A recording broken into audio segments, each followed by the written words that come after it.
Good morning, everybody. This is the 95th annual Stotesbury Cup Regatta. I'm Katie Ernst. And I'm Christina Labella. Welcome to our program. Yes, we will be your commentators for the day. So at first we have the time trials. That will start our day, and then I think we have a couple semifinals to end the day. But our first event is the women's junior double. And it's top 12 to semis today. Yes. So we're currently waiting for those boats to come down the course. I guess in the meantime, we could introduce ourselves. Go ahead. Okay. All right. I'm Katie Ernst, as I said. I am a current junior at Drexel. It's my third year. I'm also on the rowing team, and we just finished up our season, which it was a great season, honestly. We were very, very close to making it to NCAAs, but unfortunately just missed out. So hopefully next year we will be heading to NCAAs. Yes. Awesome. Yes. And again, I'm Christina Labella, currently a student at Drexel University, as well as a coach for Philadelphia City Rowing. So I'm also excited today to watch my kids come down the course, as well as seeing Stotesbury post-COVID. It's been a while since we've had all spectators. Yes. The weather's supposed to be beautiful today. Yes. So hopefully today is a beautiful racing day. Yes, I'm so excited to see all these crews. I love watching high school crews. I love watching when you have 6 boats across, but it's just time trials today. But yeah, I love watching high school races. And just the energy of today is amazing. Yes. Everyone is so excited to be here. Yes. So fun. Everyone's excited, happy. Yes. So Yes. it's such a good feeling to be down here today. Yes. And it's on the Mighty Schuylkill. We love the Mighty Schuylkill.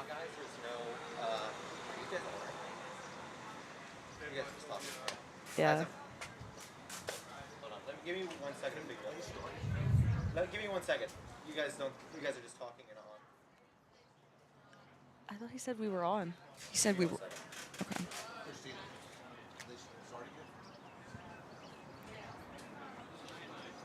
Oh. I think they have. Oh. I think we have boats coming down.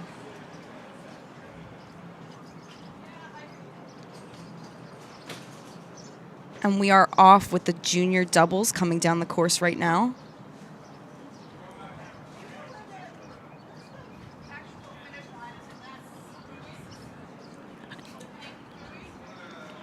Trying to get a shot of who's coming in first. So the first team that we have is Niskayuna. They are coming down the course now, we believe. They are bow number 1. And the second bow that we're looking for is in Hockaday. While we're waiting for the first boats, we also want to thank the United States Army for returning this year as a sponsor. Trying to get a good shot now. We see that the boats are passing through what appears to be St. Joe's. Yes. And that is known as the 1,000-meter mark.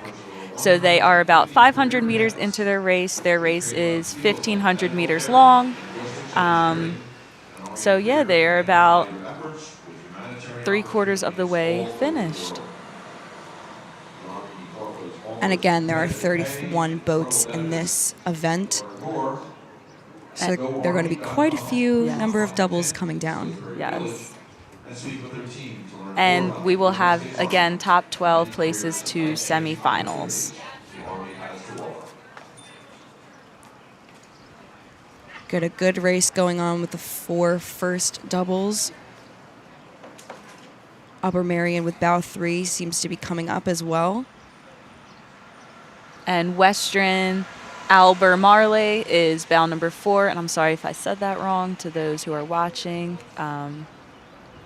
But yes, we should have the first 4 and some more coming through Strawberry Mansion. That is that bridge that you see there. Strong lead with this first 4 doubles coming up. Yes, very strong.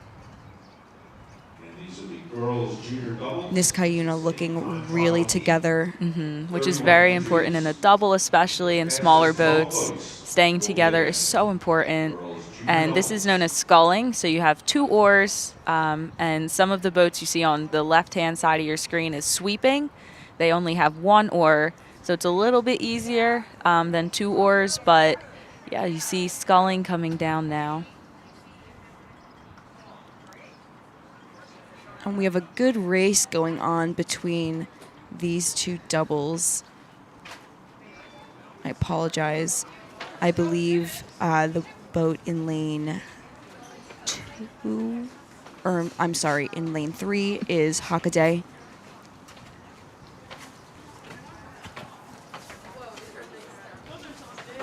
Coming strong as they're approaching the wire. They're looking very strong. Again, Niskayuna coming right through the wire. Strong through the pack. It's a great way to start your morning. It's a great way to start the category, for sure. Great catches from Niskayuna. As they're approaching, coming under the wire now. Last 500 meters. Strong competition still with the 2 boats following, trailing behind Niskayuna. We have Hockaday and Upper Marion staying close. Oh no. That, I believe that is Hockaday. That is Hockaday coming through. Yes. We apologize for that. Yeah, so it looks like that is Hockaday. Nice and strong. Coming through, just reaching the end of the island. It's great to hear those cheers again back on the Schuylkill. And a strong sprint finish. Yes.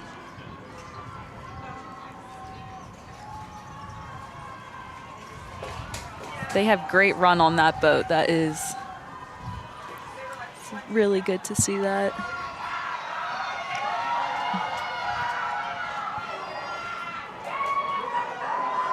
And next we have bow number 4. We have that Western Albemarle crew. Again, another Coming strong in. finish. Strong finish.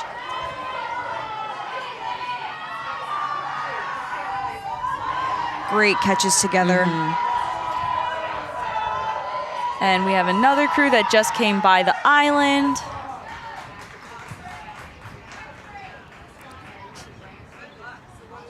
We have Bow number 3, which is Upper Marion, coming Yes. in. Great distance from the other doubles that are coming up. We have 2 doubles coming through the end of the island. Trying to get the bow numbers now.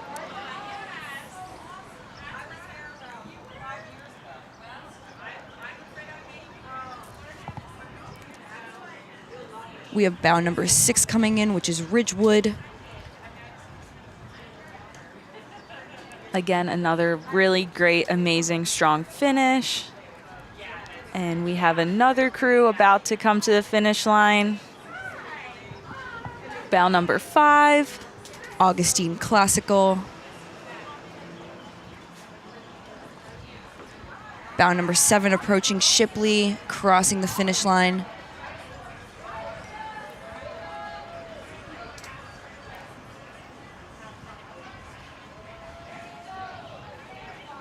That was a super great, strong start for these ladies. And now we have our next pack coming up.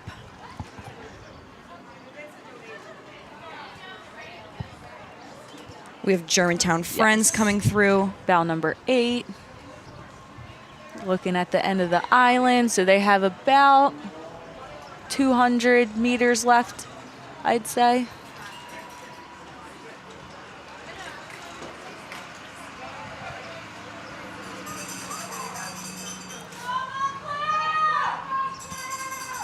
Coming through Montclair, coming up, bow number 9.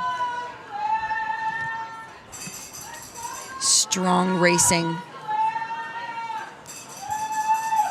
from Montclair as well as Conestoga in bow 11. Yes.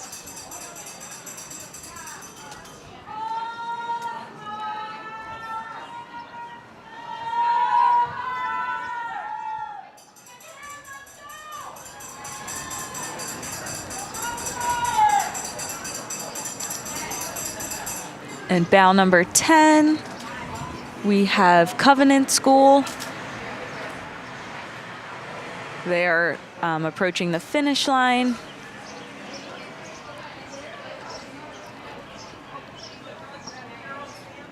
Ooh, a little bit of trouble we're finding from, I believe that was bow.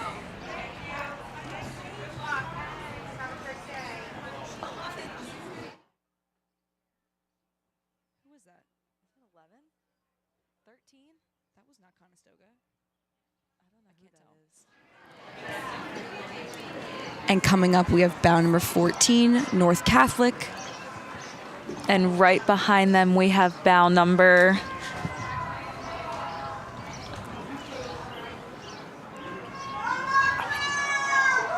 I believe it's bow number 16, Manhasset, right behind them.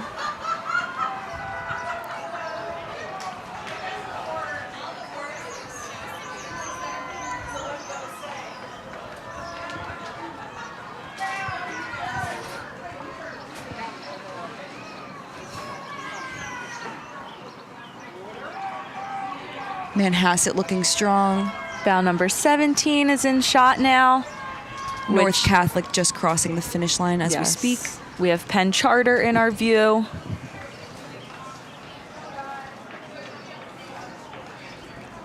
All these crews looking really, really good. A really strong start for them. Should be very tough to see who gets those top 12 spots. Penn Charter crossing the finish line now. And we have bow number 15. As well as Chestnut Hill coming up strong on that finish. Wow. Almost, just close enough.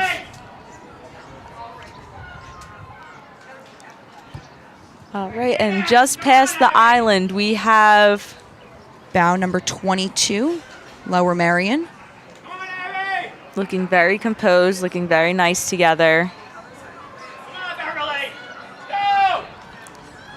Then we have bow number 20. Which is Justice. Coming strong and behind Lower Marion. Bow number 23, Tenafly. Coming up to the finish line.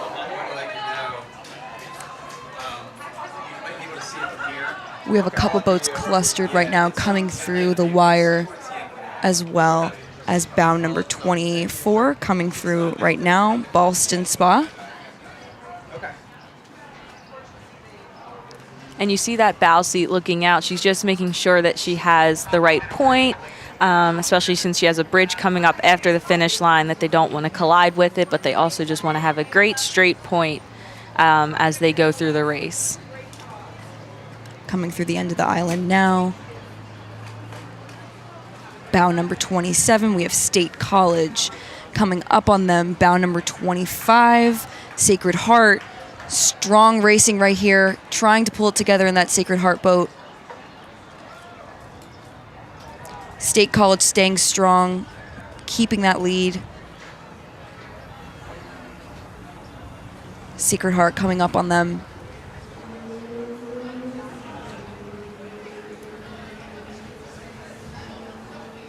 And passing us now, we have bow number 26, Bonner Prendergast.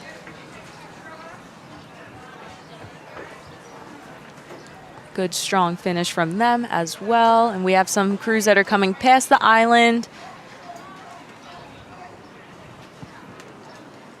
Bow number 31, Notre Dame College School.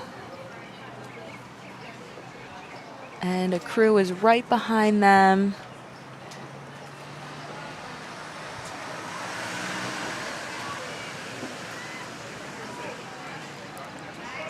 Bow number 28. Great Valley coming through.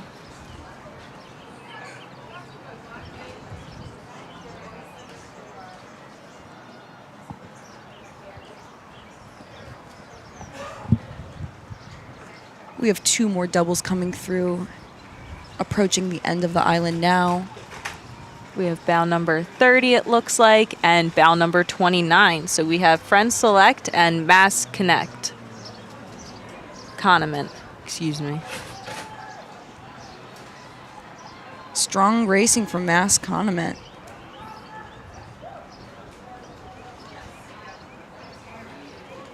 Looking good, trying to hold it together just for this finish.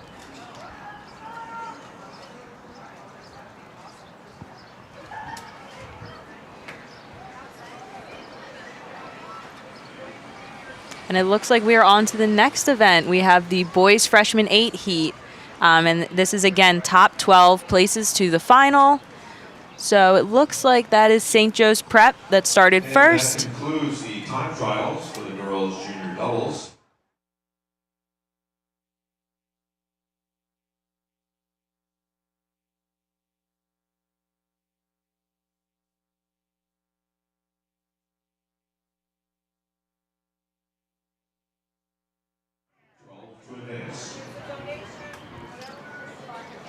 And again, it looks like we have St. Joe's Prep coming past the wire now.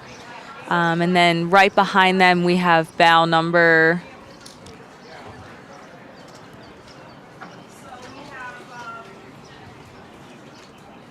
I believe we have bow number 35, which is Dallas Jesuit. And then right behind them, it should be Walt Whitman, but we will double check on that.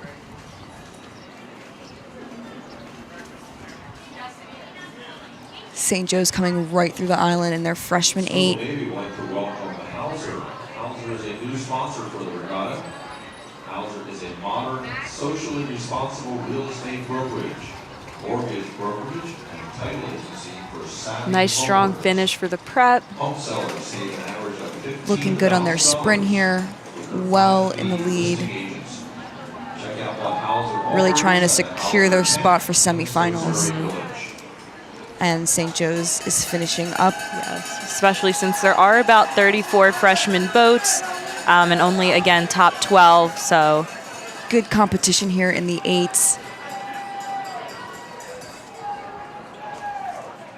And coming past the island again, we have Dallas Jesuit and Walt Whitman. They look pretty good coming through.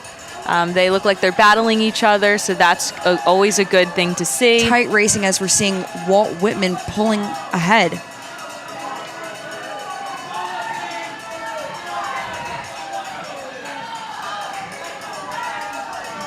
Open water now. Wow. Walt Whitman taking a strong finish against Dallas as they're approaching the finish as well now. Good strong sprint coming from them. That looked amazing. Another boat coming through. This should be Montclair. Coming through the end of the island now.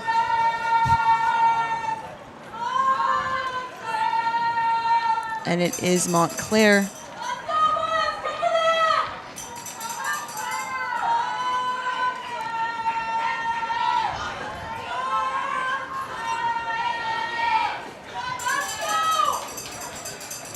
And coming to the end of the island, we have Christian Brothers, Ooh, bow number strong 38. racing going on between these two boats as we're seeing a come up.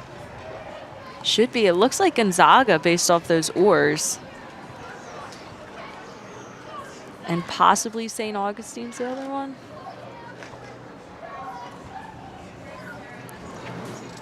But yes, as you see in the split screen, we just had Christian Brothers finish.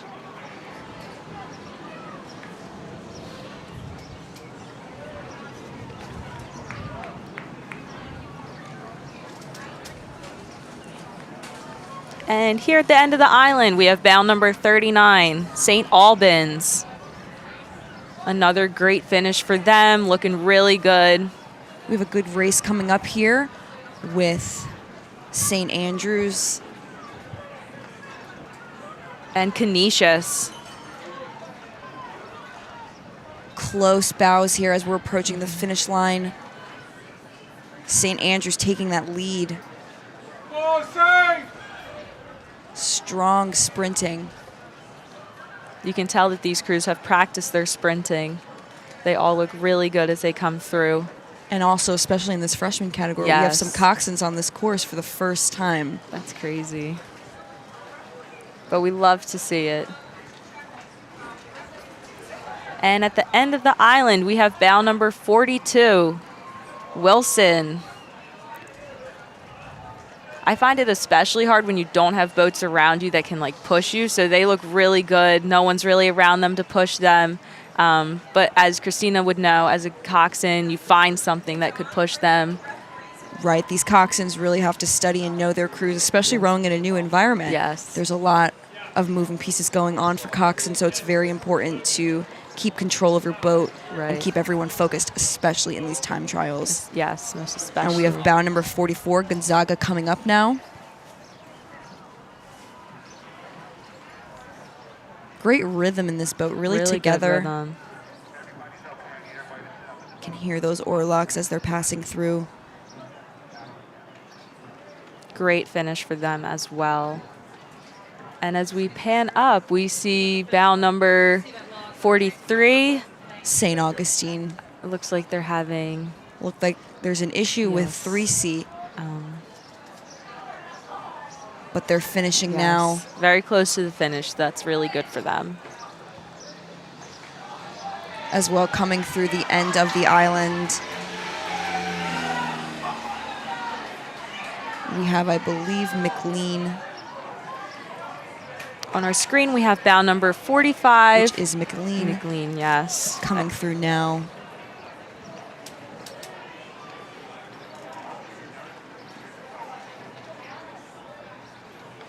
We're seeing some great sprinting from these freshmen, really Especially keeping the energy. freshmen. It's really good to see that they know how to do it, because it's something that if you don't know how to do, it can be very hard to win a race if you don't know how to sprint. Yes, Like you see a lot of crews, that's what wins their races for them. and maintaining that high rate with clean technique, Yes. staying together is very important. And keeping that power up, because you see some crews, they'll just go up and down the slide. They'll just bring the rate up with no power. So that's how it'll fall all apart. But if you get great power and bring that rate up, it's amazing. And we're it looks seeing- good. Right, we're seeing a lot of these strong finishes. Bow number 46, Seton Hall Prep, coming up now.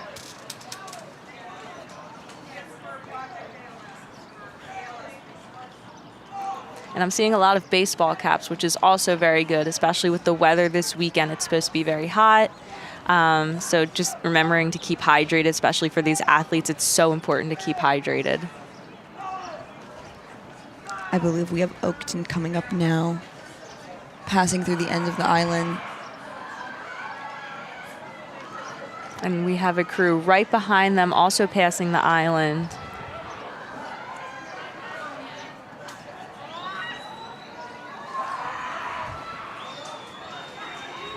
Getting a good finish from Oakton. Bow number 48. We have Lawrenceville. Lawrenceville, yes.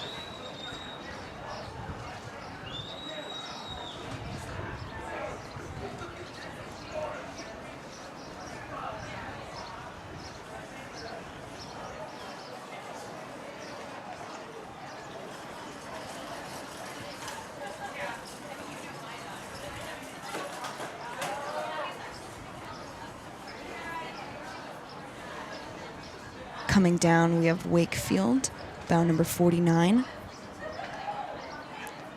Seeing some good racing down on the course. Some of the eights still making it through. Wakefield finishing now. Good finish for them. Right through that finish line. That's what you want to do.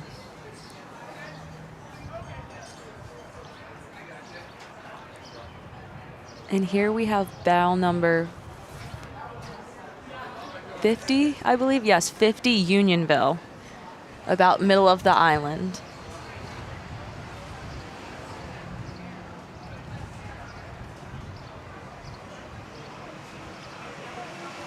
Looking good. The most important thing here, especially with these freshman boats, is that they're catching together and finishing together. And looks like they're trying to pick up that rate for this sprint. Keeping the entrance together.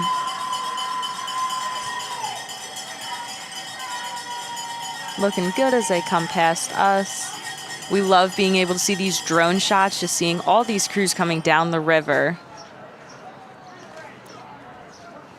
2 boats coming right under Strawberry now, and we have another 2 boats approaching the finish. We have bow number 51, Bishop Ireton. And right behind them, it looks like Manhasset with the orange. Both really strong finishes for those crews as well. Manhasset really trying to gain some water still on Bishop.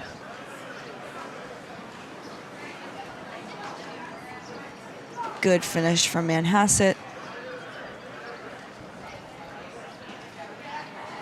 As we can see here, we're still seeing some of the 8s coming through right under Strawberry Mansion.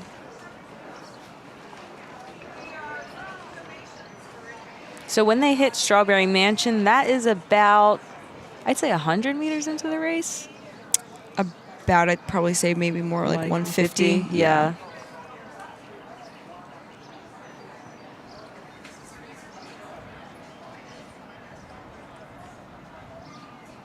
And we have another crew coming in here at the end of the island.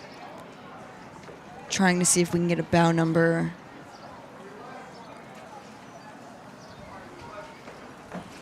We have bow number 51, I believe.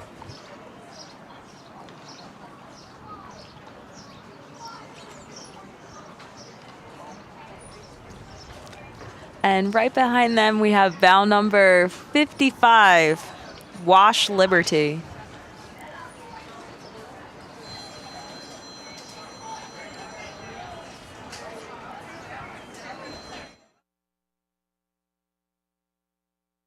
Did we said?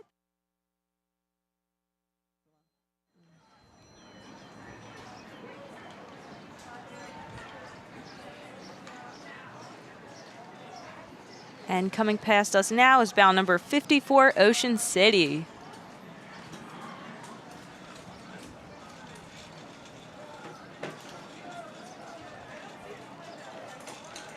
I also love this regatta because you see so many crews from so many different states that you usually wouldn't. Yeah, it's just great to see that. Yes, the Stotesbury brings a lot of different crews from all over the country, and it's a great way to connect with different programs, different schools, and to row on the world-renowned Schuylkill River. That's right, yes. And it's even better that if you're a senior in high school, you can maybe meet up with someone that you're going to college with and just get to know them and see what they're excited for in college. And if they're rowing with you in college, it's great to see that and have that connection before you get there. We're seeing some good racing now with bow number 56, Harriton, and 57, Johns College, coming through, really fighting it out between these 2 crews. I love seeing crews battling it out in the time trials. Yes. It really motivates them Yes. and also benefits both of them to keep their times lower. It does, to it does. make it to semifinals. Good sprint we're seeing from St. John's College. Really tried to close that gap between Harriton. Yes, and coming past us now, that is Chaminade, bow number 58. And right behind them, trailing behind, we have LaSalle.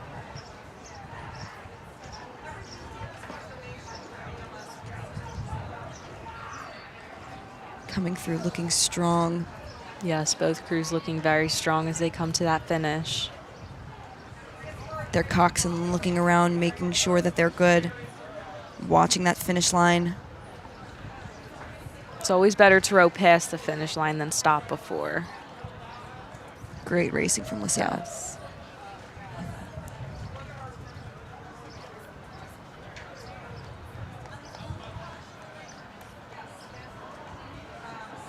And coming to the end of the island, I believe that's, if it's in the right order, bow number 60, the Haverford School. Looking strong as they come here into the finish. Haverford pulling away from Langley in 61. Good finish, good strong finishes and catches from the Haverford School.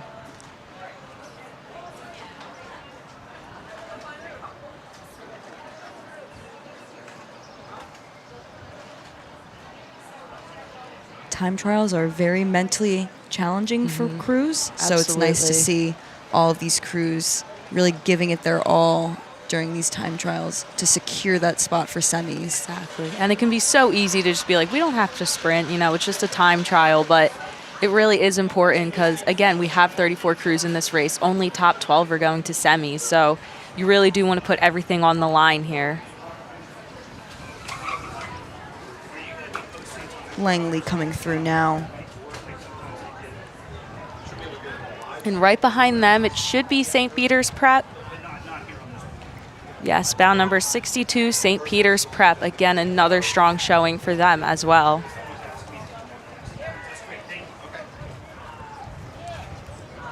Listening to that coxswain really getting in there with those commands for that sprint at the end, calling that last 10.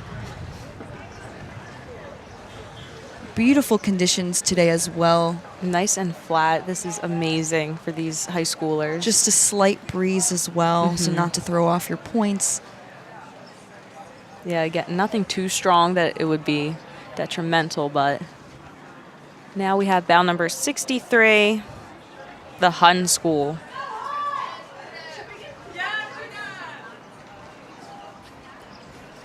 All these crews are looking super strong. I love to see this. And next coming up in 64, we have Episcopal coming through. Trying to hold it together here.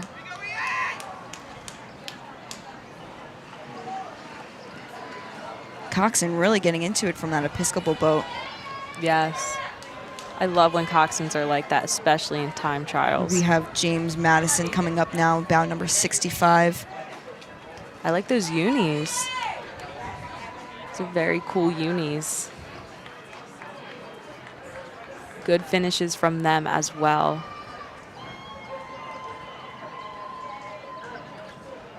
And up past, coming past the end of the island, that is, looks to be Morristown, number 66, Morristown.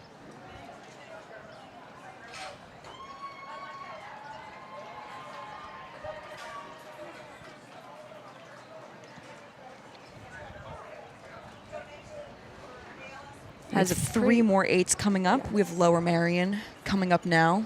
pretty big gap between Morristown and Lower Merion. Should be very interesting.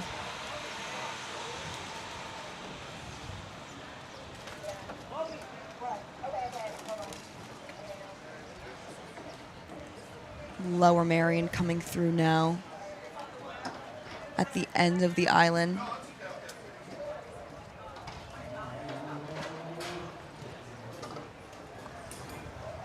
And we have Mainland and Haddonfield coming through. Mainland crossing under the wire. Haddonfield following behind. Good racing we're seeing here from Lower Marion.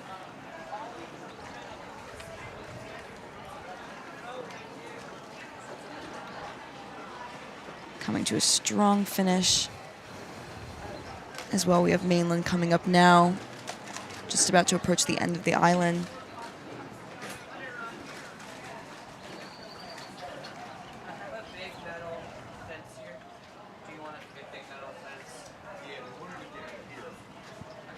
And here they are coming past the island, coming into the grandstands. We have Mainland.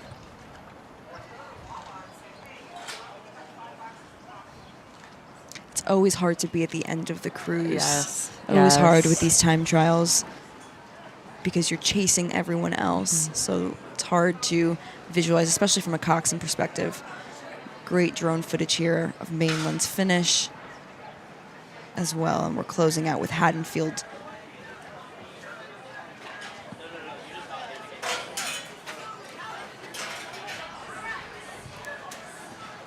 And And I believe that is the last of the boys freshman 8 category. And you can find all your results on rowtown.org. Yes, rowtown.org should have the results for you. Next up, we're waiting for the boys junior doubles. Again, another one, very big category, Yes. lots of entries, only top 12 to semifinals, so very competitive. We see that for a lot of the entries, but some of them are top 18, and we will let you know when those are.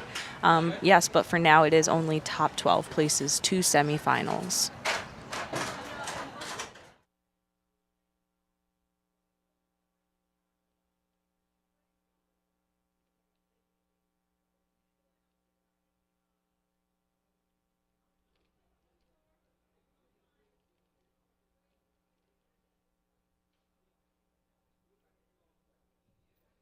And that concludes the boys freshman 8 time trials. The 12 fastest boats will be advancing. The next event is the boys junior doubles. Boys junior doubles. 12 boats will be advancing.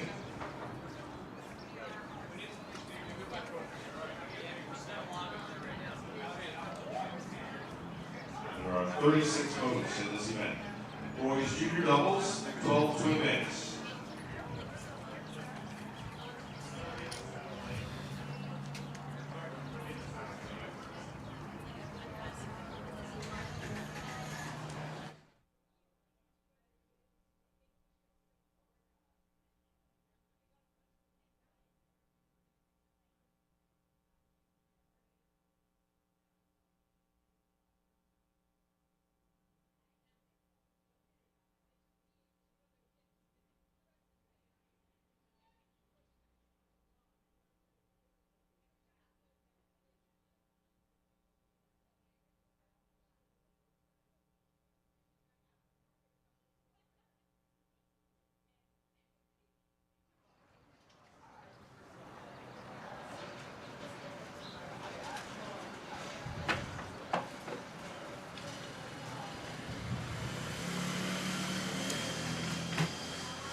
And while we're waiting for the boys junior doubles to begin, I want to again take this moment to thank Toyota, the Tri-State Toyota Dealers Association, and once again United States Rowing.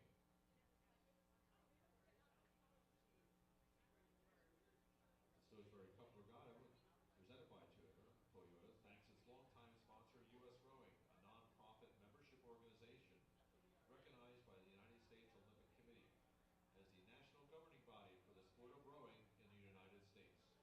U.S. Rowing selects, trains, and manages the teams that represent the United States in international competition, including the World Championships, Pan American Games, and the Olympics. With more than 83,000 individual and 1,300 organizational members, U.S. Rowing serves and promotes the sport on all levels of competition and for every category of rower, and helps to further the personal goals of all. Thank you, U.S. Rowing. Boys junior double is scheduled to go off at 8:42. Looks like things are moving very smoothly. We're a little bit ahead of time. So if the weather holds, and we can continue at this very efficient pace. Once again, it's boys junior doubles. 36 entries. 12 fastest boats will be advancing.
as we're waiting for these doubles to come up, we do have the results from the freshman 8.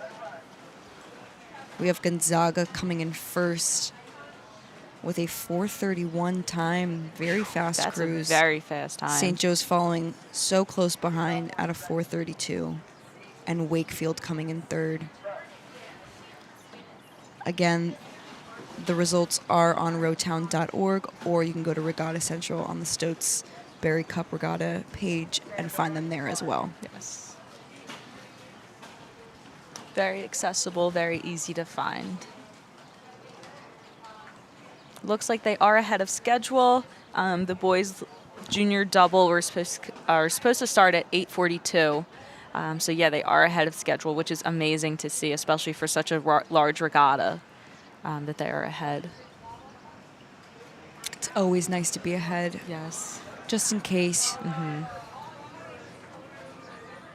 Makes everything a lot less stressful, a lot easier for the coxswains as well to Right. manage their crews. And better for the referees as well. I know that the referees aren't necessarily following the races down, but just, so again, with such a big race, a lot of crews are probably up at the start. Just being able to manage that, it's better just to send them off and get them down and back into their trailers or their tents. So, yeah, it's just easier to stay ahead of schedule. So we're just waiting. Should be coming down in the next 2 minutes.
All right, and just from the view, we can see that we believe there's a double coming, about to come under Strawberry Mansion Bridge. So it looks like they have started the boys junior double, boys junior double time trial. And again, sometimes there's issues at the starts where the boats aren't lined up correctly or they're trying to get in their starting order. So sometimes that can cause delays. Right, right. So coming up right now, we should have Haverford and Western Albemarle.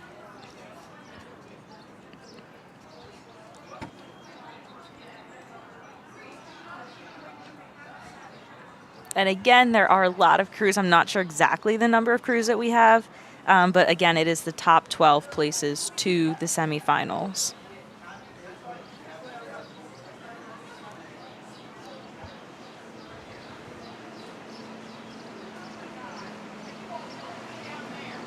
So yeah, about 34 crews in this heat.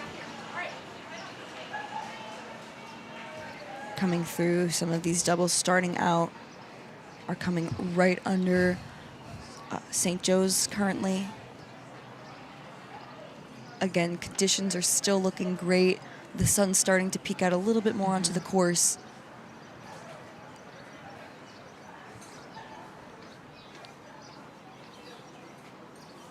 Again, no, not too much wind, just a little bit, keeps it nice and cool, but not enough to really throw you off.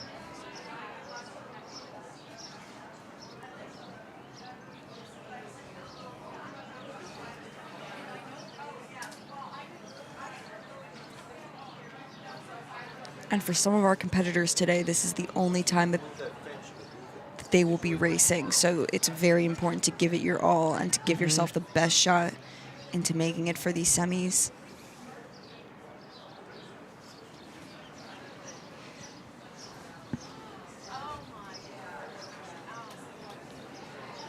We can see the bow starting to turn around a little bit, making sure that they're keeping their point. And these buoy lines definitely help with that. Just you can stay within those buoy lines, which is really good for them. Again, especially with those smaller boats that don't have coxswains. Are on the water and racing. This is a time trial. 12 fastest boats will be advancing. Challenging to make out the bow numbers right now, but we do have Haverford and Western staying together.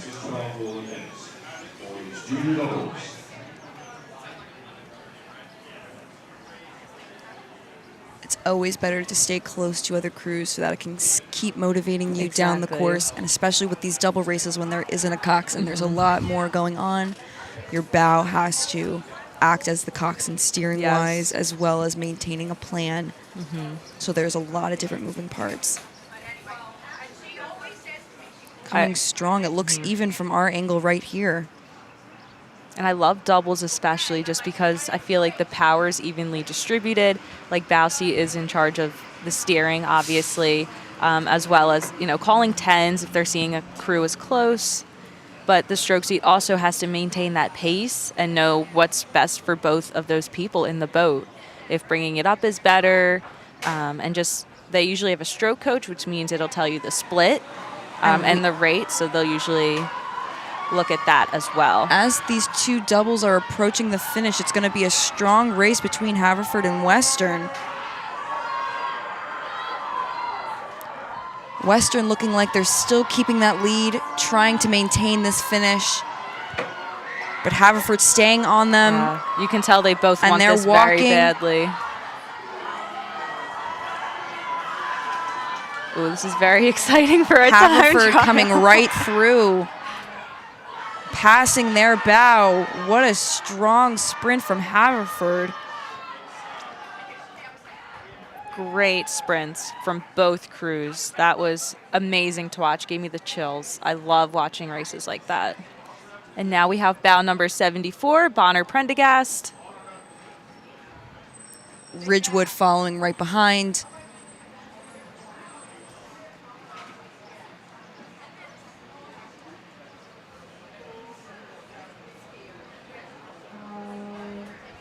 Ridgewood coming up right now in bout number 75.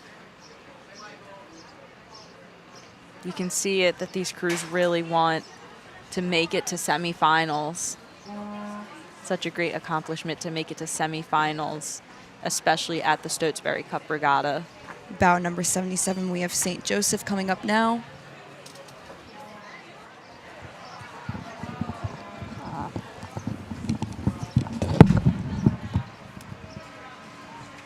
Looking strong on their finish in St. Joseph. A couple other doubles coming up now. We have bout number 81, Germantown Academy, leading this pack.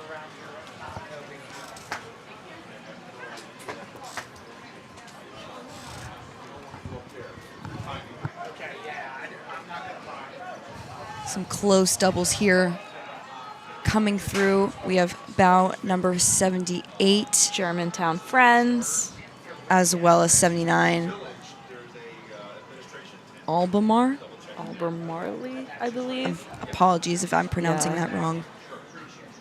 Coming through the finish. And right behind them, we have bow number,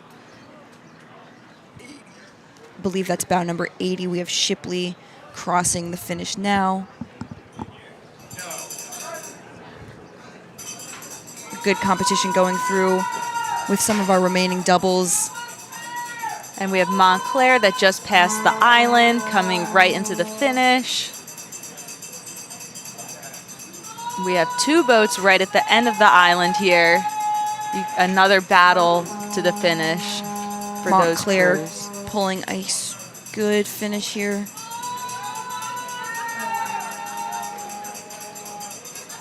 Oh, and a good race going on. I believe that's 85, bow number 85, the Hun School, and 81, Germantown Academy. Right, different than Germantown Friends. Yes. Two different schools. And 84, I believe, is just passing us. North Arlington. Good finish from those boys as well. And I believe this is Conestoga. No. We have North Arlington crossing now. Conestoga coming up.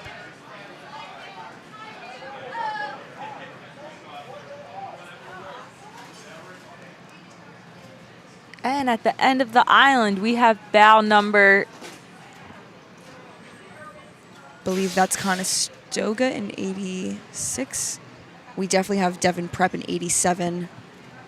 I think that's 89. My apologies. We have Holy Spirit. Yes, Holy Spirit. Holy Spirit and Devon here fighting it out. Devon keeping their bow ball right on the stern. You can see that they're looking at each other. Trying. It's going to be Holy Spirit coming through in the end, maintaining their own.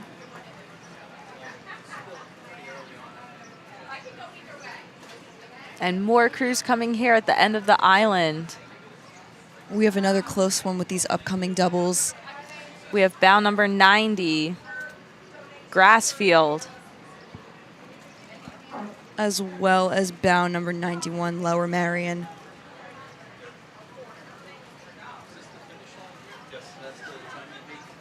Grassfield holding their own, staying quick. Lower Marion trying to close that gap.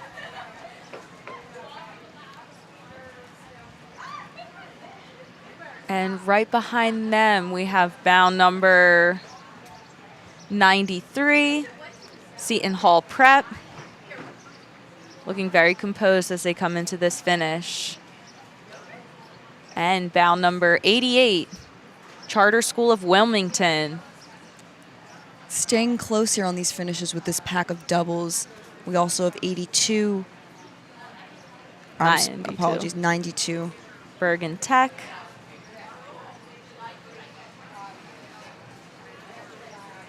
And 94, Don Bosco Prep.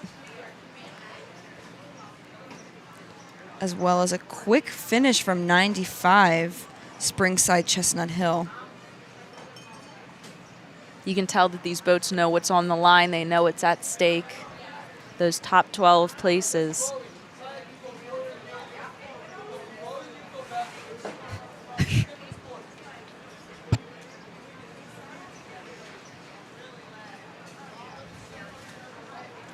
Next coming up, we have bow number 97, Malvern Prep.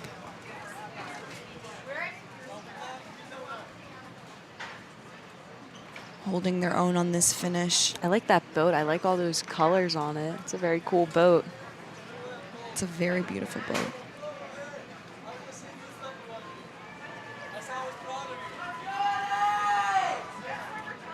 And bow number 102. So we are in the 100. Shannon DeHoa. Nice strong finish from them.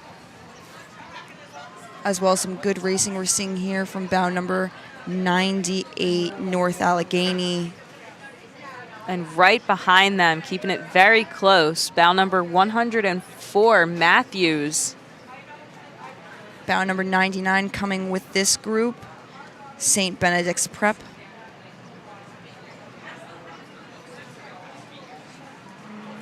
Just a couple more left in this category. Yes.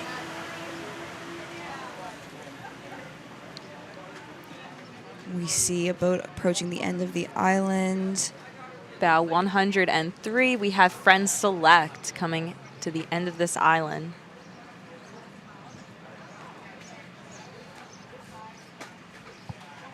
And another crew coming to the end of the island. We see two more doubles following behind.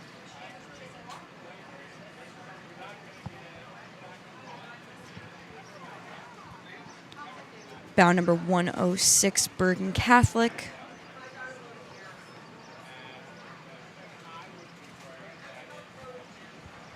Looking nice, calm, cool, and collected as they came into the finish there. That was really nice to see.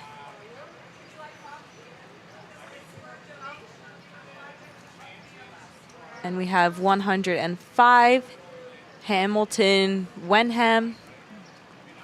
Closing out the event here in this last double.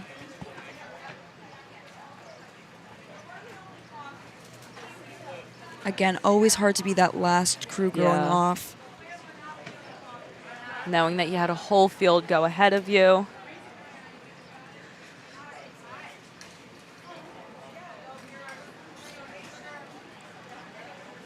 Great racing from the boys' junior doubles. Again, I cannot wait to see the results of those because honestly, it's anyone's place to get those top 12.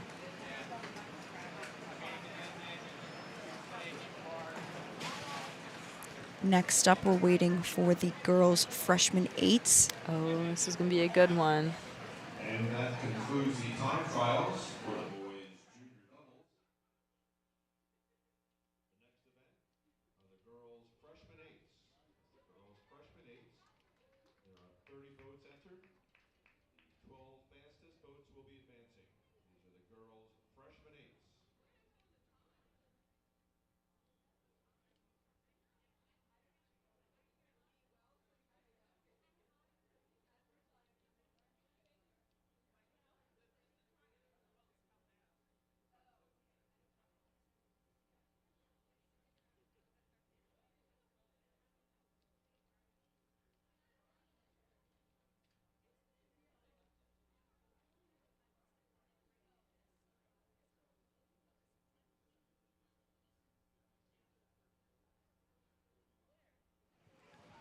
We can see the freshman eights coming up now. So it looks like we have Mount starting us off, Mount St. Joseph Academy from Flourtown, PA, a local school. They usually race on this course most every weekend at the Maniflex. So they're used to this river. They know. Looks like we're having some difficulty in a boat right there. We don't know who exactly it is, but it looks like they got it together. Great to see that. Amazing teamwork from all 9 of those ladies.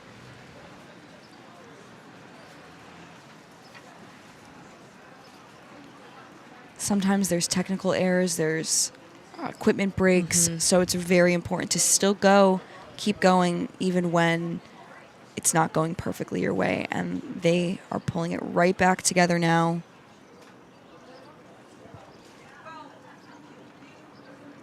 It's great that they know to keep going. They know to just, okay, we'll restart the race, restart from where we're at, and go right into the race. It's great to see that. We have 2 other 8s coming up. I believe we have Marion Mercy. Oh, I love them Golden Bears. I went to Marion Mercy, rode all 4 years there, so I will be cheering for them for sure. Obviously, I'm cheering for all crews, but A little extra love still, for your alma yes, mater. a little extra for the Golden Bears for sure. Great shot here as we're seeing these boats come up on the wire. Yeah, you see the mount leading. Marion Mercy right behind them.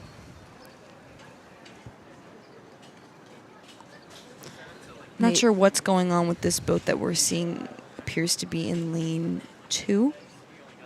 We are getting a good shot down lanes 4 and 5.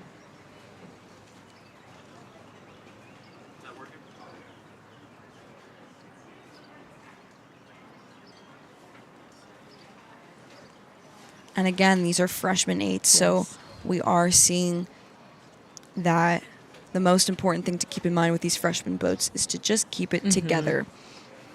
No one's expecting technique to be absolutely perfect or your No. blade work to be absolutely perfect, but the most important thing is that you're moving as one boat and working together as a team. Exactly. Those are the boats that are going to win this race. Yeah, you're coming out of the finish together, putting in the blade together. That's helpful to apply the power together. You get so much run out of a boat when you do that, and it just moves very nicely. So it looks like Mount's coming under the wire right now. Strong start for them, strong start for the freshman 8 event. And again, this is only top 12 places to semis, so all these girls should be working very hard to try to get in those top 12 places. We have Mount aggressively coming through, approaching the middle of the island. About to approach the end.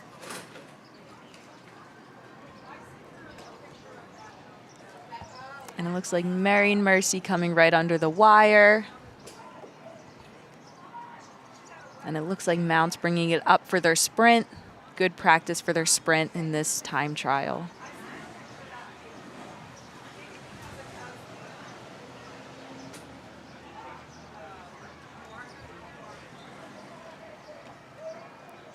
And there we have Marion Mercy with their bows, I believe. I can't see right now, but I hope they have bows in. That was my favorite part of rowing at Marion. Every race was seeing what bow we would get, what kind of pattern it would be. And I still have those, so it's definitely a memory you keep forever. Yep, there they are with the bows. Love to Marion see it, looking ladies. great. Love to see it. And coming in on the inside, we have bow number 110. We have Walt Whitman here. Yes. Not sure if there was an equipment error, but they did finish strong.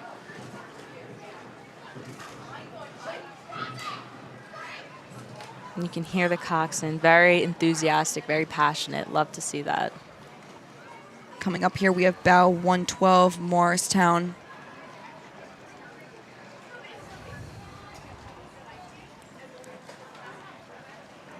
They're looking very composed as they come into this finish. Coming up, we also have St. Andrews here, bow number 113.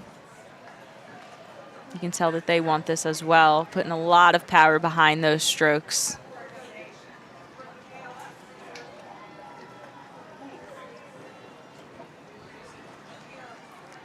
And we have some good racing Yeah. coming on with these 2 8s coming up. We have bow number 114, Wilson. And right next to them, we have bow number 115, National Cathedral.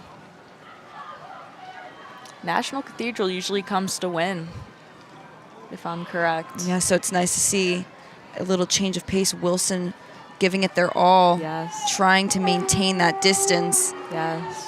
all the way through to this finish. Possibly gaining more. Looking great, looking great. And panning over here, we have 3/8 in view coming up.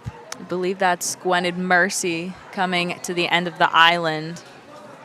As well as Radnor following behind.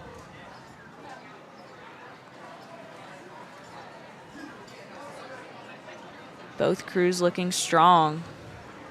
And we do have Gwynedd right here in frame.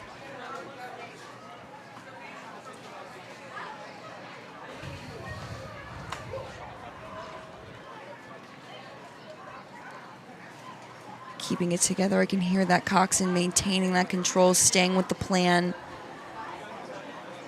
And there's Radnor, end of the island, coming into the grandstands. Usually when you come into the grandstand, it's about 10, 15 strokes left.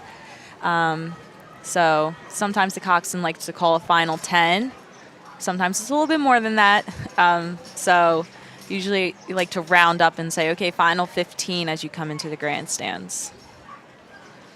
And coming into frame, we have 119 Mainland. Next up, Ocean City coming up behind.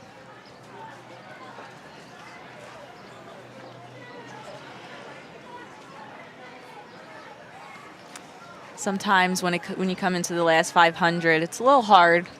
You can start to feel the lactic acid and all start to build up, but just know you got to put your head down and go. Here we have 118, Saratoga. They look really together. I love seeing the swing. They have really good swing together.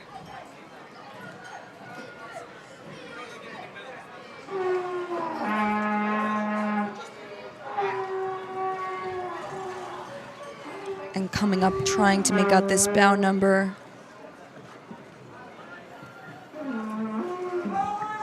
$121 possibly? We have 121 Yes. Wakefield.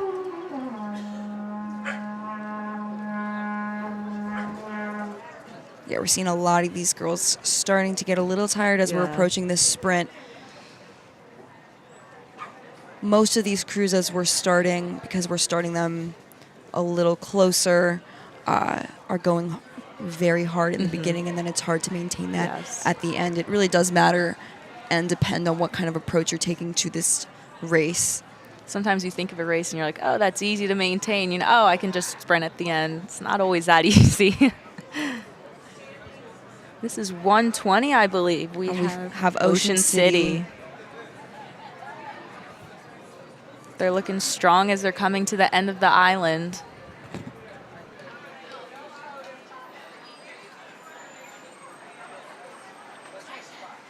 Great distance from the other 8s. Really putting a lot of power behind it.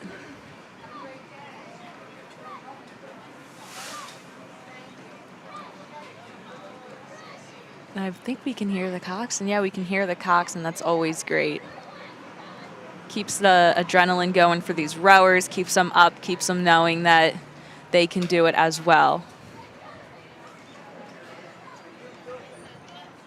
And another crew coming to the end of the island. We have bow number 123, I believe. Yes, 123. Bethesda Chevy Chase.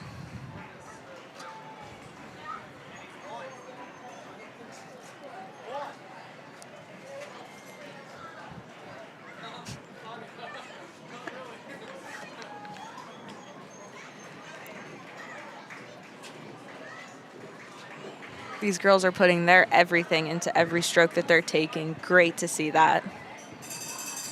That passion, that enthusiasm from all rowers. Next coming up, we have another close call with these 8s. Love seeing the close competition from 122, McLean leading, as well as Wakefield coming up in Montclair, I believe, 124. You're good. Montclair in 124. Montclair hanging on that stern deck. But McLean pulling away, maintaining their lead. Again, that sprint can really help a race, help these rowers win their race.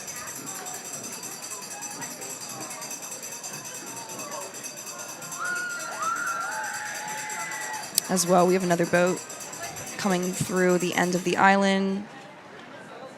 I believe that's 125 Westminster.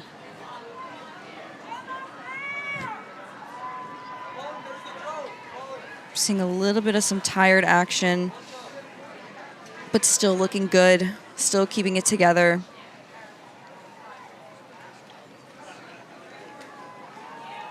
Some rowers looking out to see how far they have left. Little do they know it's only about 5 more strokes, and they're there. And we have Holy Spirit coming in, 126, Holy Spirit. I love their boat. Love seeing that bright blue. A lot of crews you can just see, you can tell who they are, you can see who they are. It's just an iconic look. And we have another 8 coming through the middle of the island now. 2 other 8s coming through about 5 strokes from hitting that wire.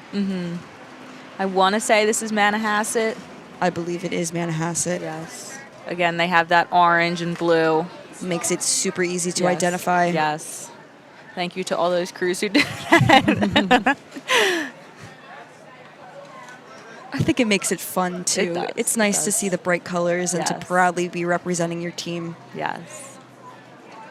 When you put that uni up, you know that's, I represent my school, I represent myself, and you want to put always your best foot forward. Manhasset looking great here on the finish.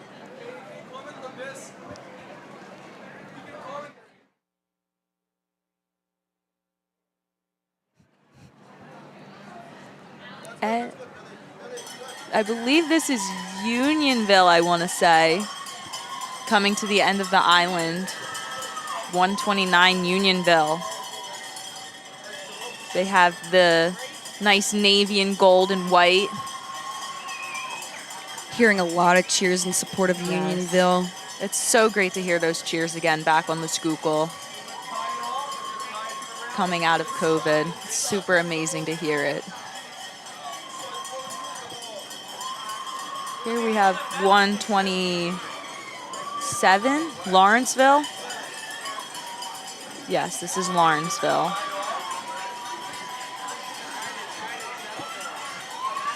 Trying to build up for that sprint here. We're seeing them build up that rate.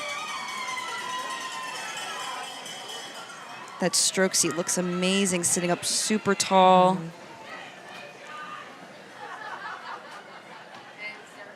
And 7 seat following right behind her. So important 7 seat keeps following because it sets the pace for the whole boat to follow.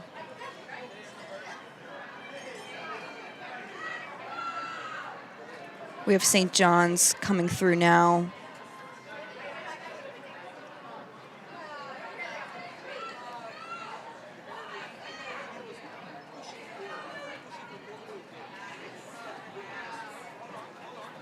And coming into the end of the island, I believe this is Episcopal, 131. Oh, yes, Episcopal.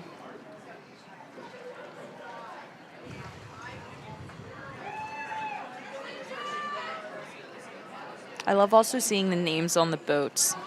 It's always fun to see them. You see some funny ones. You see ones that mean something to the program. That's always really an honor to see.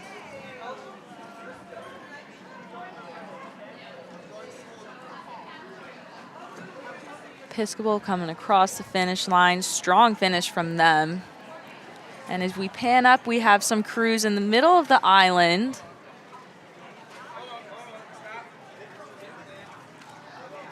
Good, we have 2 8s coming up here.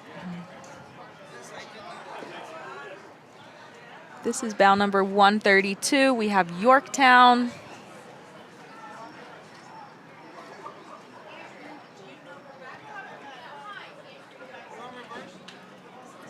Yorktown is from Arlington, Virginia, so they traveled a good way to get here. Good to see that. As well, trying to make out the bow number for the next boat coming up.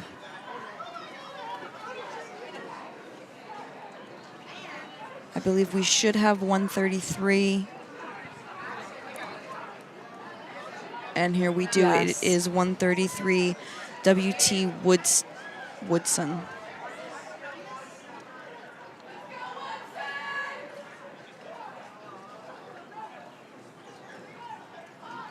And there another crew from Virginia, 2 Virginia crews. right, and it looks like we have a crew coming a couple strokes from under the wire. So about 400, 500 meters left. Believe it to be Harrigan. Maybe not. Great shot here.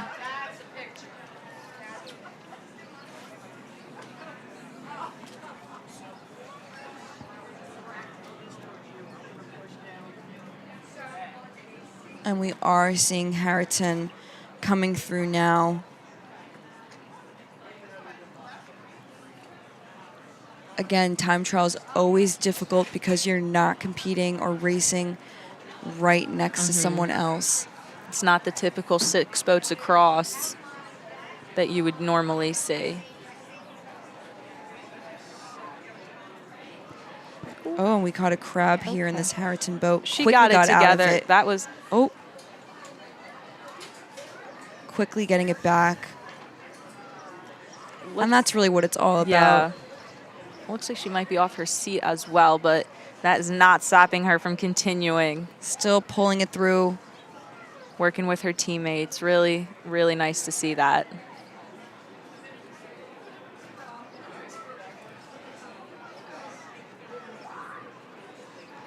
Still giving it their all as they're crossing the finish line. And coming in, we have 137. Alexandria City. They're looking really strong as they come into this finish. And again, also emphasizing that this is a time trial, so it does not matter particularly the launching order. It does help in the sense of you want to stay with those fast crews that are getting launched first, but not always an indicator of who's going to win. No. Sometimes you see those crews who start last and they will make it to semis. Exactly. So it's great to see those like underdog stories, I like to call them. I love a good underdog story. And right here we have bow number 136, Wash Liberty.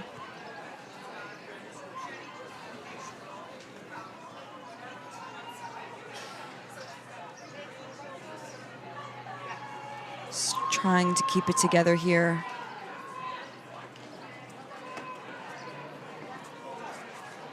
You can see the coxswain really getting into it.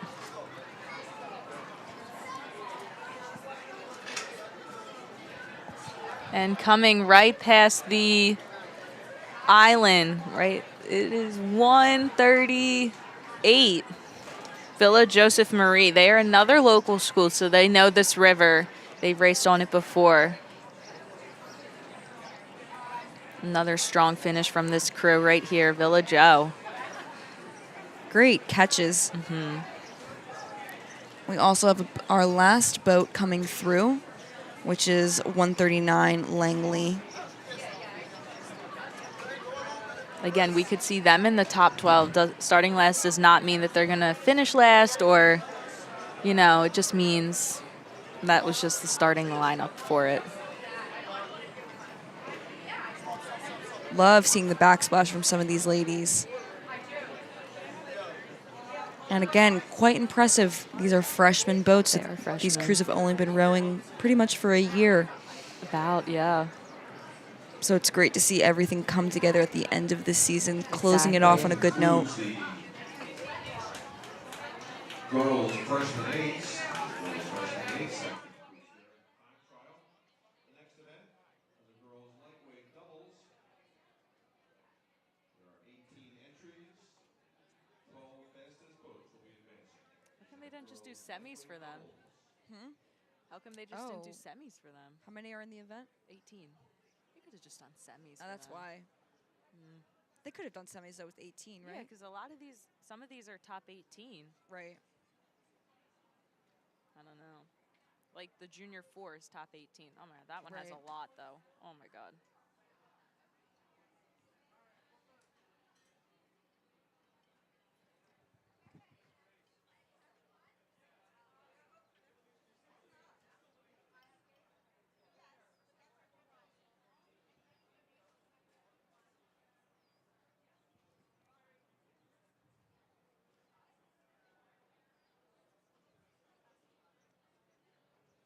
Do you know if the porta potties are closed?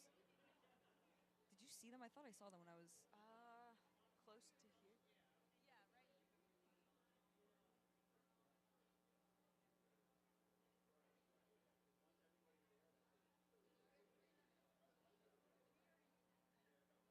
It's up.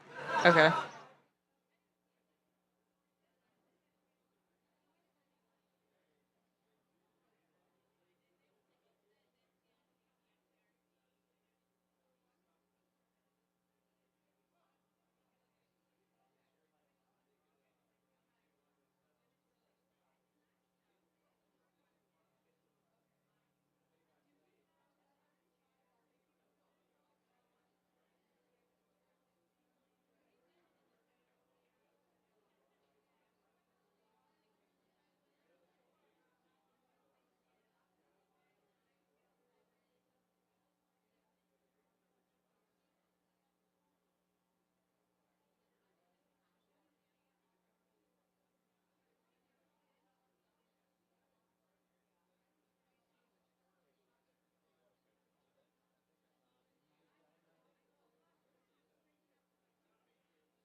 So we do have a little break in the action. Our next event is the girls' lightweight double, another time trial coming down. We are just waiting for them to start. Their start time is 9:23, so they should be starting shortly. But yeah, it does look like we have a little break in the action for now.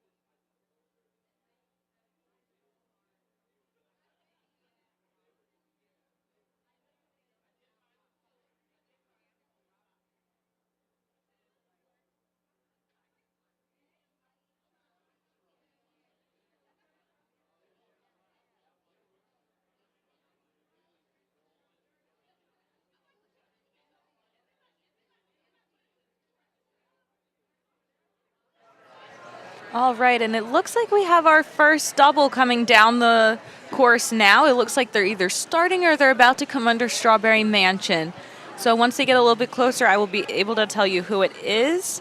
It should be Albemarle,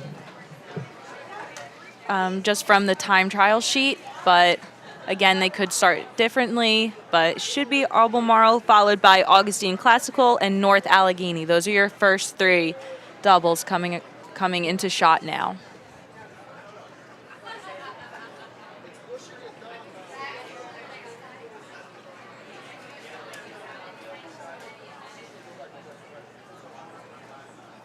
And again, for those tuning in, this is time trials. It is not 6 boats across. They are just sending boats one by one. It is simply for time. So we will see top 12 places out of 18 go into semifinals either later today or tomorrow morning. Good, strong start from this crew that we have in shot. Again, it should be Albemarle. Excuse me if I'm saying it wrong. But as they get closer and as I can get a better shot of the bow number, I will confirm that for you.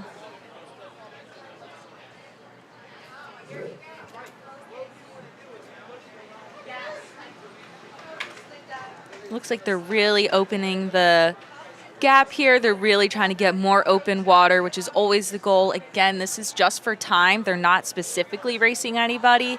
Obviously, they're racing the other boats in their category, but this is more for time. So the top 12 times will be moving on to semifinals.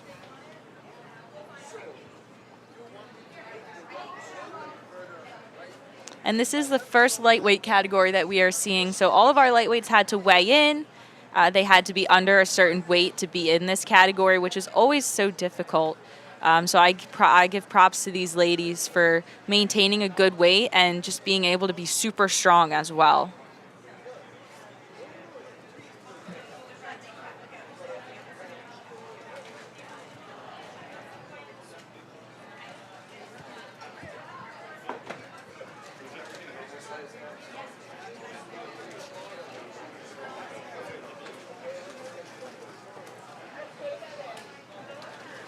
And you will see some crews on the right side of your screen. Those are going upriver. They are going for their race. So it should be boys junior 4s. They will be the next race. But you will see crews going upriver. They are heading up to the start. And it looks like they are coming into about the 500. And then the wire is about 400 meters left. I always love having landmarks on a course just to be able to know, okay, this means 1,000 meters, this means 500 meters. It's always nice to have that. Helps rowers, helps coxswains most especially, be able to tell their rowers, because rowers should keep their heads inside the boat, but as bow seats of sculling boats, they are allowed to look out just to make sure they have their point and not to hit anything.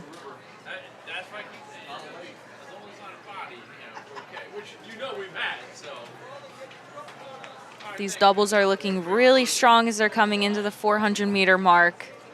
Again, that is the wire, so it looks like they're looking super strong as they're coming in.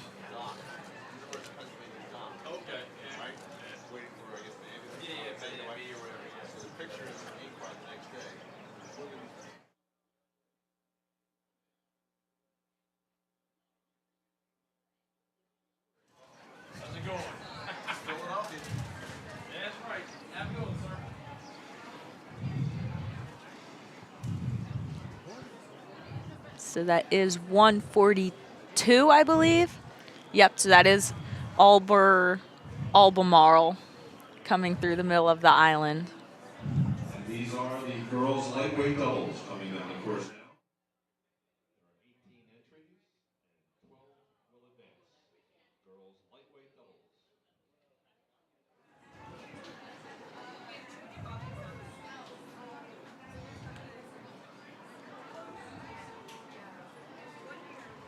And this drone shot showing them about, I'd say about at the 1,000-meter mark.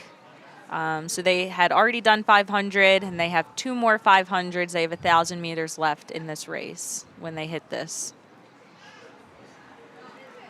We're seeing a good fight between these two doubles coming up. We have bow number 142.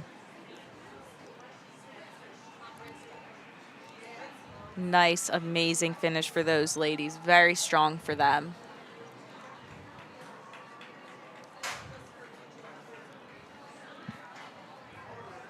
And we have a couple crews here at the end of the island. Possibly Augustine Classical in North Allegheny. A good fight. North Allegheny trying to pull up ahead. But it seems that Augustine has a better sprint here. Yes, 143 and 144. North Allegheny making their move. You see them looking at each other. They know that they're there. They know. They're going for it. Both boats are going for it.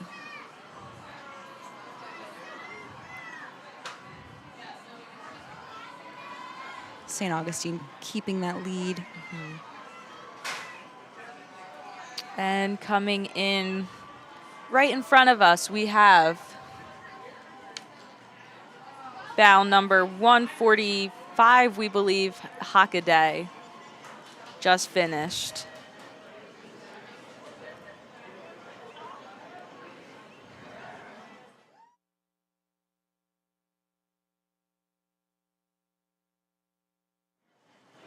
And here we have bow number 147, Germantown Friends, coming right in front of us to the finish line. Again, they practice here every day as well, so this is their home river. Yes. Coming up, I believe we have Ridgewood.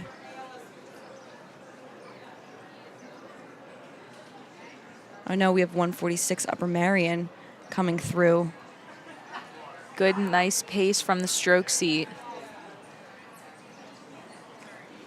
Well, both girls following each other. But stroke seat is setting a nice pace. Big gap between the other boats as well here coming up as they're approaching the wire. 500 meters left.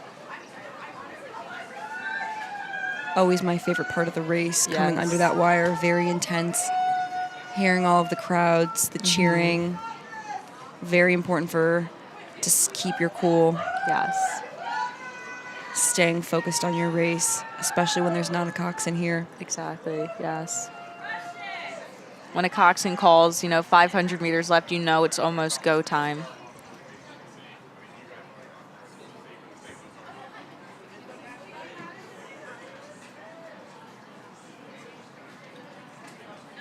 And here we have bound number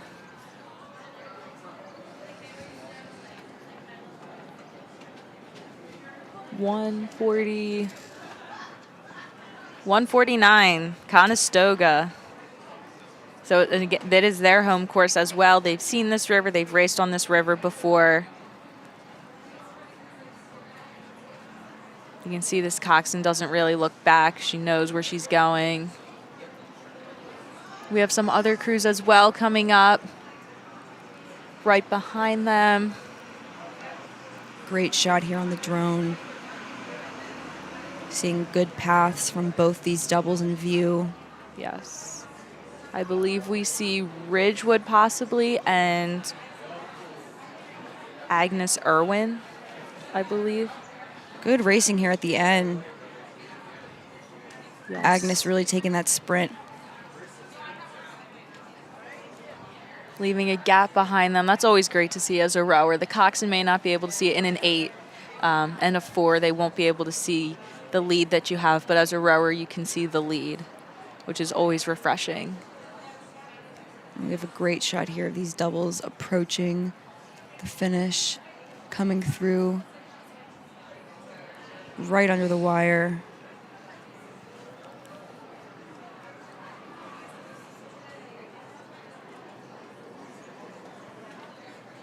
I believe this is 151 Belleville, coming past the end of that island. And again, the end of the island is about 200, 150 left. So it's those final 20 strokes of the race.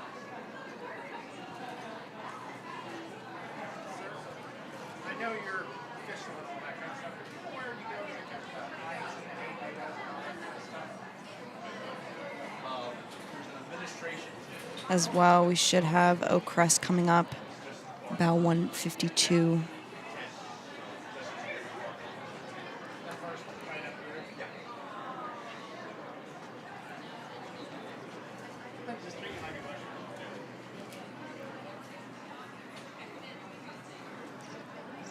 .153 coming up. We have Germantown crossing through.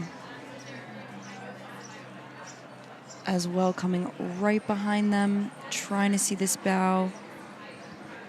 We have 152 Oak Crest.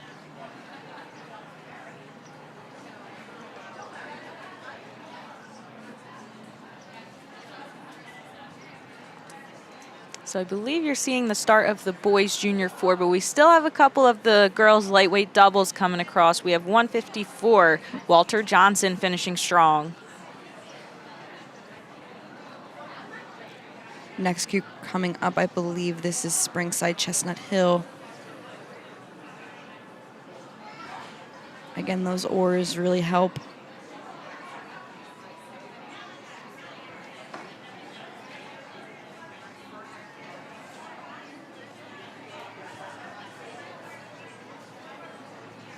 And they're leaving quite a big gap between them and a crew coming into the end of the island, and we will specify when we are able to see the bow number. I believe coming up here is North Arlington.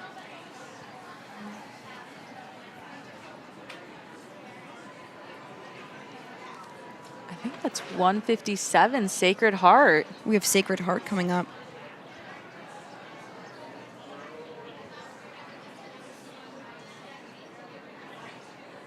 I like the matching visors coming from them. Always looks very sophisticated when a crew has like matching visors, matching sunglasses. Always looks really nice.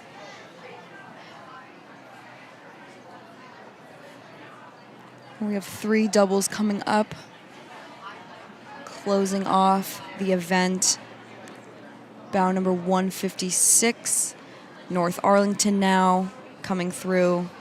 Oh, and we have a double here in a nice blue boat. We have bow number 159, 58, I'm sorry. St. Benedict's Prep. Good finish for them. I believe this is the last double we will see, last girls lightweight double that we will see. 159, Friends Select.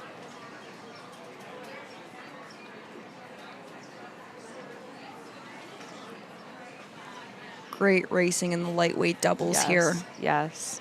As I was saying earlier, I always give such like praise to those who can go lightweight and they're able to maintain being a lightweight while also having such great power behind them. I always give such praise to them because it's hard. It can be very hard to do that. The lightweight category is very tricky, very Yes. competitive. Yes.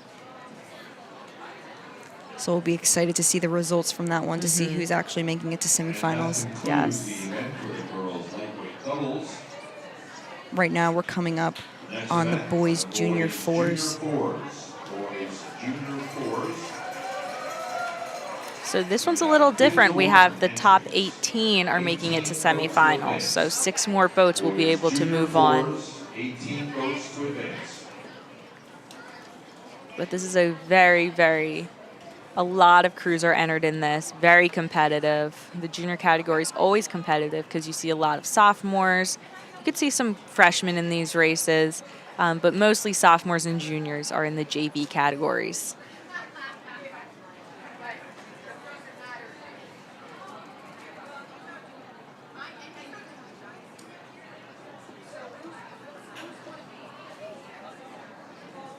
So in our shot, we should be seeing St. Joe's Prep and Radnor.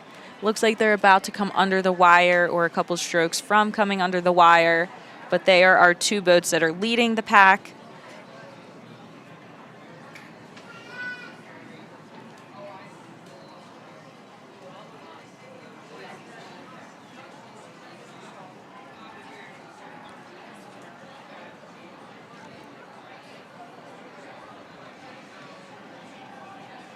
And it looks like good side-by-side racing from both crews. I can't wait until they get a little bit closer so we can see.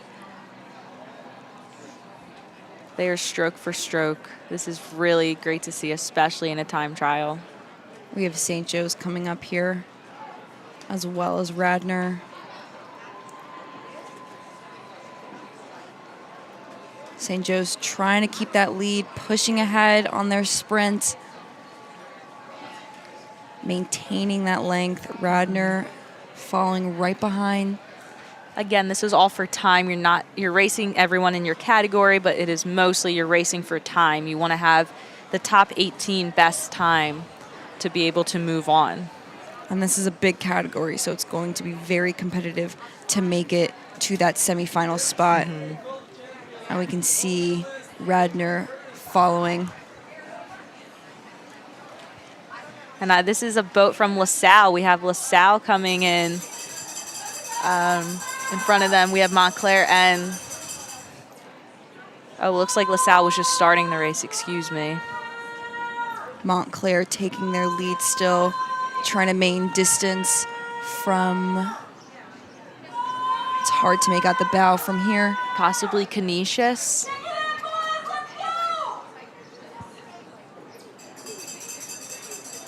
We have 165. It is Canisius. These boats are looking strong. Again, you're seeing sophomores and juniors who want to make the varsity category, so they're putting it all out on the line today.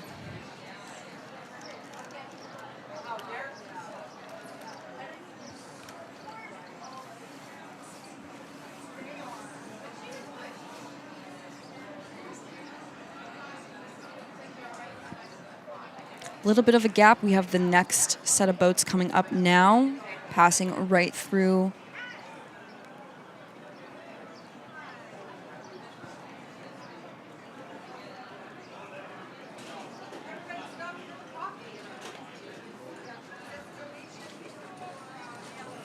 I believe this might be Holy Ghost, possibly.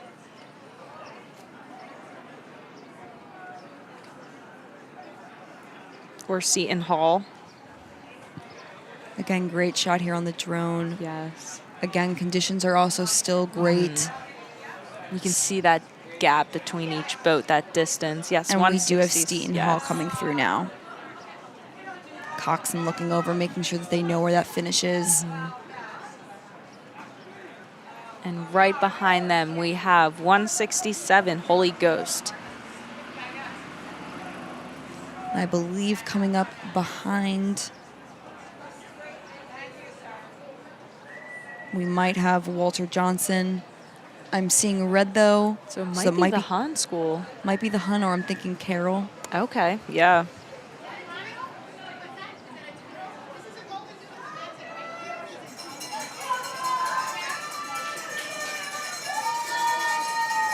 Great finish there. And we did have the Hun School there in frame. Hun School now approaching, have about 5 strokes left. Coming down, we have our next set of 4s making their way onto the course, onto the remainder of the course, I should say. And just past the end of the island.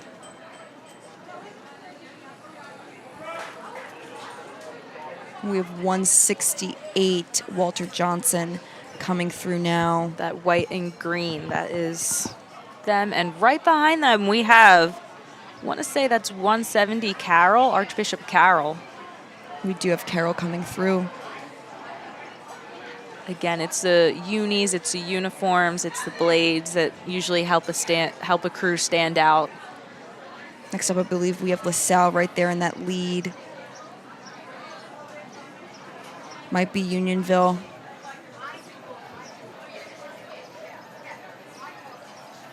My apologies. I do believe it is right in frame here. We have a good race coming up. I do believe that is Unionville. Yes.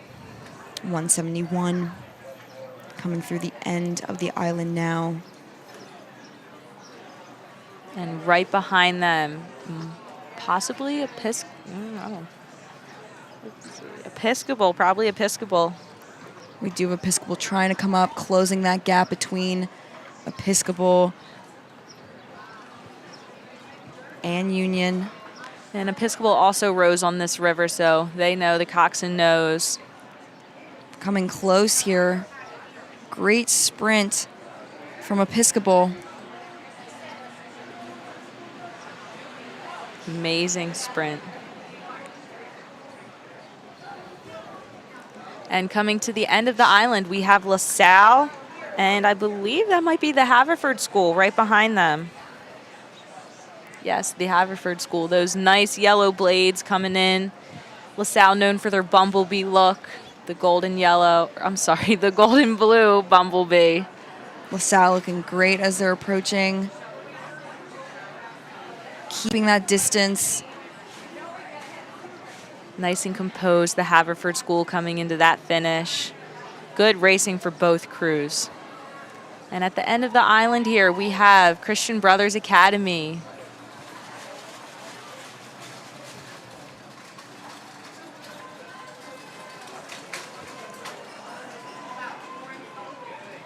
And it looks like on your screen we have a crew just starting their race. Going under strawberry. Here we go. Here we have Christian Brothers Academy. And right behind them, 176. Lower Marion coming through.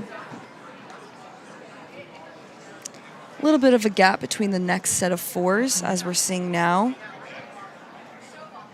We have one coming through, approaching the middle of the island. We have another boat starting their race. Still making their way down.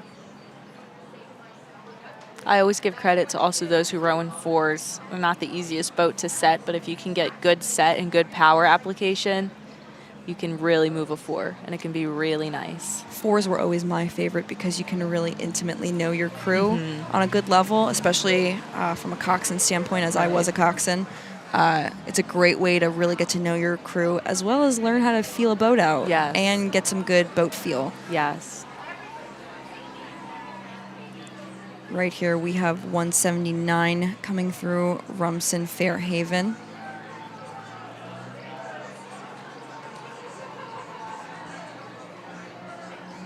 And right behind them could possibly be Atlantic City.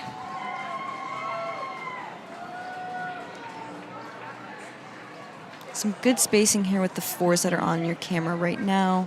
I know at the start they usually like to have, what would you say, about 12 seconds? Is that too much? It's typically like 5 seconds. 5 seconds. About. Yeah. And 181 is now in screen, Lake Braddock. They're looking really nice, really crisp at the catch. Good backsplash from all rowers. Good grouping here. I can see the Father Judge unis coming up now. Trying to walk. We have bow number 183, Egg Harbor. Maintaining their distance from Father Judge. You can tell that they really want it. They're really pulling hard on it.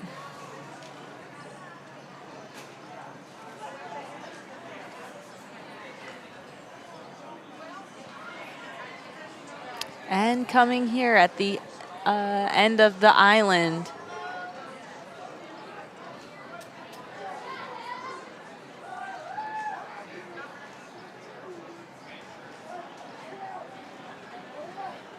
.184, we had the Hill School. Good showing for the Hill School. That was a really nice finish for those boys. We have a couple more boats coming through. Right here we have 185 Fordham Prep. We're anticipating this next boat is Nutley.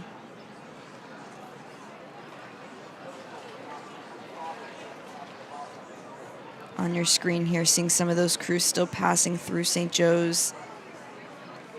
They're in that middle 500. That middle 500 can also be very tough. You start nice and strong, and then you still got quite some time before you're at the 500 or you're at the finish. So, and that was just Nutley finishing. Yes. And we also have here 187 Kearney. Being able to maintain a good pace throughout the race, always very important.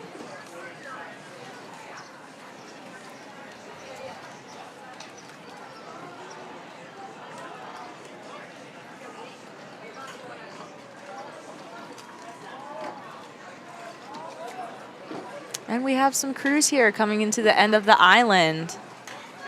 Another crew on your screen coming about St. Joe's, so they just crossed the 1,000-meter mark in their third 500.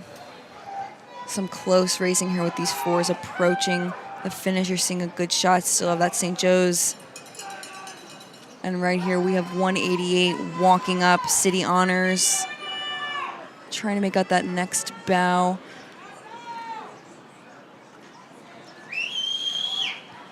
I believe that might have been Wash Liberty. Coming up again, 4 staying close together. That's always nice in a time trial when you can stay up where you have someone right next to you. It almost feels like a one-on-one race or like a 6-boat across race that we would normally have. And we see this boat coming up on the inside, taking over. And here at the finish, we have, I want to say that's 187? No. Might be Norfolk Academy. Then 192, this is North Catholic right here that's just finishing. Do you know how many boats there are in this event? Again, a little bit of a gap.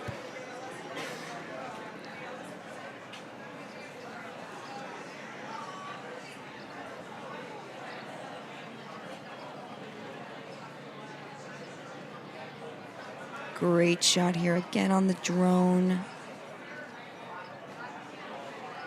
Trying to make out. It's important, especially if you're starting ahead, not letting those crews come up behind you, trying to keep that distance.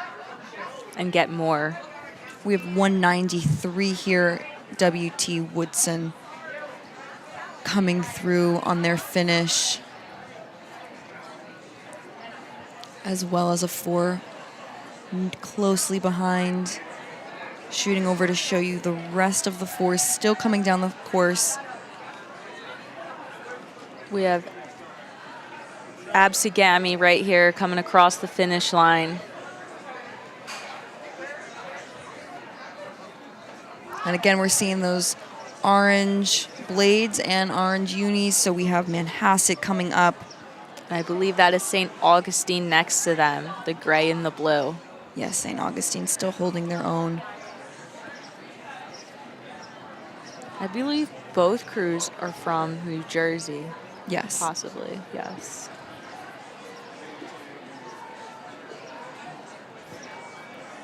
Coming up here, we have St. Andrews approaching the end of the island. They have a very nice school. They are a boarding school, I believe. They have a very nice body of water that they hold races on, I believe, every Saturday. So a lot of high schools will be invited there to race there, and it's a very nice body of water to row on.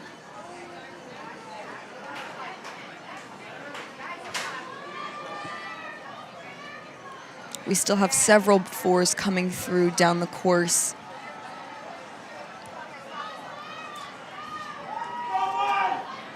Coming up here, we have bow number 199, Blair, with St. John's following behind. We have a solid pack of 3 fours coming up at the end of the island. This will be very interesting to see, very fun to watch the finish of this one.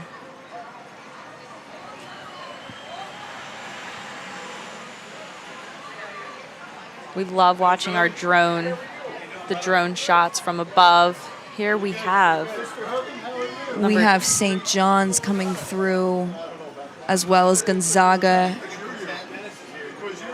And I believe that's King's School as well. Gonzaga walking up on King's. Close racing with that very 3. close. And right here in shot, believe this is Edgewater that we're seeing. Oh no, I'm so sorry, it's St. Joseph's.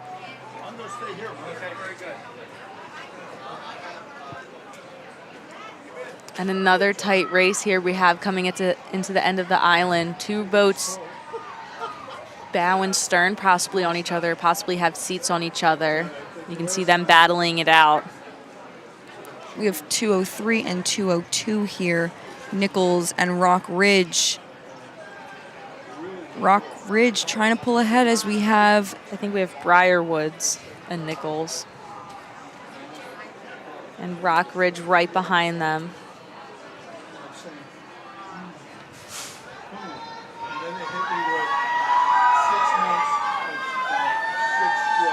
Great racing from these boys right here. Great racing. Should be good times too. And next up, we're getting a shot of the boys' lightweight doubles starting. So that is our next category. So we are towards the end of our junior 4s.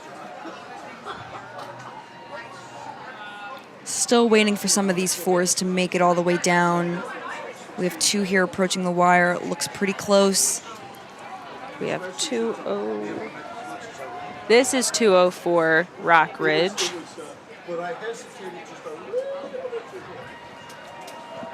And we have 2 4s coming through the middle of the island now.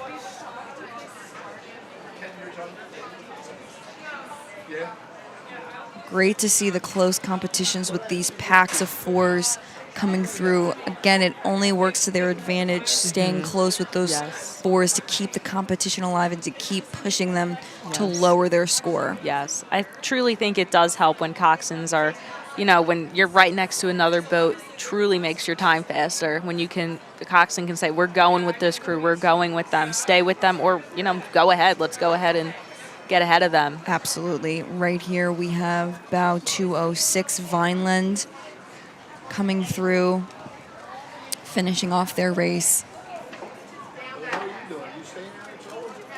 And right behind them we have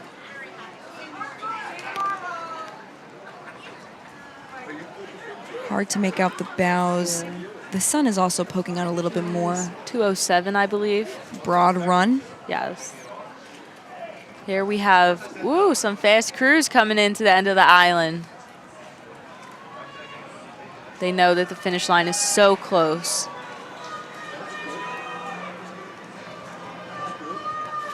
And here we have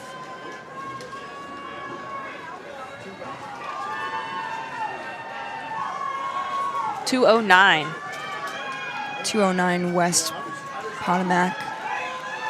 And right behind them, very close, we have 2:10, I want to say. State College, No, I think that's 2:08. as well as I believe that is 211 with Lake Brantley. Sorry, I think that was Belleville that just, and then the Lake crew team. As well, we have 210 approaching. This is now State College. And we have 4 different 4s coming through now.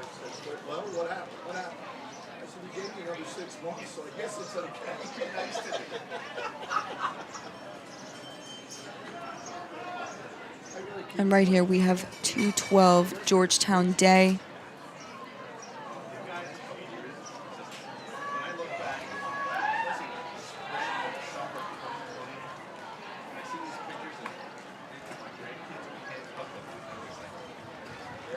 And not too far behind them, we have bow number 214. Charter School of Wilmington. Yes.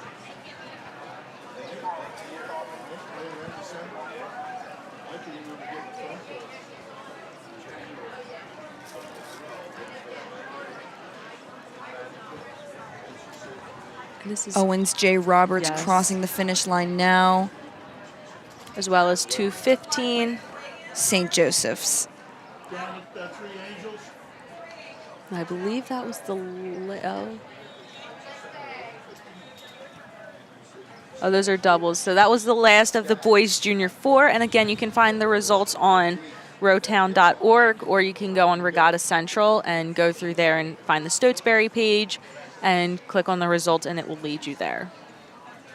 Smaller category this time with the boys lightweight doubles. We have top 12 places to semifinals. And they are already at the end of the island, so we are keeping it moving here. 17 boats in this entry. Coming through first, we have Malvern Prep. Following behind, we do have Haverford School. Great showing from both schools. I think Malvern and Haverford have a really good rivalry. I could be wrong, but I think on the water, it's always them two that are finishing in the sculling events. Malvern finishing as well. We have Haverford. Nice quick catches together. Really good showing for them as well. And I believe we have Germantown Friends, possibly, come in here at the end of the island, coming into the finish line.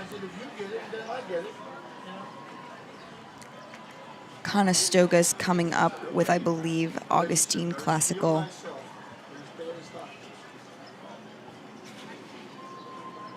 Germantown Friends closing off.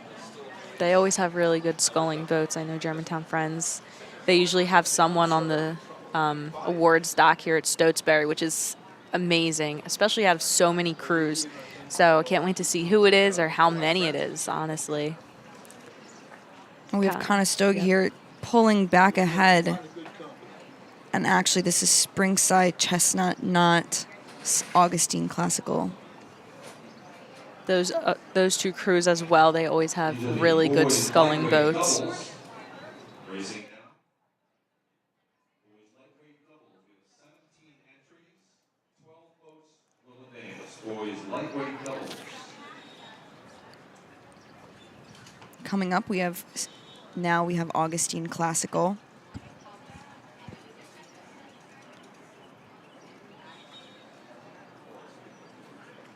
I love the matching visors from them. The neon, you can really tell who they are.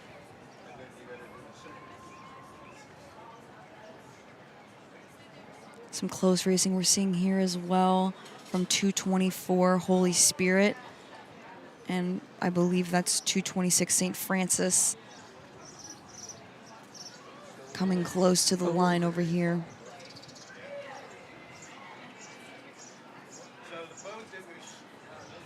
Nice finishes from both boats. Here we have 225, I want to say. Which is Shipley. And again, even though this is just a time trial, it is nice to see the crews racing till that line because Yes. it always still can help your time to go faster. Exactly.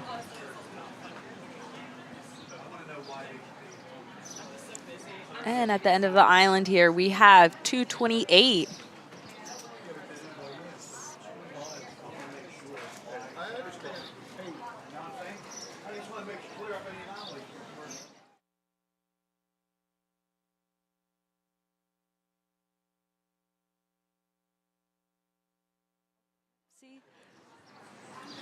Great finish from this crew right here. And coming up now, we have bow 229 St. Joseph's, New Jersey, as well as 231 Upper Marion.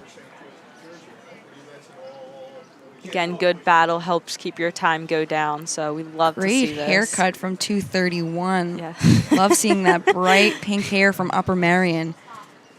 We hope we see him again. Here we have 230. Ridgewood coming through. Yeah, so we were about number 125, freshman 8. Holy Spirit is about number 126. And they're laid over. They're supposedly starting 15 seconds apart. I know it's not exact. I get that. Rough clock. Coming through now, we have bow 232 Devon Prep. I believe we only have about 3 more crews, and then that's the end of the boys lightweight double. So this one was a quick one. Coming up, State College here following behind Devon Prep. And then we're just waiting on St. Benedict's as well as Bergen Catholic. Yes. So that is State College, strong finish. I love, again, this blue boat. I love that color. St. Benedict's coming right through. Love the blue on that boat. Beautiful color. Beautiful finish for these rowers right Great here. double right here. Yes. Right to the line. And then coming up to close off the event, we have Bergen Catholic.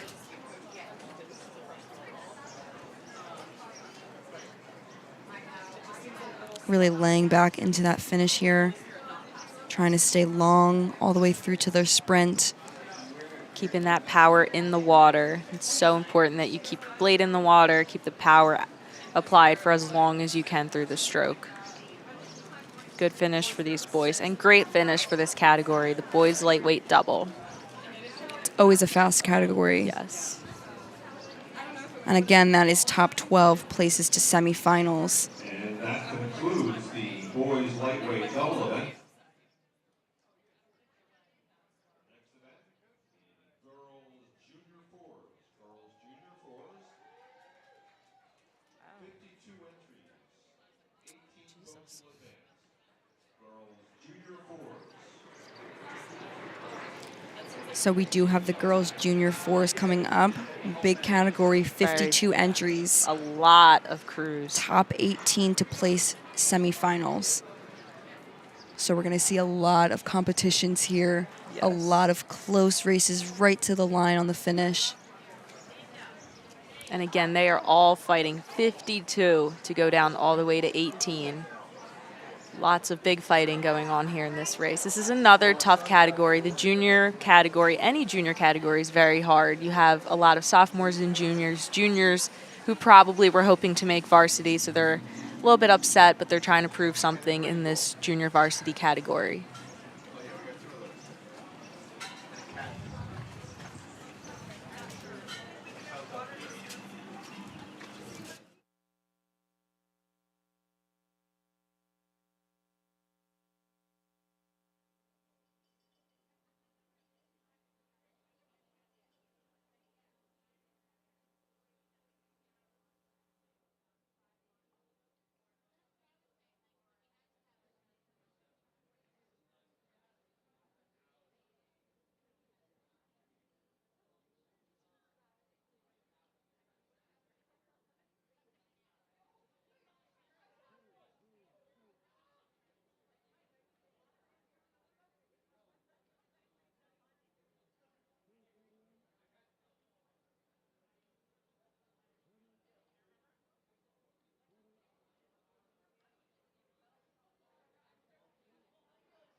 And it looks like they are off. We have the girls junior 4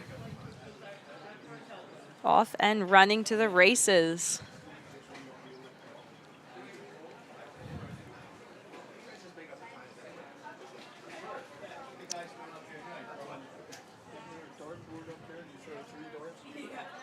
Again, you'll see those crews on the left-hand side of your screen. They are heading up for their race. So we should see some boys freshman quads heading up, and it looks like we have the mount. The mount is they're just starting their race, excuse me. They are starting their race.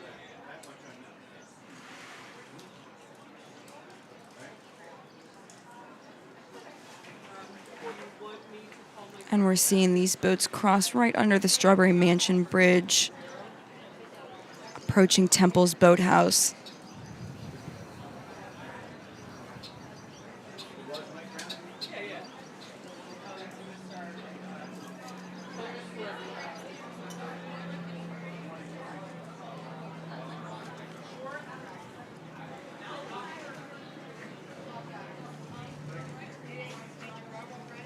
So it looks, oh, go ahead.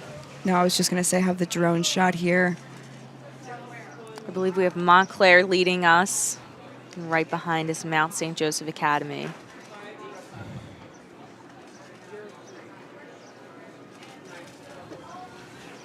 Those puddles are getting right to the end of the stern deck.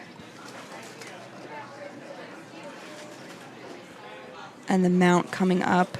It looks like they have a bucket rig. I believe this is the first bucket rig we have seen all day today. That means that we have 2 people, and they are rowing on the same side, and they're right in front or behind of each other. Usually you have someone in between who rows the other side. So this is the first bucket we've seen. Right here in shot, we have 241 Archbishop Carroll.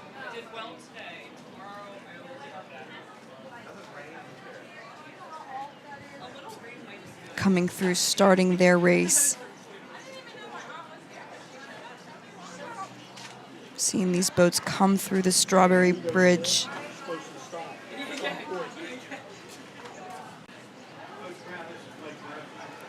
And here we have 243 Bishop O'Connell. I like their oars. The oars are a nice color. Their unis, I love that whole aesthetic going on. And Pink again, and the blue. loving that bright blue Vespoli Yes. that we're seeing.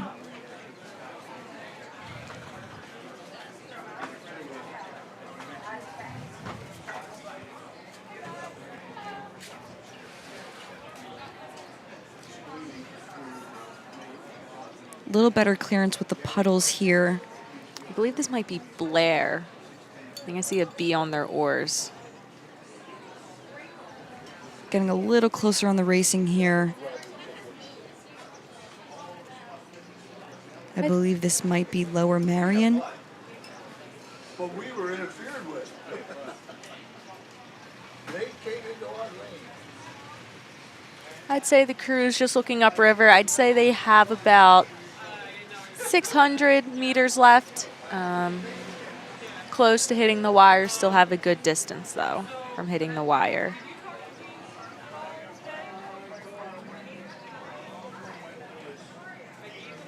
And we are seeing Montclair here with Mount. Mount really trying to come up and walk on Montclair.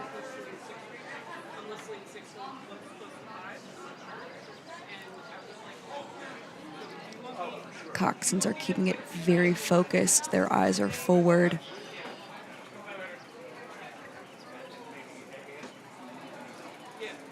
Montclair coming through now. Mount still hanging on with Montclair. I don't know what he and Al are doing, but they're just not putting lines. Getting close here, but Montclair is still keeping their distance.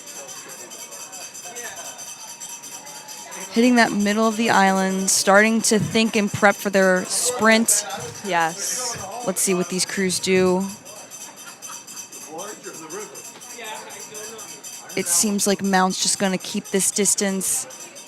We also have some good racing here on the frame.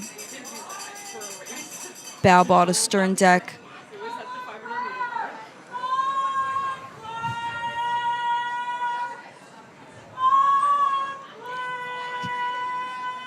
And here we have Montclair coming into the finish, looking strong. And we have some fans in the grandstands here saying the chant that we know and love. And the mount coming through too. Big gap with these other fours. As we can see, some more are approaching right under the wire. These crews are passing right through in front of St. Joe's. Yes. These crews are leaving nothing on the water. They want to put their best foot forward. Again, this is for the best time, top 18 out of 52. The lost and found booth is right down here by the Toyota finish line tower. So if you find anything and you want to report it, bring it down here to the Toyota finish line tower. Oh, we have a stern-loaded 4 coming up as well. Another stern-loaded 4 with the coxswain in the stern instead of how you're seeing here with... I'm going to say that's Blair. With Blair, a bow loader, the coxswain sitting in the bow. Strong for performance for Blair. Great connection for all of these ladies in the water. And truly still sprinting here all the way to the end. Trying to get as fast of a time as they can. Again, so hard with no one really around them, no one really behind them, no one in front of them really to push them. So really good performance for them. It's very important for these time trials to really have a good coxswain and to trust your coxswain too. Yes. Looks like we have Manahasset on our screen here. Not quite sure where they are at the course. I believe they're probably in the middle. And we have about 241. This is Carol coming through.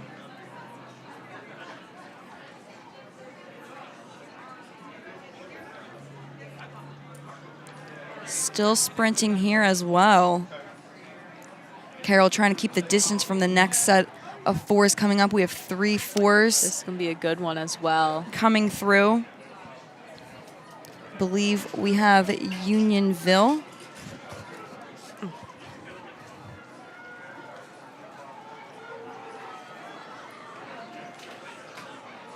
Four still making their way down. Again, we're looking. So I believe right here we have 244 Unionville as Lower Marion. Lower Marion coming through. As well as bow number 2. Going so fast I can't make out who it was. I believe that was Holton Arms.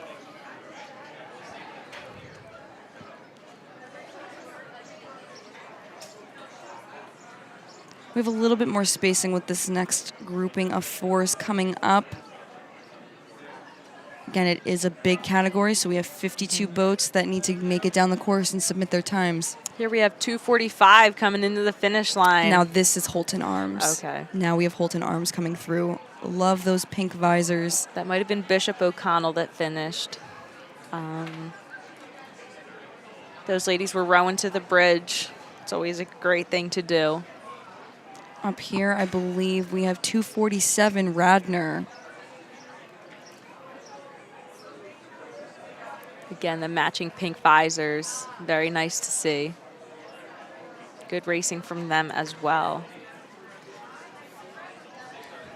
And right behind them, I believe we have 246 Ocean City crossing now on the finish. yes. A little bit of a gapping now between this next set of 4s. A lot of crews coming into the island here.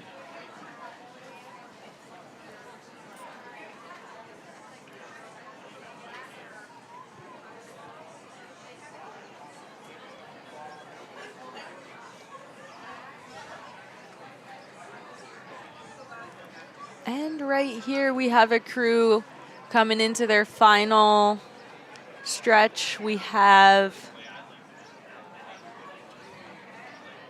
Hard to make out who we're seeing here. That is 249 Georgetown Day. And again, we see that coxswain in the stern instead of the bow. Very interesting to see those. From a coxswain perspective, I could see stern loaded, how that would be easier because you get to see your crew and actually look at them. Right. I've only raced in bow loaders, so it's hard for me to comment and say which is better. Right. But you can truly see the benefits of both, so it really Yes. does depend and matter. And it's just like an 8, honestly. It's just cut in half. Right here, we have 250 Wash Liberty coming up as well, right behind. them. We have 251. Absagami.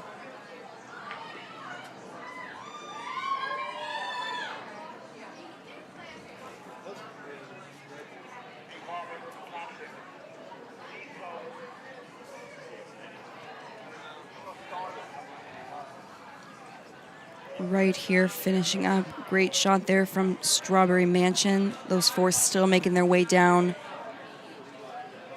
Great line.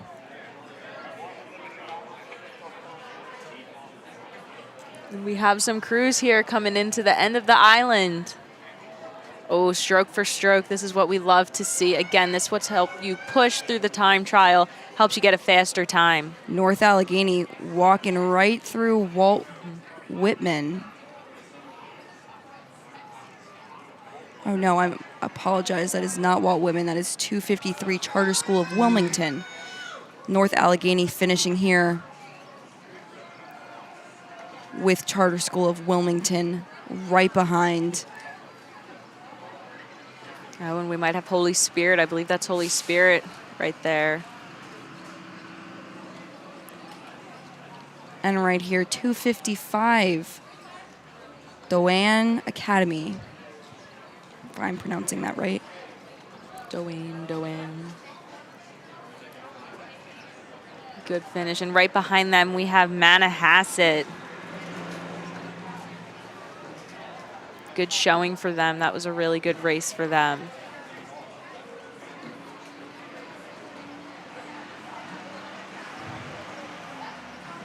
Waiting for some of these crews to approach. A good pairing here as those crews are coming through, approaching the green steps at 750 mark. Coxswain getting up to make sure that they got their point right there at that start.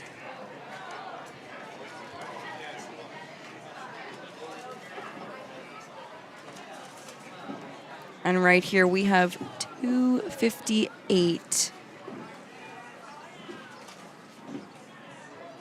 Bethesda Chevy Chase.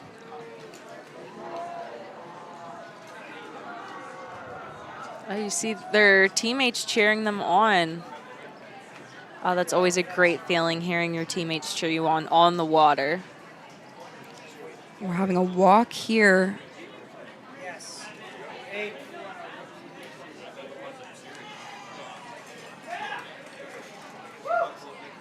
Not able to see who it is quite yet, but this will be a good one. I hope they stay together through the finish so we can see that. 272 in frame here, Bishop Ireton. Yes. They are just starting their race.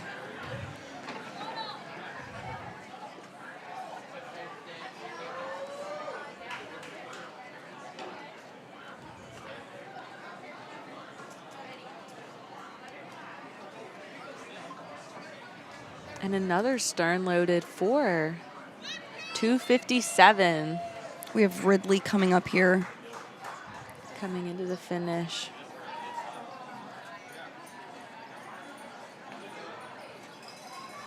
It's definitely nicer in that stern loader to see your crew and to visualize what's going on. Exactly. And right behind them, right at the end of the island, 259. Buffalo Seminary.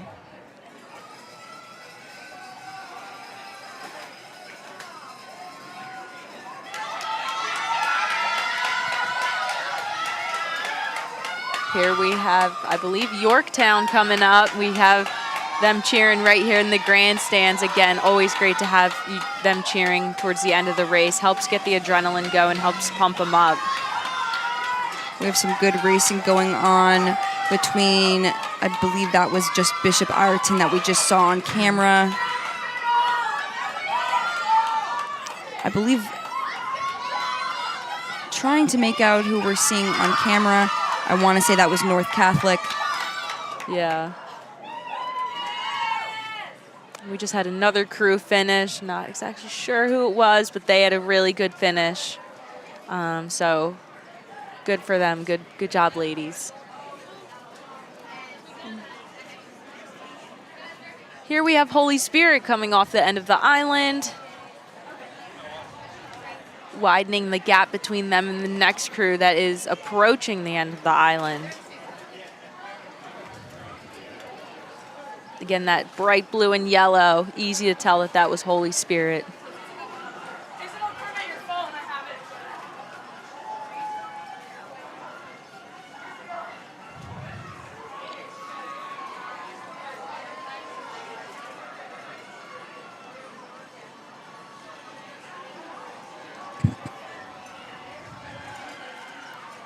Right here coming down the course, we have these 4 fours staying pretty close together.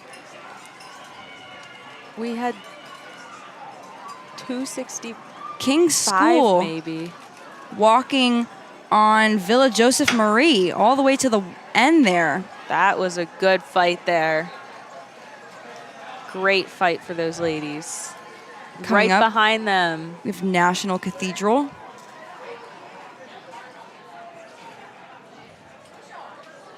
I like that light purple that they're wearing. If it's light purple, I like that a lot.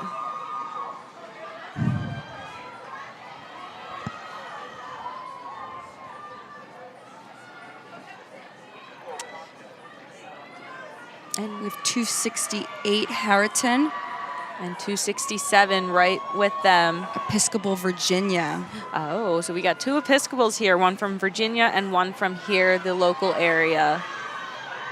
Great length from National Cathedral. Really trying to lay back into that finish to get as much length per stroke as possible.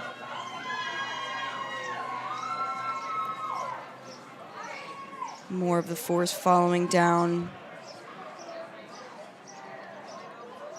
Great ratio here. Here we have 269 Mainland.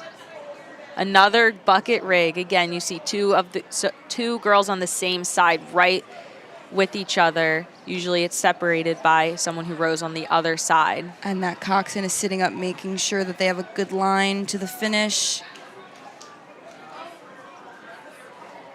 I think right behind them was 270 Atlantic City. And we're seeing a shot here. I believe this is up at the start.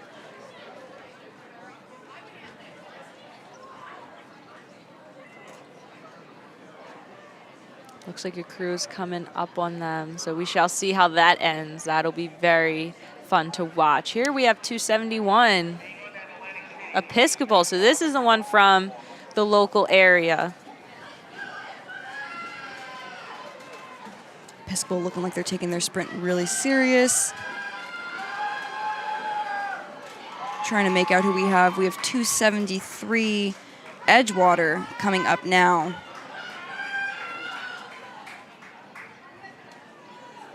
These ladies are looking good. I like the way that they're rowing. Looks very nice. The backsplash is truly amazing. Loving that drive. Yes.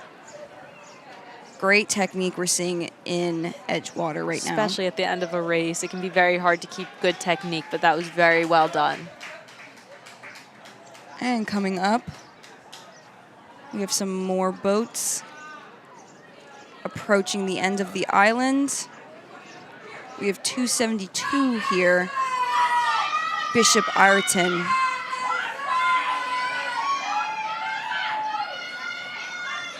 Trying to give it their all. We have a boat right with them, 274, James Madison. James Madison coming right up. James Madison keeping their composure, staying nice and tall into this finish. Good racing from both crews. And another tight one as we come to the end of the island. I want to say 276 and 275. So we have St. John's College and Westminster. Westminster pulling ahead.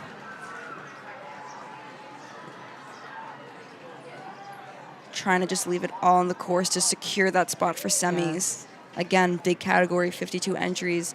Only 18 making it to semis.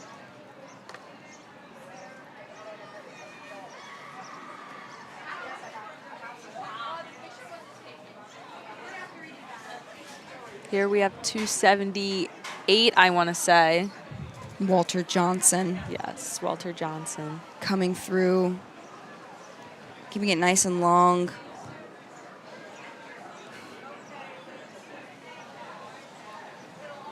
And coming up on them, we have 272 Bishop. I believe that's 277, Villa Maria. Villa Maria, my apologies. It is It did look like it 277. too, though. I could see that. Yeah. And a bright yellow boat coming into our screen here, 279. Nutley.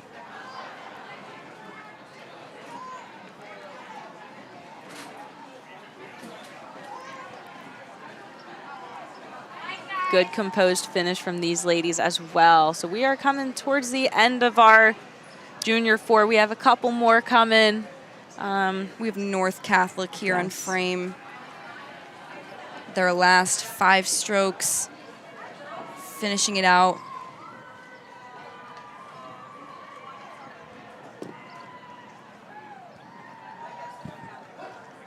Only a couple boats left in the Junior 4 category. I believe this is Haddonfield. Definitely Haddonfield Yes. with those H Yes. oars. Again, it's either the oars or the uni. You can tell who it is.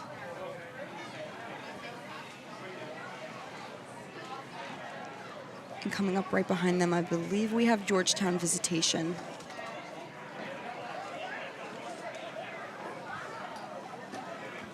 And we do. Georgetown Visitation coming right through. We have another boat in the middle of the island coming through, but we are going to watch Georgetown Visitation finish this very strong time trial for them. Keeping that rhythm consistent. Next set of boats coming up.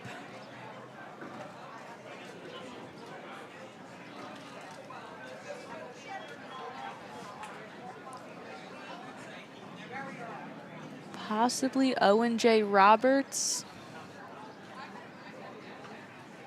I believe this is 286 Great Oh. Valley. We do have Great Valley here.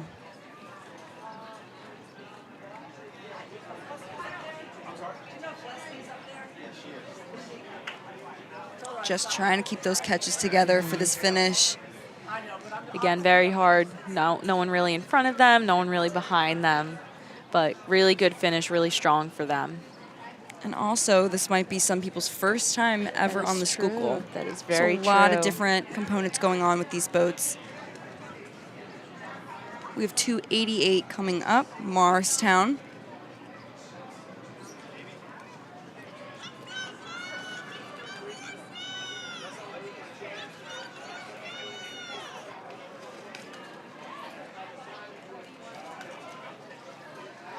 And coming off the end of the island. All right, they're challenging us a little bit. They do not have a bow number. I believe that is 285 Hill School. But again, we so. don't see a bow number, so it's a little challenging to make out who we're looking at right now.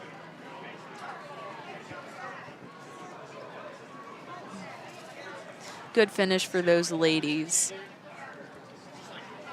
And coming up, we have 289 Rumson Fairhaven, our last boat of the event, closing us off here.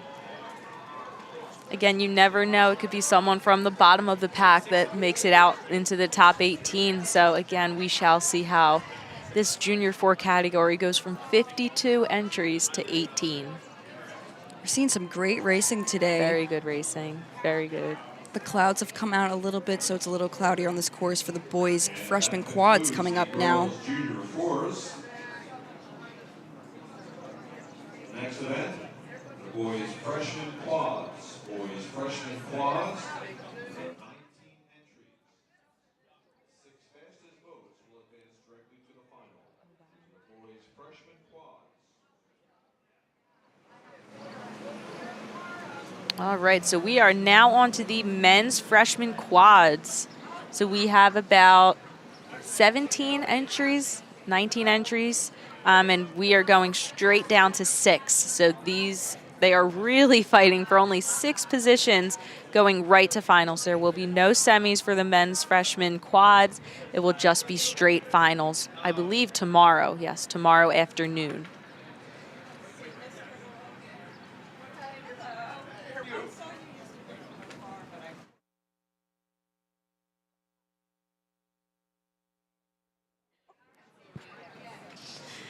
So leading us off, we have Conestoga coming in, leaving quite a big gap behind them.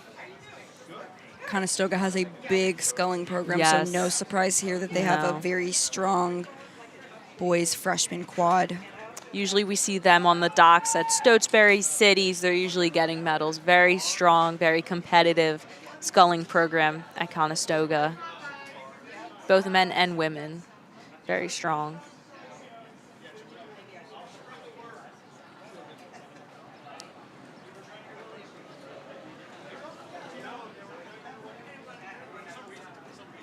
Hard to see who we have on frame here. Might be Haddonfield Township there that we just saw. But right here we have Conestoga coming through that bow, looking around to make sure that they have their point.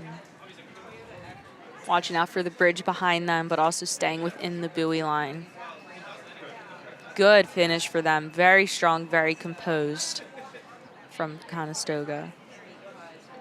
These boys freshman quads are looking fast as they're coming Yes. through past St. Joe's.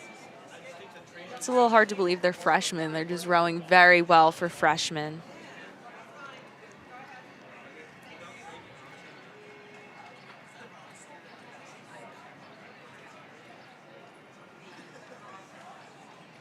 It looks like we have someone middle of the island. That crew there you're seeing on your screen is just starting the race. So they have quite a bit to go. And I believe we're looking at Malvern Prep right there. Could be Another mistaken. strong sculling program. But right here we have a good competition between these two. Oh, and we're looking ahead first to see 293 Haverford School The Haverford School. coming in hot. Coming in very hot. They're another strong sculling program. It's like them, Conestoga, Malvern, Germantown Friends. Always Local there. schools, yes, at least. Yes. That's the great thing about Stotes is it kind of mixes up the Yes. pool because we know what the Philly schools around here and in the area, Jersey Right, as well. right.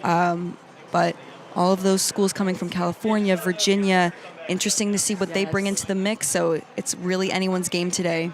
Here we have 294, Saratoga. As Another well strong as program. 295 following Haddon Township Yes, coming right behind them, strong as well. yes. We even have some crews from Canada. So if you see a crew from Canada, say hi. We have some also some crews from California. We're just trying to see who traveled the furthest. So we have Canada, California, West Coast is really far. So And right here on frame, we definitely have Roman Catholic yes, the purple and gold. as well as, I believe that is St. Joseph's. Yes, it is St. Joseph's, New Jersey, 297. Roman looking really strong. Roman also has a very a strong sculling program. Yes. Typically stay with small boats as well. Yes. So no surprise that Roman has this freshman quad.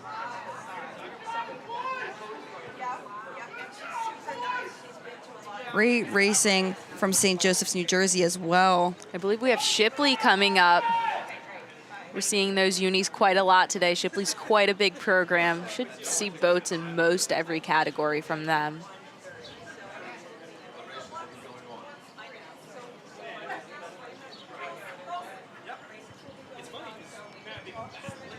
And right behind them, we have 299 Don Bosco Prep.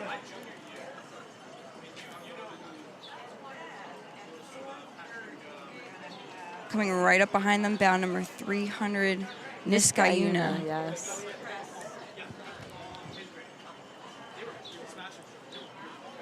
Should have Steen Hall coming up as well. And then bow 302, we have Germantown Friends. Yes. Coming in hot, walking right on that Steen Hall boat. Strong sprint from Germantown. Again, they know this river, practice on it every day, race on it. So they know this river practically like the back of their hand, probably. And we have another boat here coming into the finish. 303, we have Germantown Academy.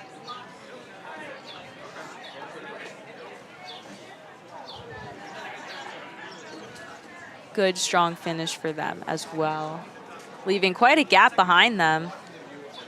And we have a couple more boats coming up here to close off the event. I believe we're going to have 305 right here, West Springfield.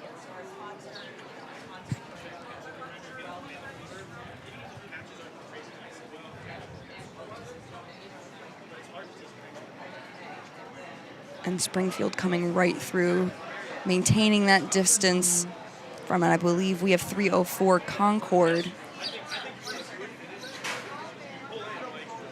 Oh, I believe their oars have like a neon yellow on the back and blue in the front. I like that. Very cute. Concord closing in right now. Yes.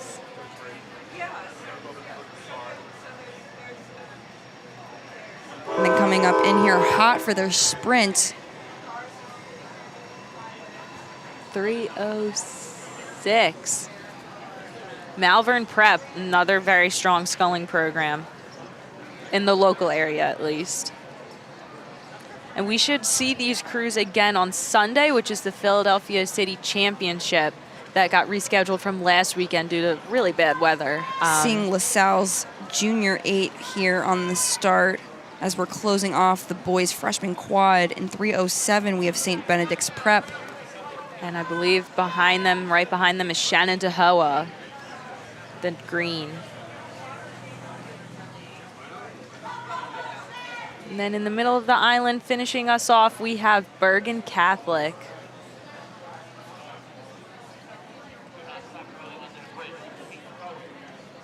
And again, getting that shot of some of these 8s starting off. I believe this is Christian Brothers that we're looking at now. So this is another big one, the boys junior 8. Lots and lots of competition. This is another one, lots of sophomores and juniors. So we should see really great times coming out of this one, really great rowing in the junior 8. And we do have a lot, so it will be top 18 places to semifinals. And it looks like we have a little bit of back-to-back here. I believe this is with Christian Brothers and LaSalle.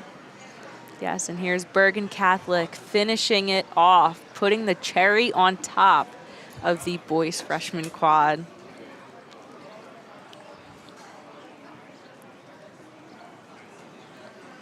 Christian Brothers pulling right ahead of LaSalle. Near that St. Joe's marker. Still have a little bit to go, so Yes. it could be anyone's game.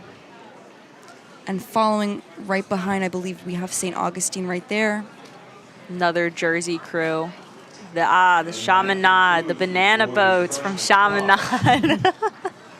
next event. The red and yellow, very iconic as well. Boys junior eights, 37 votes. The 18 fastest will be advancing. Only 37?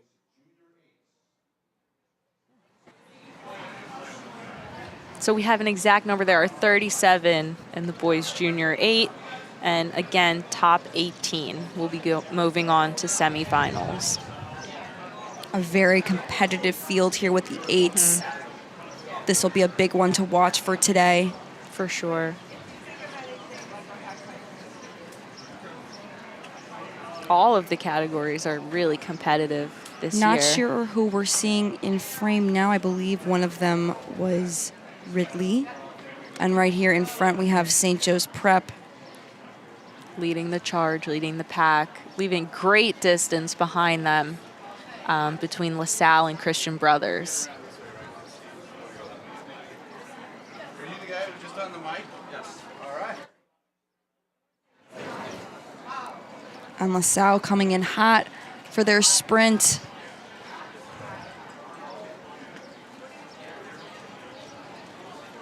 Really good sprint coming out of St. Joe's Prep. You can see the boat really flowing, the bow staying out of the water. That's always good to see. Good finish for them.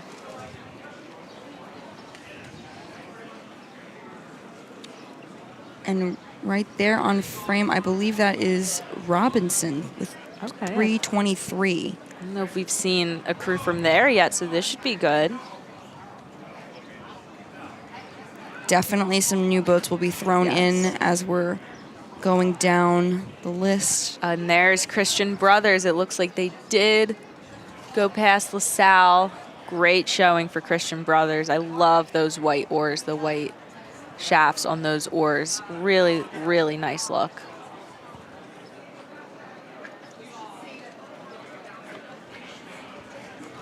Another great sprint we're watching here. Very high rate on this sprint. Really trying to keep their distance from LaSalle as they're coming up now. LaSalle trying to walk away from, I believe, St. Augustine. St. Augustine coming in hot, though, hitting the end of the island as LaSalle has about their last 5 strokes. Really good showing for all these crews. Watching these sprints come by is really, you can see that they practiced it. You can see that that is what they are going with. So really great for them. St. Augustine here finishing strong. Leaving it all on the course. You could hear the coxswain really wanting them to finish super strong, and they really did. So good for them. And right here we have 3:16. Bethesda Chevy Chase.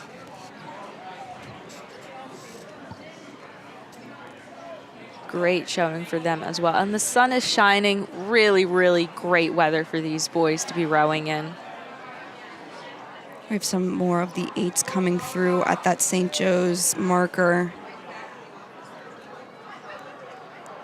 And here we have 3:18, Lawrenceville, coming in hot into the finish here.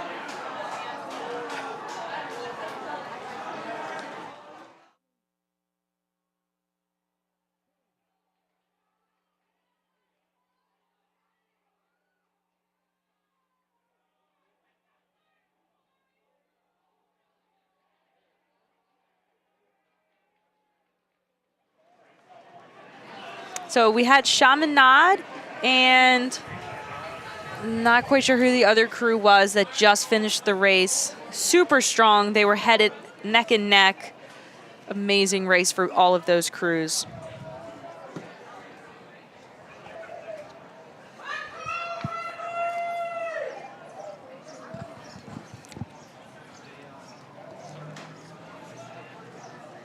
Here we have 3:20.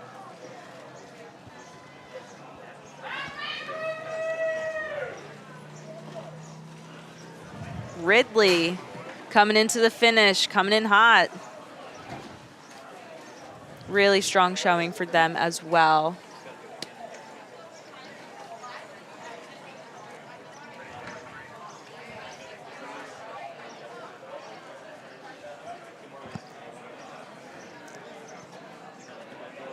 A lot of crews leaving quite a gap behind them. So it should be very interesting again to see how these finals place out, to see who makes it out of 37 to 18. I believe we just saw Lower Marion most likely finish. Yeah. Just saw Lower Marion finish. We're looking at 3:22 right now, WT Woodson.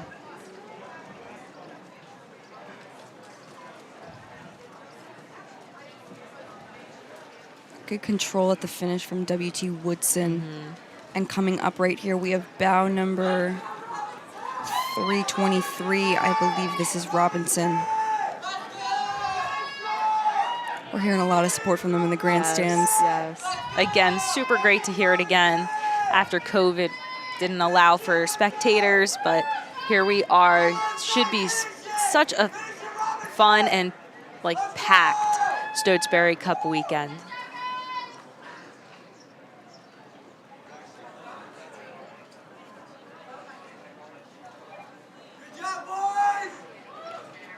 Looks like we just had a crew start that could be Oak Crest possibly. Maybe, maybe not, no. Coming through on the finish here, we have 324, I believe, South County.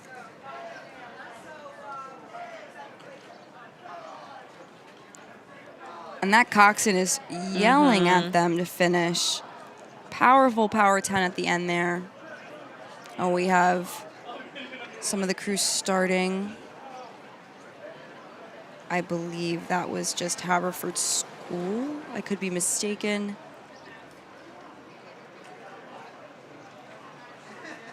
We have a crew finishing possibly, no, Vineland maybe?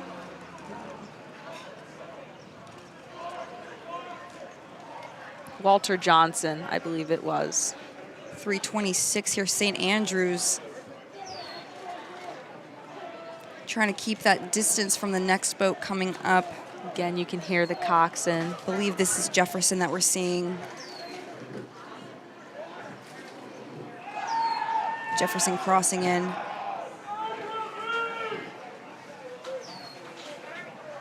Really strong finishes. I know we keep saying that, but we're not able to see the whole course, but just seeing these finishes is really amazing. They're really finishing it strong. Really, you can tell that, you know, I want that top 18. I want to keep moving on.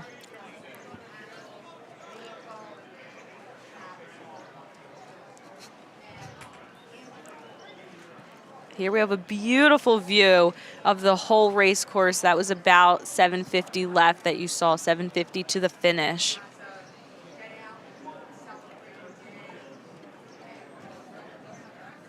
I believe that's 331 DeMatha. That is 331 DeMatha coming into the finish. Again, super strong. You can tell that these people really, these boys really want it.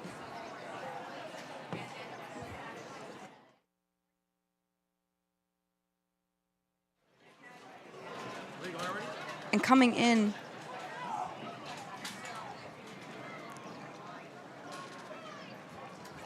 we have 328 here on the course. Vineland coming through for their finish. And right behind them, we have a crew right behind them. We have Fairfax. 330 Fairfax coming in.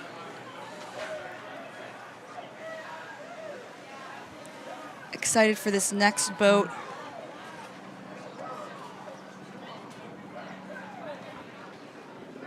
We have Philadelphia City rowing here. My boys that I have been assisting, helping out a little bit. They're looking good, Coach Christina. Looking good. Thank you, Katie. Looking pretty good here, trying to keep it together. Oh, we have a crab.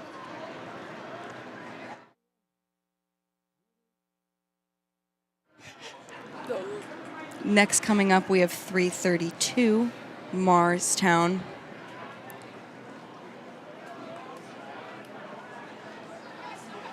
At least the crowd was at the end, so they could just glide to the finish. Hey, sometimes that happens. It happens more times than you think, really, more times than you think. What the heck was that?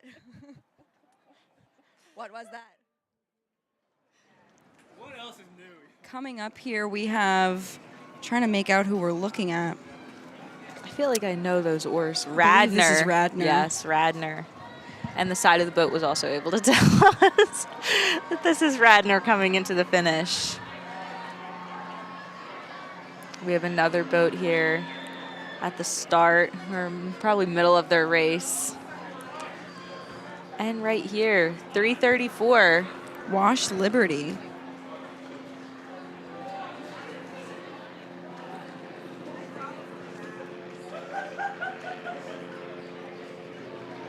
And these, oh, are these? A quick start. Again, a big category. We're still seeing some boats start. Hard to make out the bow numbers from what we're seeing on this camera.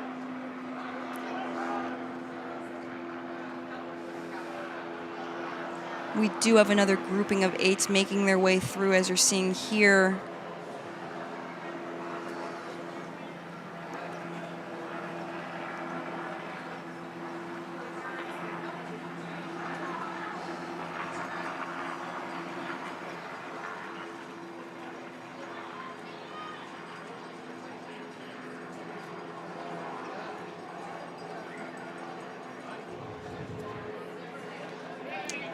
And here we have 3:36, I want to say.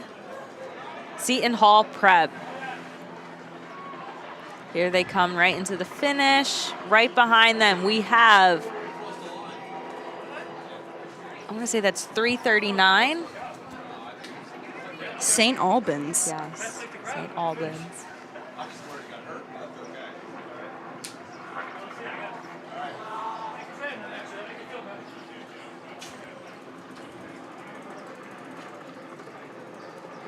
I believe we have 3:38 coming through now. Ocean City.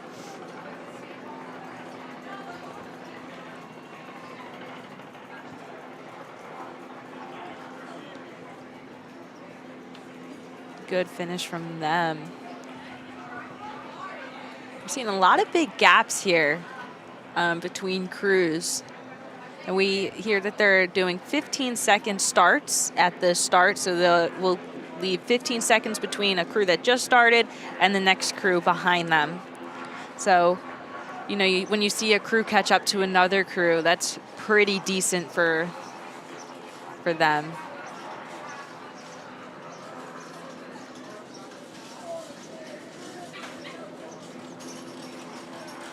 And we just had another crew, really great finish for them.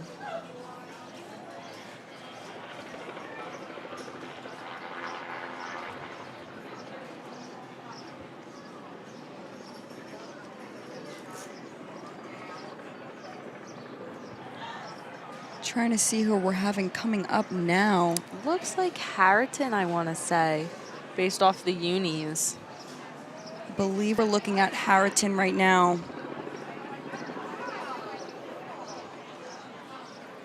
There we go, Harriton, 340. Oh, and right there, right behind them. I believe we have 342 I believe that's the Haverford School. Yes. So it looks like they are sculling and sweeping today. A little mixture of both. So really good for them, good racing for them.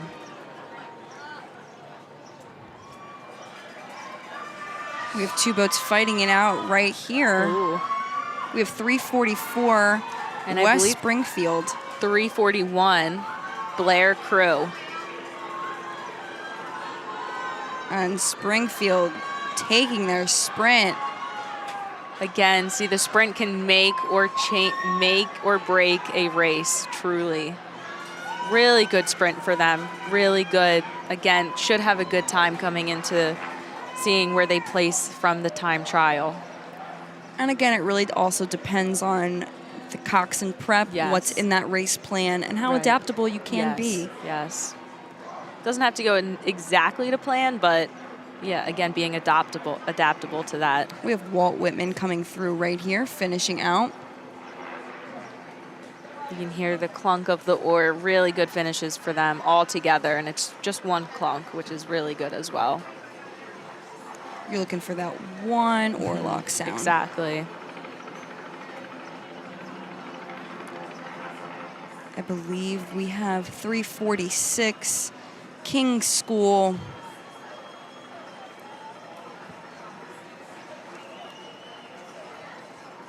And it looks like these are the girls freshman quads that they're starting right behind them. So we do have a couple boys junior eights that we are finishing up with, and then we are moving on to the girls freshman quads.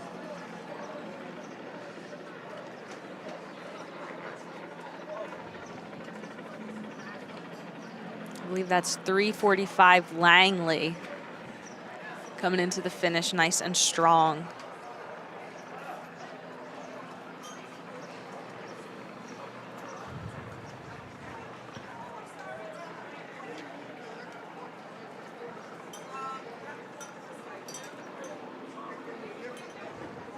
Coming up right here, I believe we have 348 St. Peter's Prep.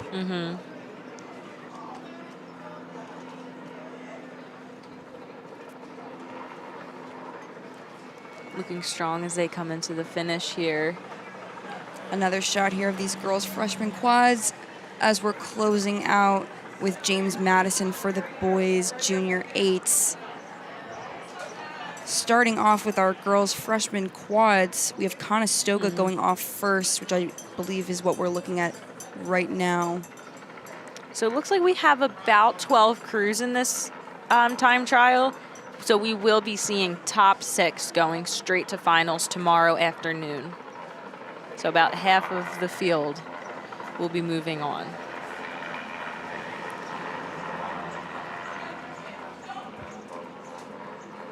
Oh, my apologies. We have 1-8 finishing out on the course.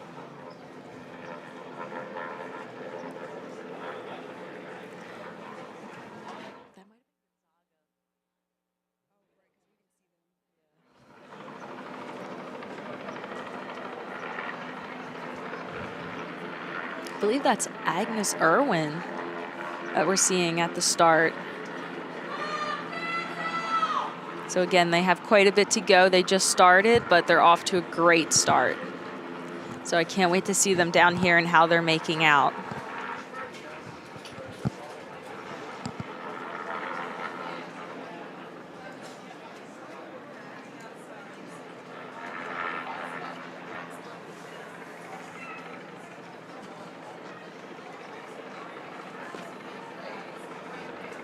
And right here we have 356 North Allegheny starting off. And that concludes the event for the boys junior eights. I feel like they're rushing everything now. Is the girls freshman quads. Girls freshman quads. Oh, because they're late. I think that's why. 13 entries. 6 fastest boats will advance directly to the final. This is the girls freshman quads.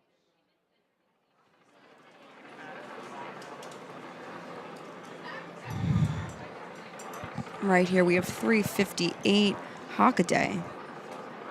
So that's about the middle of the field that we're seeing. So this is going to be a pretty quick time trial. And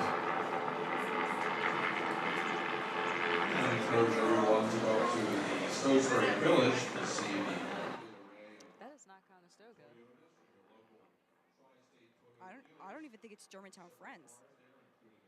No, I don't know who that is. That's not Agnes Irwin either.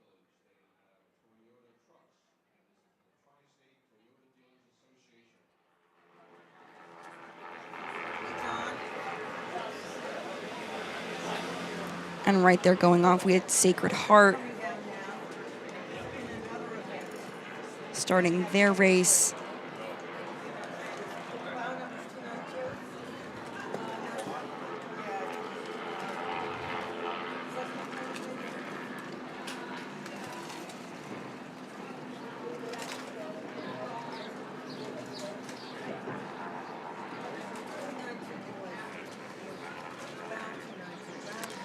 Here we have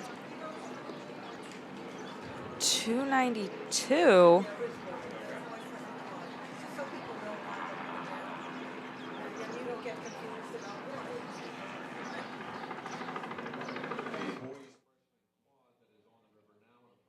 Finish line is Ridgewood.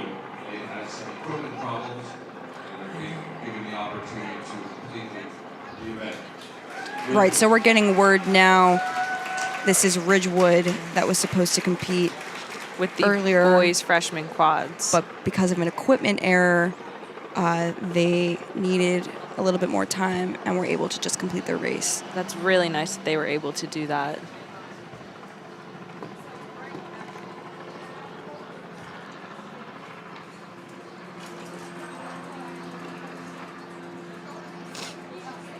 Here we have a great drone view. Again, about 750 in, so that's halfway for these rowers. And you're just seeing them go from 750 to the finish line. Great racing for them.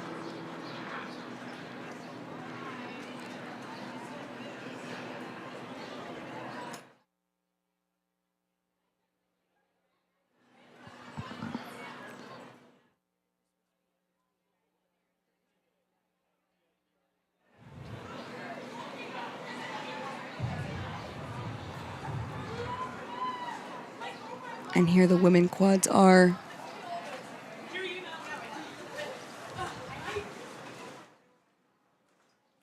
When's PCR's next race?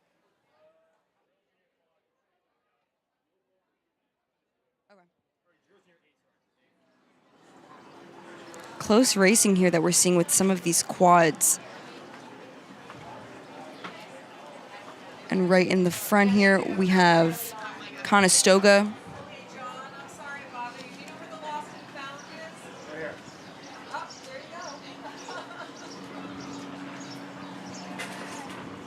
Conestoga with a strong finish, up well ahead of the pack. Leaving quite a bit of water between them. Really good race for them. Again, super strong, both men and women for Conestoga. Here we have in lane 1, Germantown Friends. Really nice finish for them. Again, they're also right with Conestoga, both strong for sculling, both on men and women's side.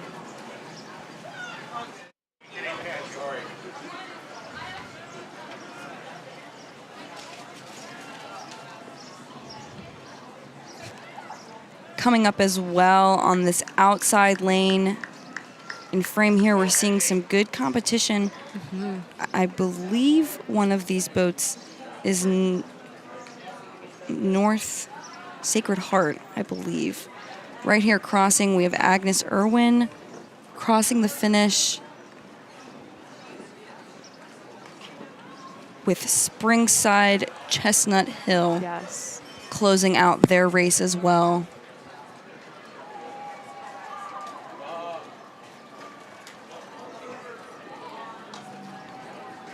Only 13 boats in this category, so it is top 6 to finals.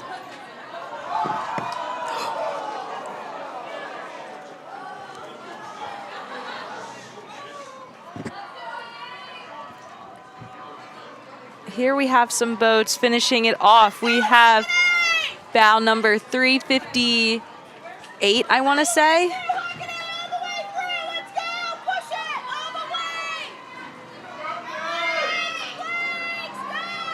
We have bow number 358, Hockaday, and right behind them, 356 North Allegheny coming here.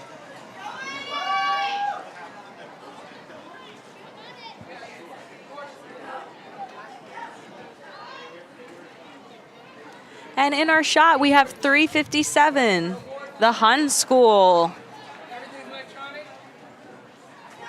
Great racing for the Hun School. Really nice, sharp catches for them.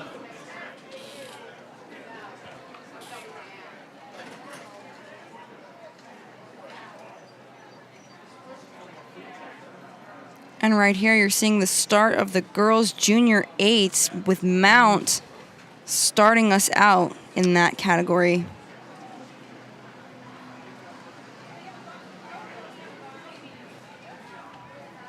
We have a couple more quads coming in. Again, the junior 8 should be very, very interesting to see the results of that. A lot of competition in that one.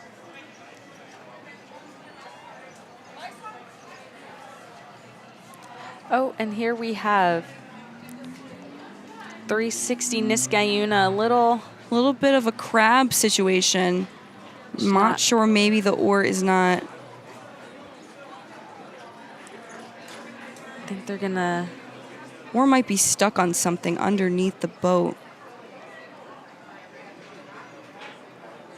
But they're still rowing. Still making it to that finish.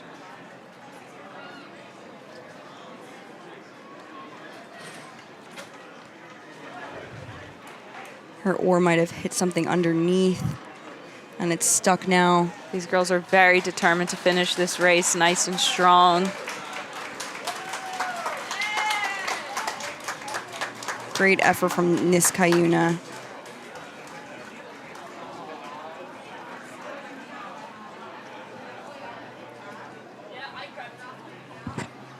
As we're getting a shot here of the girls' junior 8s, I believe we have I want to say that's Wilson. Wilson The coming green, through on the yeah. course now. And on the other side, we have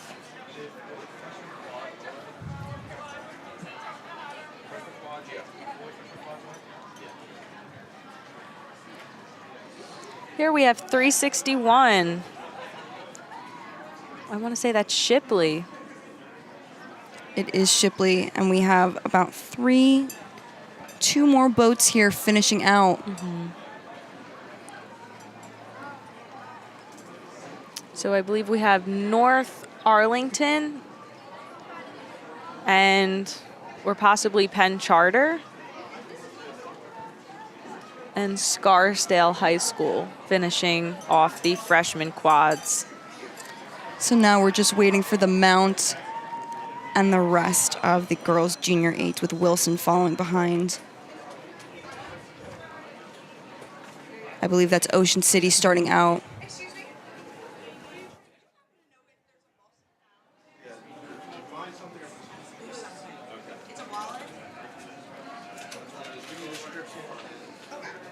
Looking strong at the start here.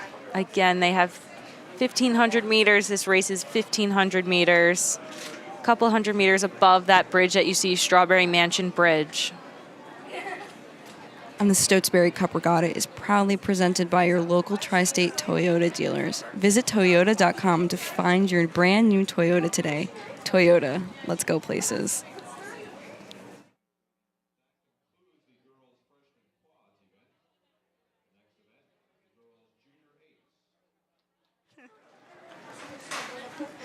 There are 44 entries, and the 18 fastest boats will advance.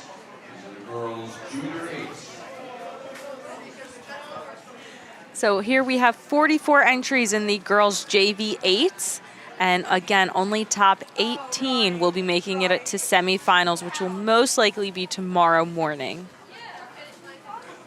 So again, we have time trials today, some semis this afternoon, and then more semis tomorrow morning. Finished off, we will finish the day with really, really strong finals in this Stotesbury Cup Regatta tomorrow afternoon. So please tune into that. And here we have Gwynedd Mercy Academy at the start.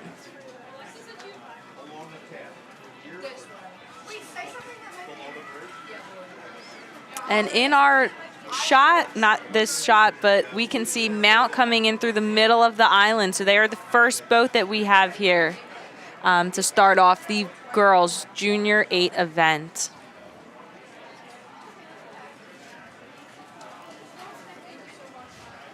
Ladies and gentlemen, I want to ask your The Mount coming in hot for their finish. Looking good on the sprint. Coxon leaning forward, really getting into her calls. You can see the focus in all of their faces. They're looking ahead, not looking out of the boat. Oh, and here we have a tight race. Ooh, I can't wait to see this come down the river. We have St. Andrews. I know that's St. Andrews. I'm not sure who that other crew was, but Very interesting to see how that will finish off.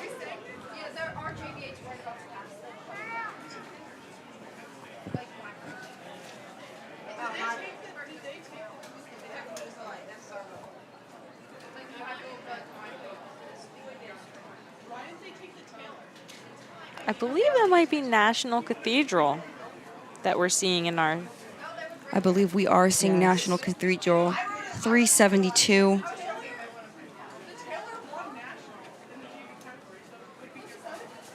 Right behind them, I believe, is Gwynedd Mercy 373. And here coming into the island, yeah, coming in the middle of the island, we have Wilson right behind who's finishing behind the mount.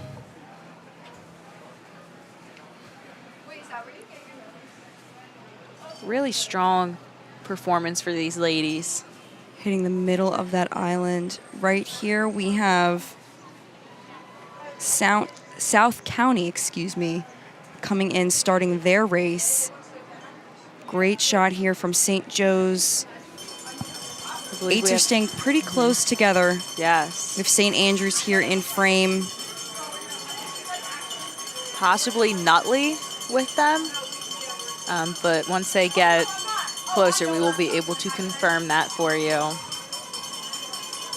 So again, we have Wilson here finishing it, and you hear that cowbell. They are back. Spectators are back, better than ever. Here to really cheer on their team, daughters, sons, nieces, nephews, you name it, they're here to cheer them on.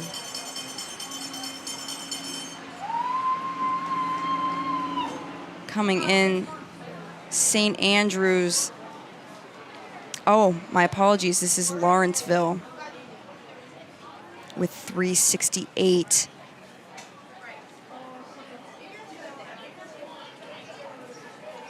And you can tell that they're going for it. They're leaving water. They want more water between them and, I want to say, Ocean City behind them. Ocean City coming up with Montclair. They're at the end of the island coming in hot into this finish. Here we have them at the 1,000-meter mark, again, 500 in. Montclair trying to walk up on Ocean City. Montclair might have the better sprint here.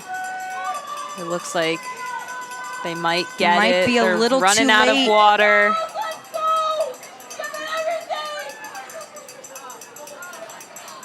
Very close call. Again, this is only for times, but it looks like Montclair might put up a very good time. And then coming up, we have Holy Spirit coming in, keeping their distance from the other eights. There's a big gap between who I believe is National Cathedral coming in. Strong finish for Holy Spirit. Good sprint from them, really good. The eights were always my favorite to race in. Yes. So competitive, very intense. Yes. So it's going to be interesting to see these heats going into semifinals, how it's going to play out and how Yes. intense it's going to get. Exactly. And yes, here we have National Cathedral. And right behind them, we have Gwynedd Mercy.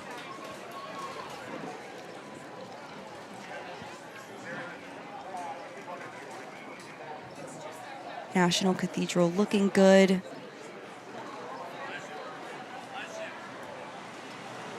Still doing great weather-wise. It's not feeling too hot near the water.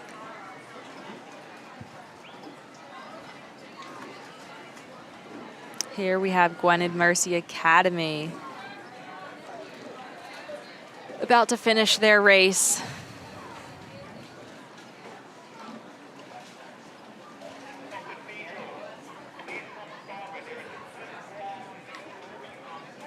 And right behind them, we have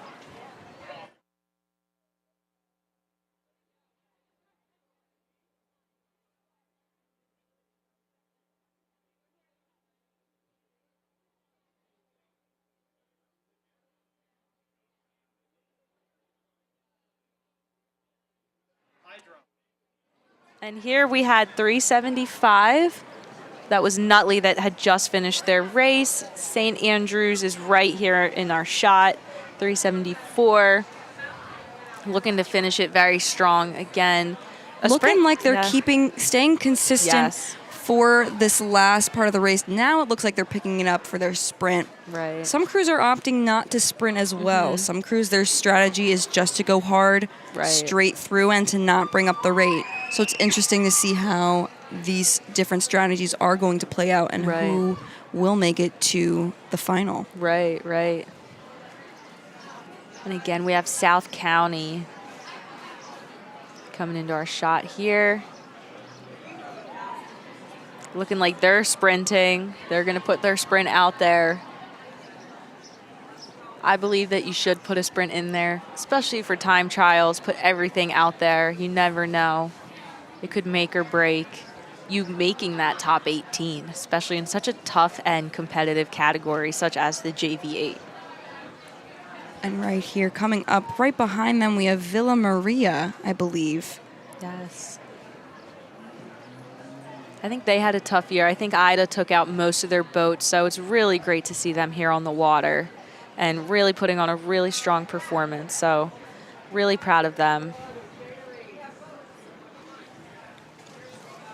Leaving a really big gap behind them.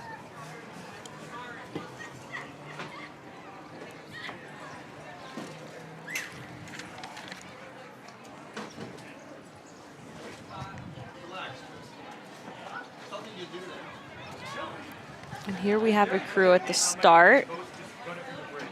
Looks like they're just starting their race, so we will come see them here at the finish line and let you know who it is. I'm not exactly able to tell you at this moment, but looks like they have a really strong start, so can't wait to see them down here.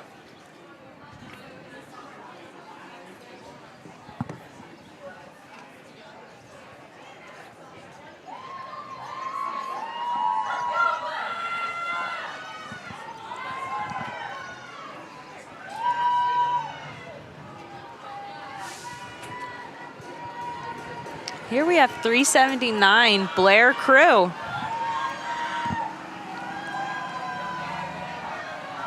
A lot of supporters cheering them on in the Yes. grandstands.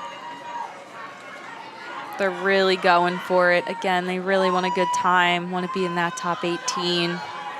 Looks like Stern 4 is really building it up here. As we're seeing the starts of some of the other 8s coming through. This could possibly be Langley. I'm not 100% sure. And here we have, coming to the end of the island, 378. We have Fairfax along with, looks like Fairfax is they're going for it. They're gonna take it. And you see that Coxon GoProing it, recording this race, very important. Still trying to, oh, here we have the start again, seeing some of these boats. Could be Atlantic City finishing. And we have, And then right here coming up hot on the finish. We have Lake Brantley.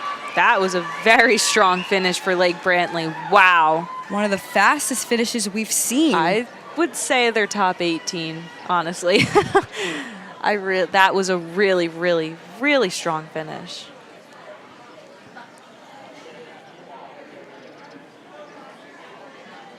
And here we have 380. Kearney. They're looking good as well.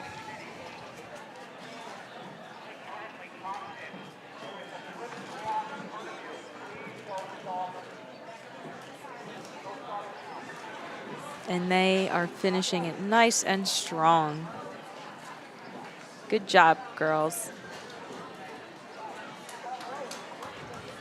Coming right through the end of the island now, we have 383 West Potomac. And it looks like they are sprinting. They're going to put their sprint out there. I'm seeing some good backsplash coming from these. ladies. Really good to see.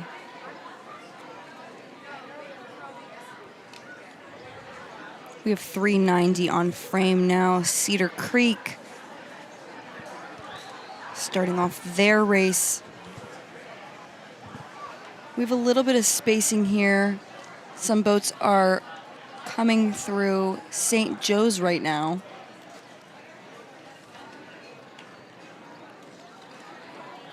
Good shot here as these boats are approaching the quote-unquote green steps. I believe now they are blue. They are blue and gold for Drexel. I did not paint them personally, but yes, they are blue and gold for Drexel. And right now that's about the halfway point. Yes. It's 7:50 left, Yes. so those crews walking through that. Again, always great to have landmarks. Oh, bad crab that we Oh. just saw right there. But they're still going as bow seat, trying to make out what boat this is, as the bow seat is desperately trying to get that crab out. They may have to let it run to let her twist the handle to get the blade out. And we have Germantown Academy here coming onto the course.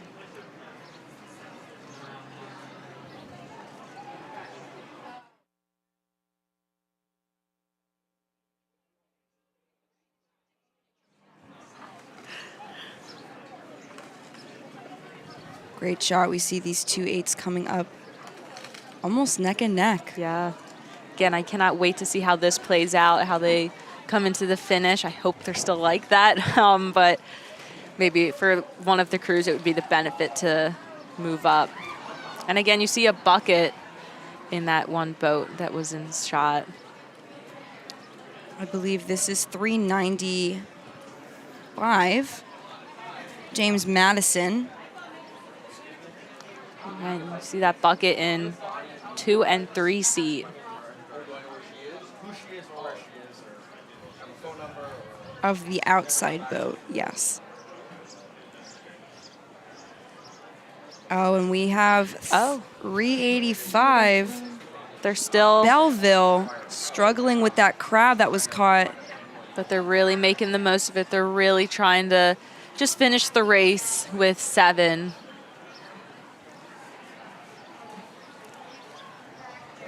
Crabs are tricky. It's one of those things where you might have to stop Yeah. to let it out. And it doesn't seem like that crew made that decision.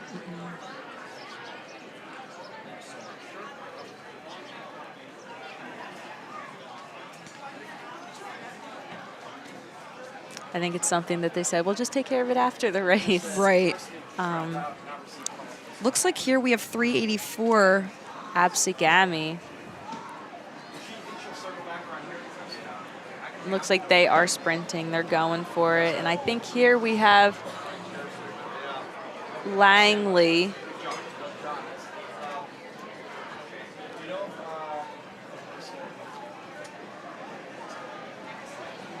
I believe that was just Lake Brantley that just crossed.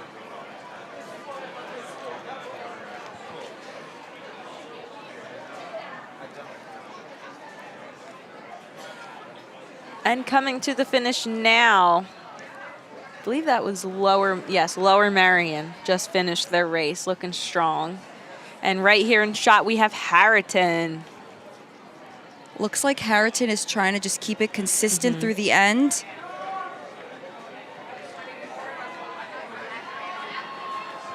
Sometimes it is hard to bring it up for that sprint. You know, you put everything out in the body of the race.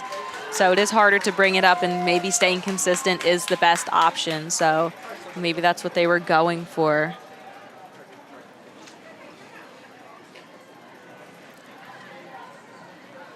And then following right behind, oh, we're watching another boat hitting the start. I believe that is 403 West Springfield. We're looking on camera now.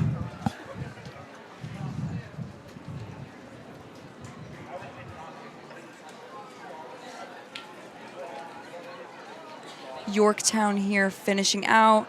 We have Philadelphia. Not sure who we see right now.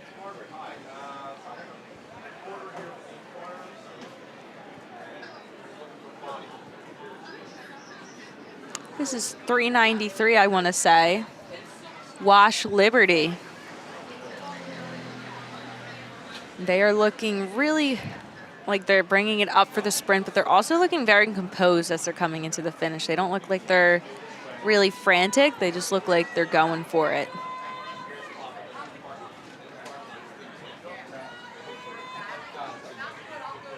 Just like 90 seconds walking down the street with customers. Thank you so much. Sure, thank you.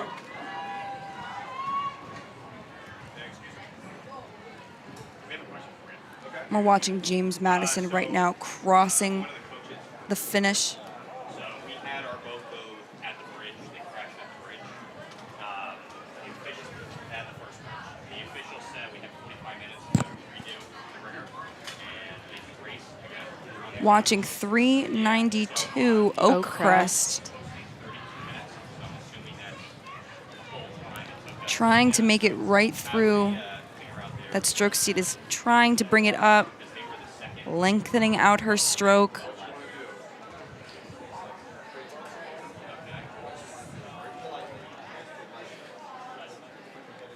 Some 8s right now are just hitting the island. We have one crew about to approach the end.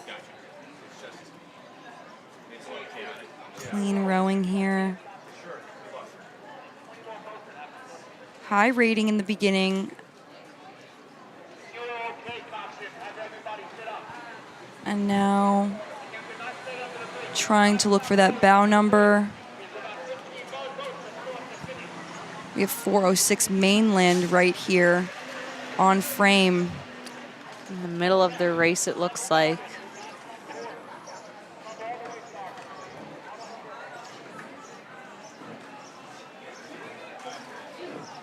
It looks like we have a couple boats finishing here. Germantown Academy.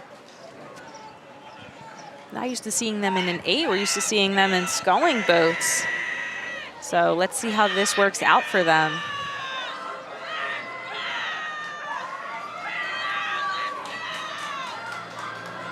And here we have 397 Stonebridge.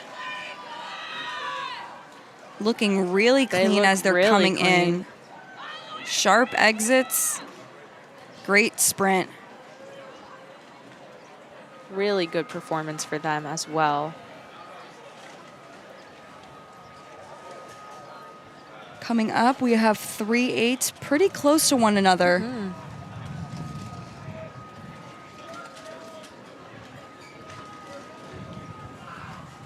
I believe this is W.T. Woodson coming in, trying to get that time as low as possible.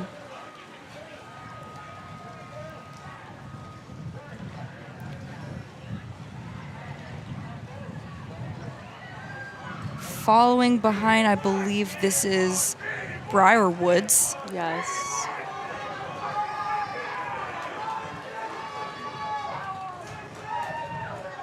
$3.99 Bishop Ireton. Nice clean finish for them. And right here we have 400. That is Robinson.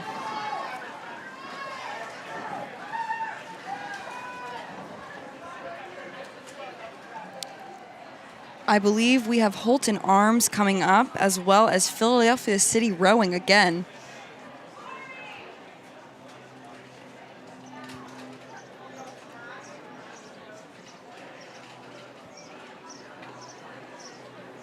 Holton Arms keeping their distance.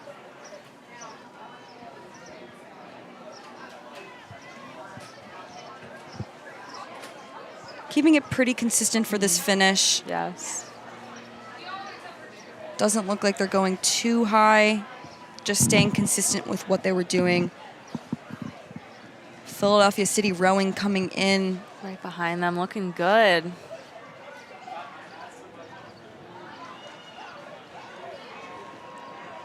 Looks like they are bringing up the rate. They are sprinting. They are going for it.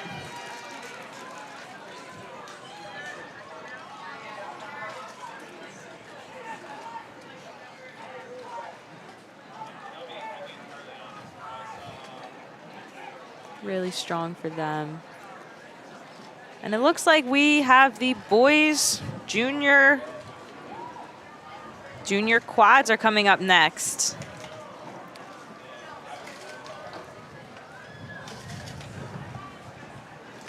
We do have some girls junior 8s finishing it off here. We're looking at about 5/8 right now, finishing out. I believe one of them is Ridley. We have Nichols here in shot.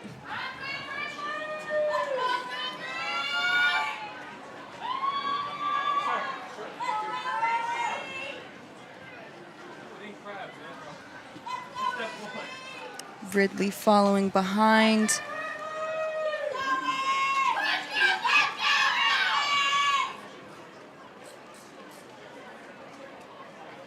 We're seeing some close starts with those quads.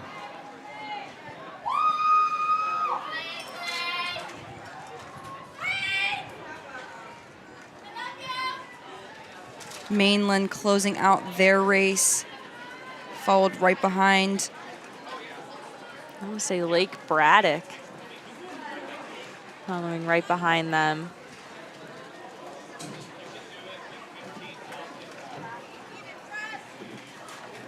And then closing out, we do have one more 8. I believe this is Haddonfield. 408 Haddonfield. So just waiting for the Academy of Notre Dame to cross. As the boys' junior quads are coming down the course. First off, we have bow number 412, Western Albemarle.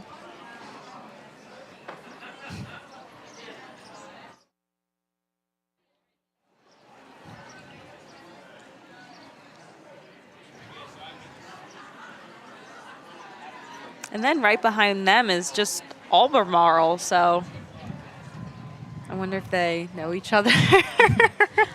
Watching Academy of Notre Dame there closing out.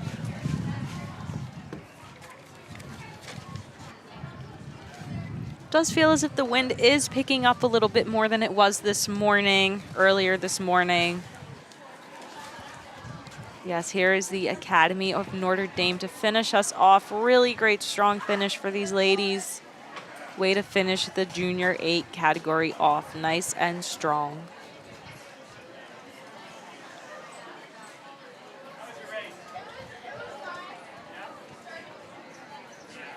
And that concludes the girls junior 8s event. Next event, and already on the water and coming through the island, these are the boys junior quads. Boys junior quads. We have 28 entries and 12 events. Boys junior quads. We have 413 Albemarle coming in very strong. And this will just be top 12 to semifinals. 432 on frame right there. That was just Doane Academy. This is 412 Western Albemarle. They are finishing it nice and strong. Road clean! I definitely messed that one up. I confused them. Oh, it's okay. I thought that was Albemarle. That's all right. Right here, we have 434 Devon Prep, and I believe that was also 435 Hackensack.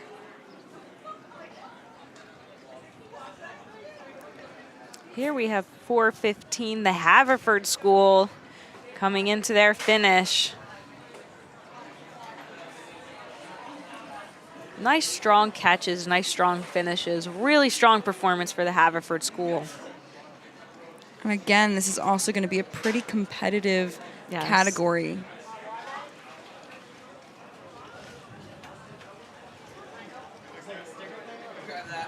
For 416 here, we have Steaton Hall Prep. Conestoga following, should be right behind.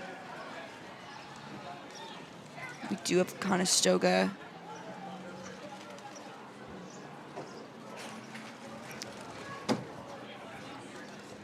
As well as Niskayuna coming right in as well.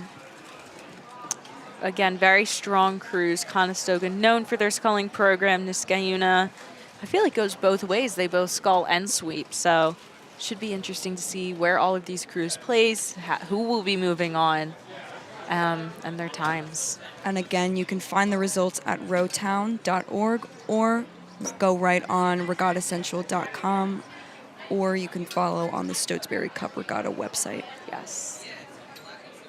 Right here, 421 Ridgewood.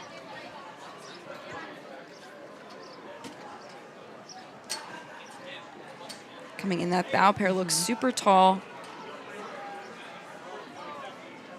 418 Springside Chestnut Hill. Seeing really fast sprints here. Really strong, fast sprints coming through here. 420 Penn Charter, as well as 419 Holy Spirit coming in on the outside. 438 just starting out. Boys Latin of Philadelphia.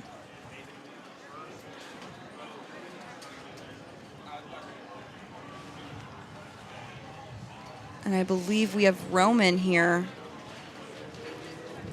on frame finishing with Haddon Township. Oh, Haddon Township. Oh, Coming in hot. That was even on the line. That would have been a photo finish right Would have been there. a photo finish if this was not a time trial. Yep. Coming up, we have 424 St. Joseph, New Jersey, as well as 425 Christian Brothers. Again, I love those white shafts on those oars. Just so fresh and clean. I really like it. Germantown Academy finishing up as well. Another great sculling program. Yes. I believe this might be Saratoga. It is Saratoga coming up. They're another one. They both scull and sweep. Really strong program there.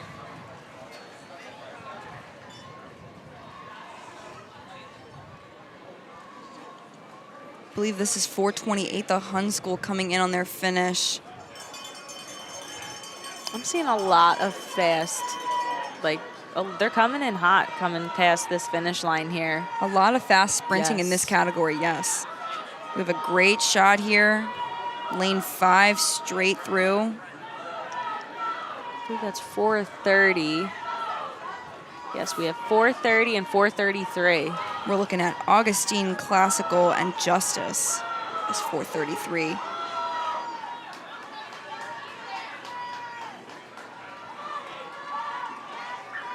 These crews really trying to make it to that semifinal. Yeah. 438 on frame right there. Boys Latin again. And it looks like this is the start of the next category, the girls junior quad. Looks like we're looking at Western Albemarle as they start the event. We still have some boys junior quads finishing us off here. Here we have 434, Devon Prep. Again, really strong. And if you have a really good quad, it could be as fast as an 8. Oh, absolutely.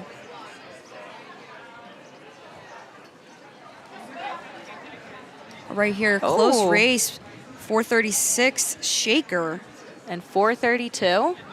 Doane Academy. Nice, good racing right here. This is what we're going to see tomorrow and this afternoon. A lot of coming up for the sprint, a lot of neck and neck. It should be very, very good racing this afternoon and tomorrow. You're looking at Haddon Township right here on frame. And now we have 435. Hackensack going with, who was next to them?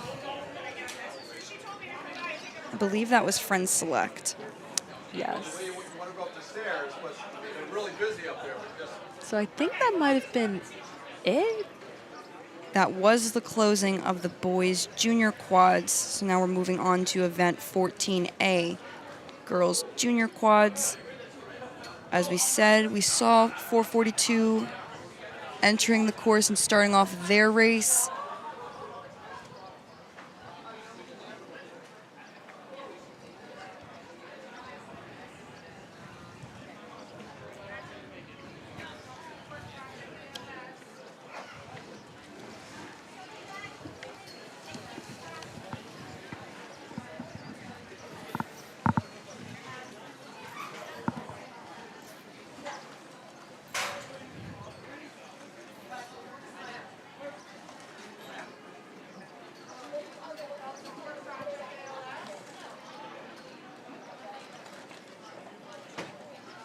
We'd also like to take a moment here as we're waiting for the girls' junior quads to go ahead and thank one of our sponsors, the United States Army, for returning this year as a sponsor again for the Stotesbury Cup. To learn more about the Army and what they're offering, you can go to thearmy.com, as well as stop by their tent in the Stotesbury Village and speak with their team to learn more.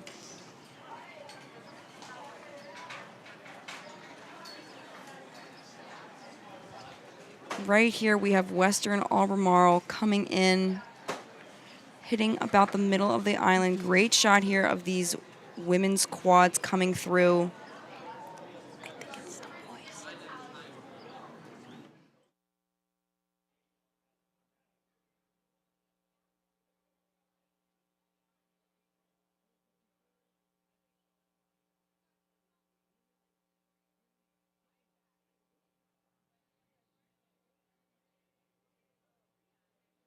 8:38. My apologies, misspoke there. We have the last boat for the boys quad We have Boys Latin of Philadelphia. finishing out their race strong. You can tell that they really want it. They're bringing it up for that sprint.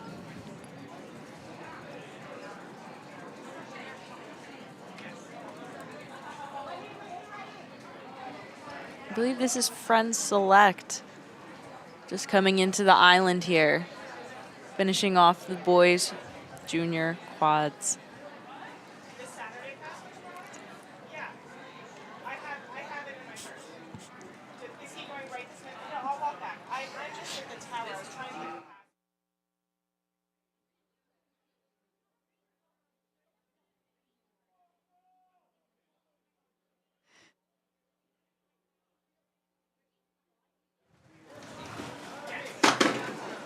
I got it. Sorry, I would have given it to him. And here they come. They're at the end of the island, coming in strong. They have about, I want to say 25-ish strokes left. So they are almost done, almost there.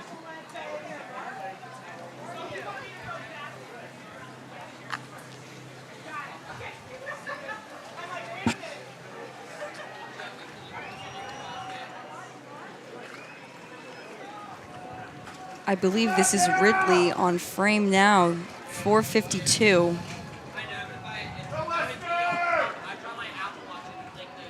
442, Western Albemarle coming in. Yep. Boys Junior Quad event. Here they are coming into the finish here. Again, great sprint for them. Junior quads. Girls Junior Quads. We have 21 entries, 12 will advance. These are the girls Junior Quads. I believe this is Springside Chestnut Hill right there with them. So good, strong finish for them. And in our frame, yeah, here they are, 443, Springside Chestnut Hill in our frame. So again, this, I believe they have about 21 entries in the girls' junior quads. 12 will be moving on to semifinals, which will most likely be tomorrow. Coming up here, we have Haddon Township 444 as well as 445 Germantown Academy. It looks like with this pack, everyone is staying very consistent. We have 444 Haddon Township coming up, though, for their sprint. It's 446 Conestoga. Oh, that was another photo finish right there. I love when races end like that. Makes it exciting. Oh, definitely, definitely. Both being in the boat end watching it. That was 4:47. We had Hockaday.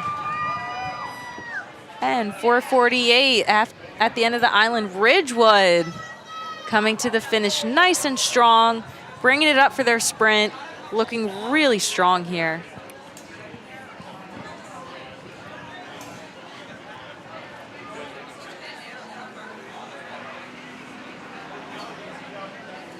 And right here we have 444. We spoke earlier. This is Haddon Township.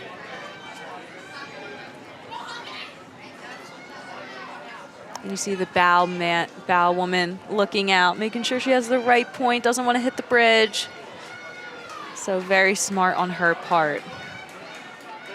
449, that just was Niskayuna. Yes. And I believe this is 450 coming in front of us. Episcopal.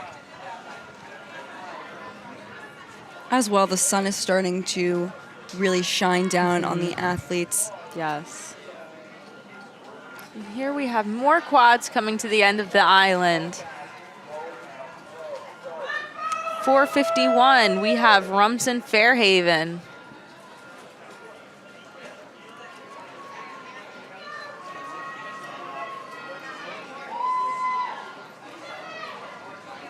All of these crews looking really strong. Really good finishes. Keeping the boat moving at a really good pace, really super strong. Here we have 452, Ridley.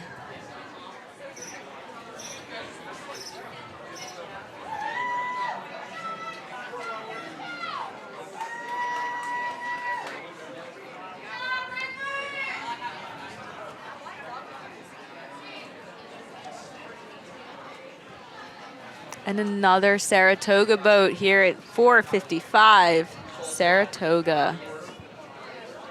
Next, waiting up on Alexandria City, as well as Penn Charter, waiting for them to come down the course. And again, this was like a quick heat. We're almost done with them. But they are just really having great times. Great rowing here, great technique. This is what we love to see, especially at Stotesbury. And great conditions. Oh, it's absolutely. not always that you get that, so Yes. it's very nice that the weather panned out this year.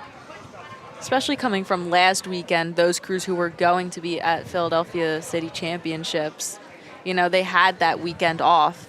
So being able to show what they've been putting in here at Stotesbury, it's been really good to see that. It's a great closing off to the season. Yes. It's going to be exciting to also see what goes on with the summer rowing, Yes. as well as when we come back in the fall for our big head of the Schuylkill, Yep. our long races. Yes. Of course, with cities tomorrow closing out the season for scholastic rowing, that'll be interesting to see. Hopefully, the competitors aren't too tired from today I was at about to Stotesbury. say that many of them might have 3 days of or 2 days before of rowing, 3 races before Minimum, rowing. Yeah, right. That's a lot. That is a lot. But they're very strong athletes. I know that they can handle it, and they're young. They're young. They can do Young. it. They can do it. This is what all the prep work in the spring does. Exactly. All of the steady state, all of those miles on the water, it matters for weekends like this where it does Exactly. count. Yes.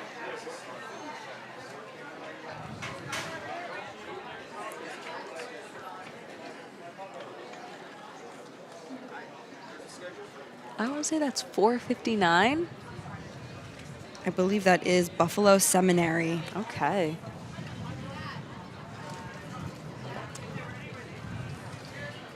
Watching Buffalo Seminary cross now, I believe.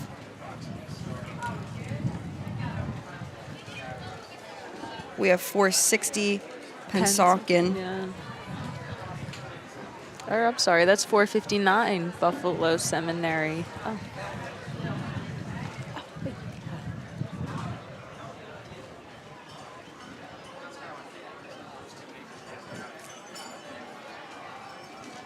Right here on frame, we have Germantown Friends. looks like they have ribbons in their hair. Oh, I love to see that. Amazing. Good racing for these ladies.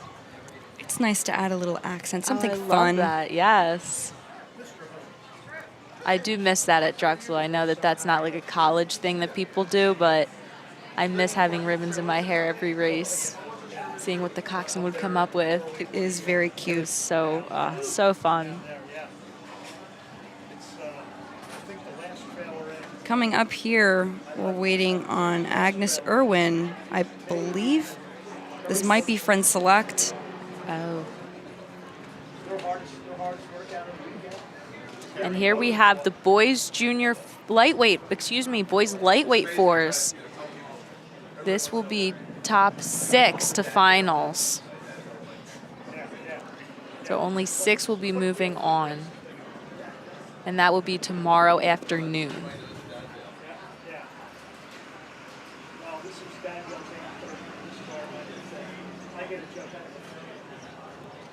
So right now we're watching Agnes Irwin. We're seeing some of the lightweight fours coming down. I believe we have Christian Brothers in frame. And possibly Canisius as well. Oh, it looks like we're having some oar trouble here. And Socken seems to have caught a crab. Up there she goes. She got it. There we go. And they let's are finish. back off. Beautiful. We love to see them pick it back up and get right back into it. Good finish for these ladies, working hard together.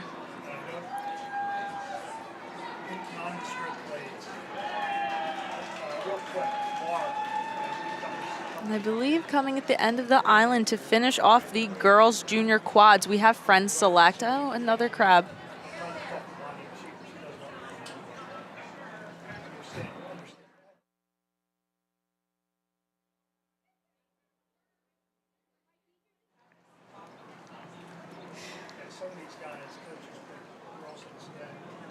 And we have Friends Select here. They just caught a crab bow seat, but she was able to recover. And look at them taking off again. They're not going to let that stop them. Great finish for them.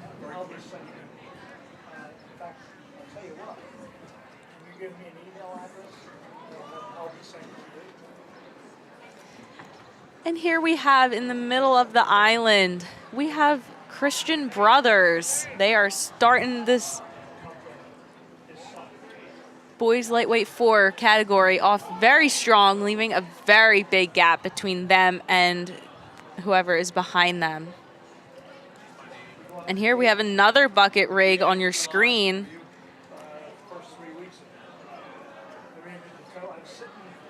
And here they come into the finish line. Nice working together. Again, if you can get a 4 to be balanced, you're all working together, it can just move so beautifully. Great composure from that coxswain as well.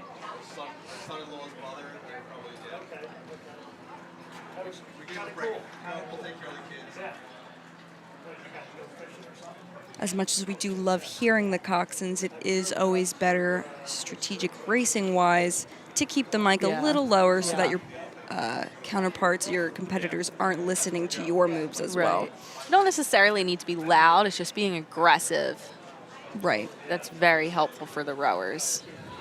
We have LaSalle coming through.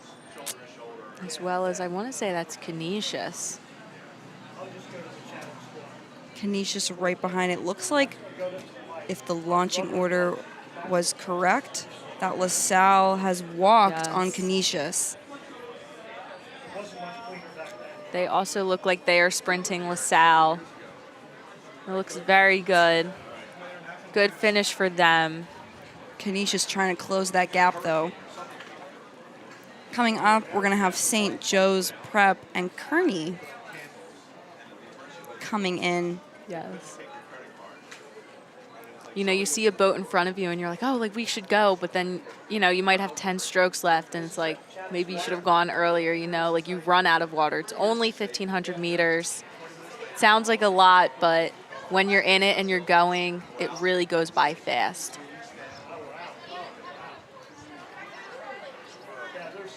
I always at least warmed up my crew, I would say at the middle of the island, but by Yeah. that end of the island, you, You really should be going. Yeah. And we have concluded the girls' junior quads. And here is St. Joe's Prep coming into the next event finish. is on the water now, approaching the finish line. Looks like These are they the want to boys' open up lightweight some more forwards. water on Kearney. 13 entries. They're going 6 for will that advance. sprint. These are the boys' lightweight forwards. And we do have Kearney here. And so this is 13 entries, and only 6 will move on to finals tomorrow afternoon.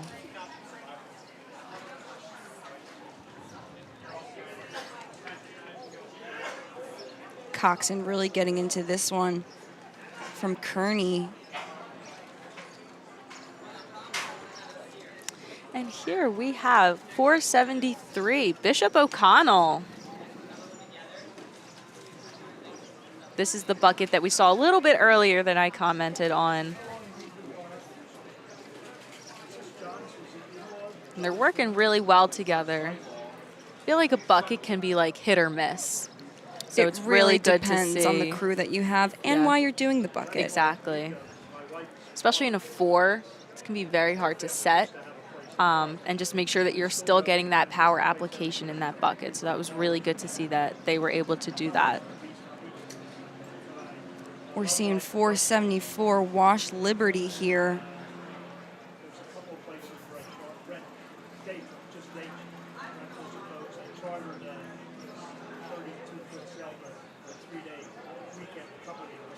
Coxon might be struggling with some of the equipment that we're seeing here.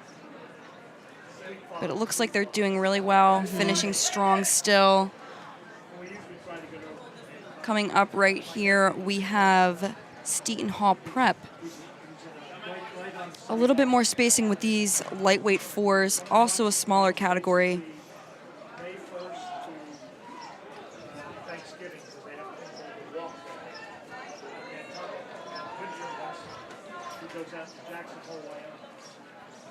Oh, here we have a good one, 476, Manahasset, and 477, St. John's College. Great racing from these boats right here. Also, in the end, I feel like it's who wants it more, you know? Like, it's that attitude that you have. It's that mentality, like, I want to move on to semifinals. And we have 478 Radnor. Looks like they want to open the gap between who is behind them. And they are doing a really good job of that with their sprint.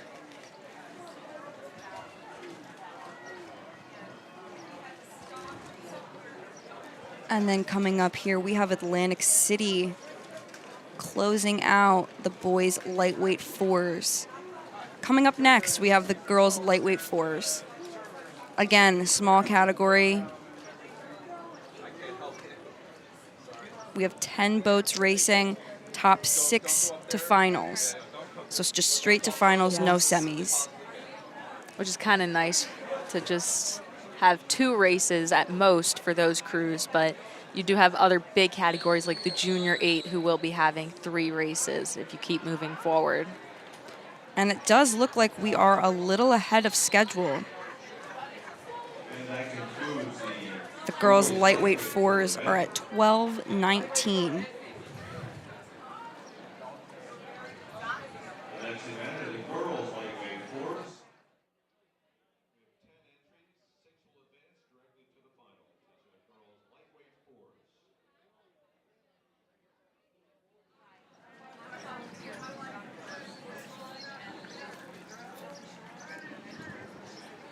The regatta would also like to thank its longtime apparel partner, N&D. The N&D tent with official regatta merchandise is always a must-stop for regatta goers, and we're thanking N&D for sharing the proceeds of the sale with the regatta and the Schuylkill Navy to further their work. So shout out to N&D. What are they benefiting it or donating their money to? They are working to donate their money in river infrastructure, developing rowing talent, and access to rowing and park stewardship. That's really nice. So it's great to see that. Yes. Thank you, N&D. We're always very appreciative of our sponsors and our Yes. supporters. Yes. So thank you all so much. Thank you for tuning in for these time trials. I know time trials aren't the most exciting things, but again, you can see that they can get exciting. But yes, thank you for tuning in and watching. And while there's a lull in the action, I want to remind you about the United States Marine Corps.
All right, and as we wait for the girls' lightweight fours to begin, we would also like to thank U.S. Rowing.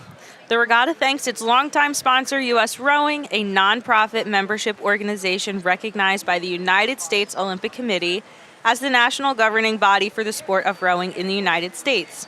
U.S. Rowing selects, trains, and manages the teams that represent the U.S. in international competition, including the World Championships, Pan American Games, and the Olympics.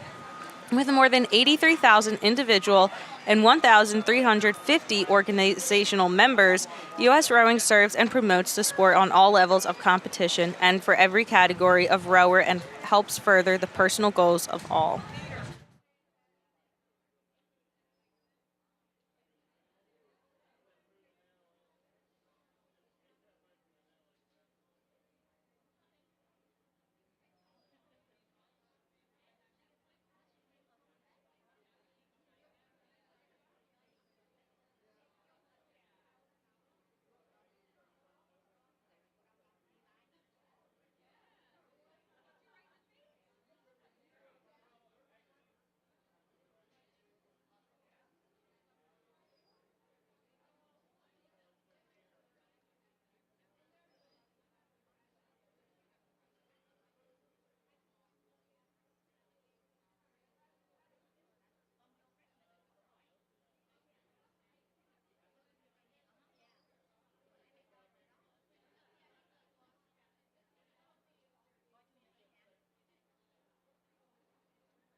All right, thank you for tuning back in. It looks like we have some boats on the water here. It looks like they have started the event number The next event is underway. event number 16A, the girls lightweight 4. We have 10 entries, 6 will advance directly to the final. These are the girls' lightweight fours.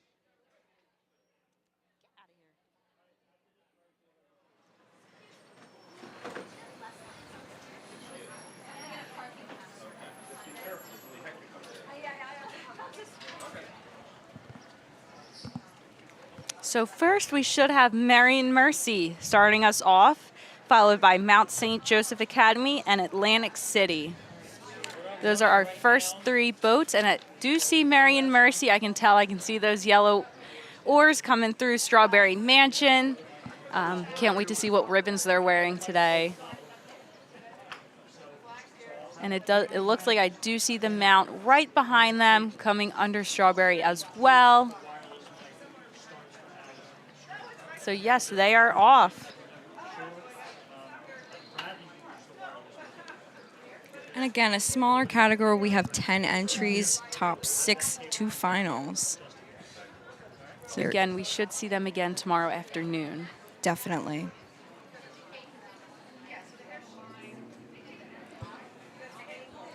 Watching these boats coming through, hitting right under St. Joe's.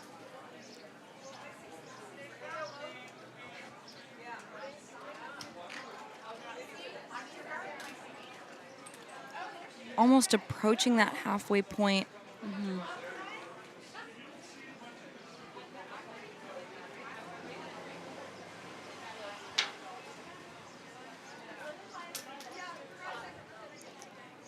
Looks like they're pretty much, I'd say, all off.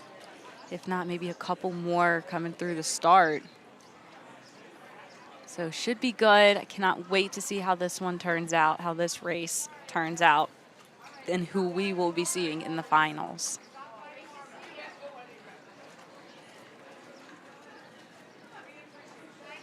Seeing really strong performances from everyone. Truly from everyone here that we're seeing.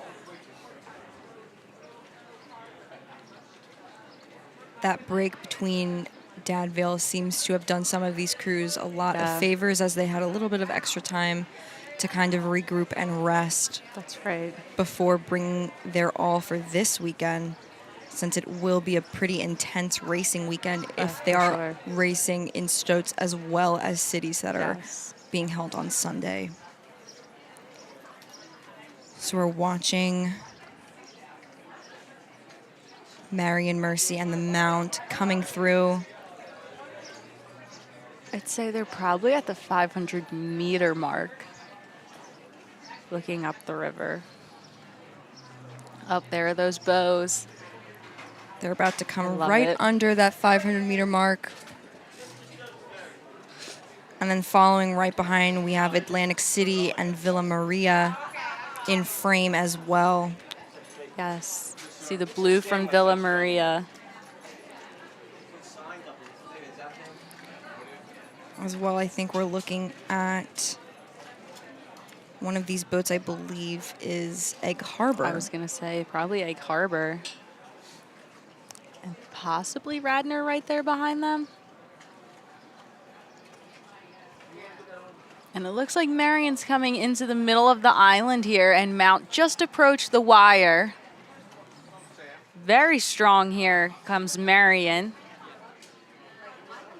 You can tell they want to widen that gap. There is a very strong, and I can tell you, very strong rivalry between Marion and the Mount. So you can tell that that's pushing them down the course, that they want to get to the finish line first with the fastest time heading into finals.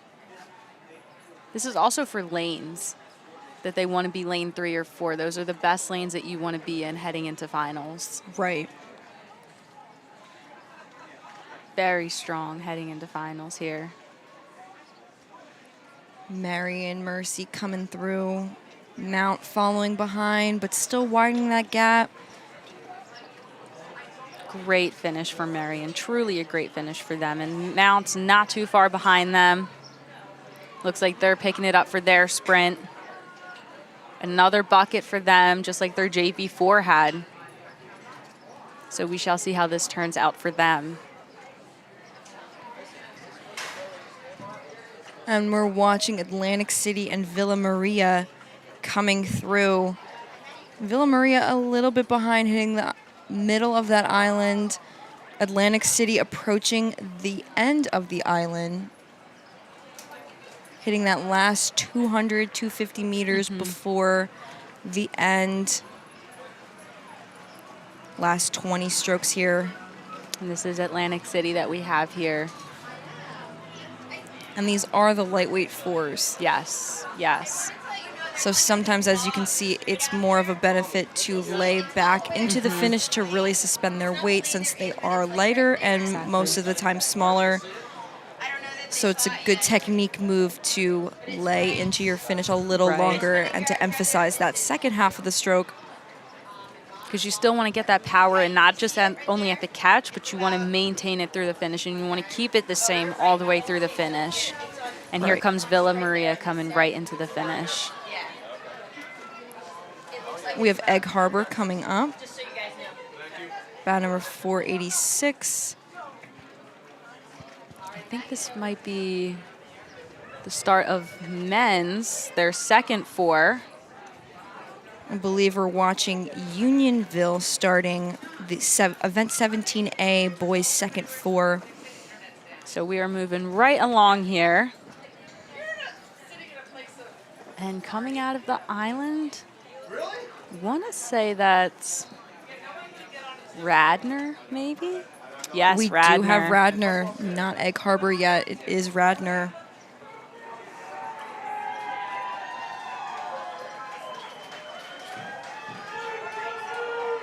And I see Gwen and Mercy Academy heading into the wire. But here we have some other crews. We have, looks like Kearney maybe, or Ocean City, along with, I want to say Egg Harbor. Let's see here.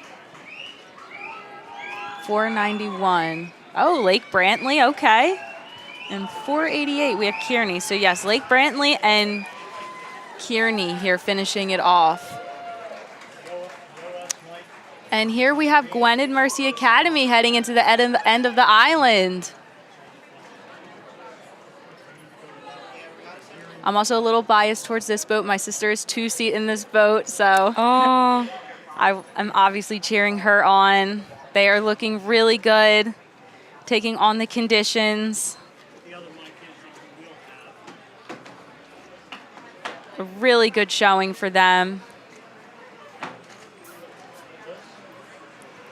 And again, we're seeing that long finish. Yes. Emphasizing that second half. Because sometimes you don't have that power on that first initial kick. Right, right. So sometimes the emphasis needs to be on that second half of the drive. They were able to finish it really well. Super proud of them. Right here on 490, we have Ocean City. Another bucket rig. Oh, we love seeing a good bucket rig. And they're finishing it nice and strong as well. They're putting some pop on the finish as well in that boat. And I believe Ocean City just closed out that particular event. Another quick event. The girls lightweight four events. The next event is the boys second fours. Boys second fours. We have 22 entries. 12 will advance. So the boys second fours.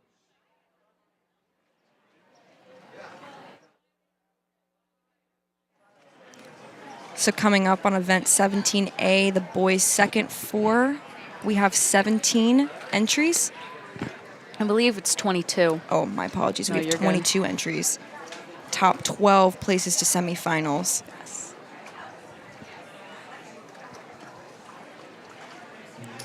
Looks like we have our first boat coming. Should be at about the 750. I believe they're halfway through their race. And it should be... We're looking at Unionville leading the pack. That kind of looks like Unionville right there.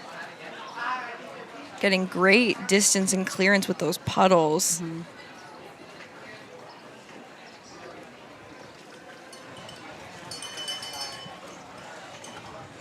Unionville looking very together here as they're approaching the wire. I don't think this is Unionville.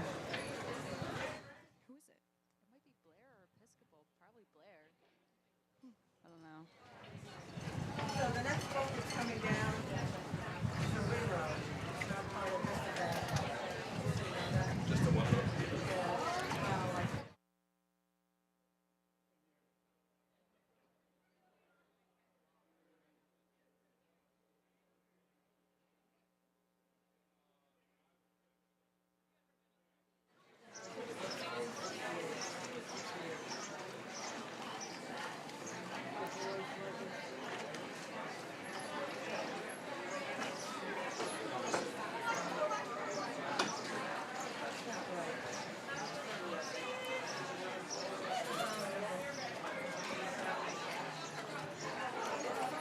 So I believe this is Unionville in our shot now. The boat that we were seeing earlier, we believe is a re-row is what we are hearing.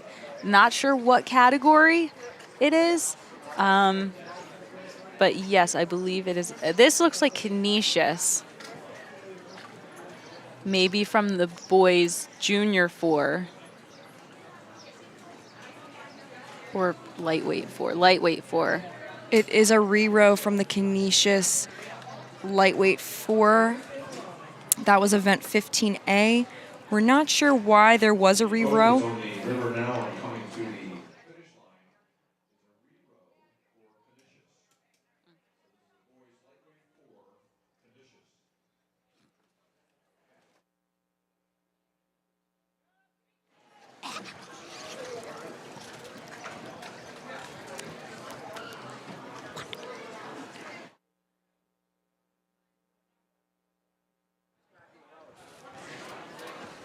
All right, so they just finished. Canisius just finished. Again, that was the boys' lightweight 4. It was a re-row. Maybe had some equipment problems or something of that matter. So good for them for getting that re-row. And here we have Unionville starting us off with the boys' second 4.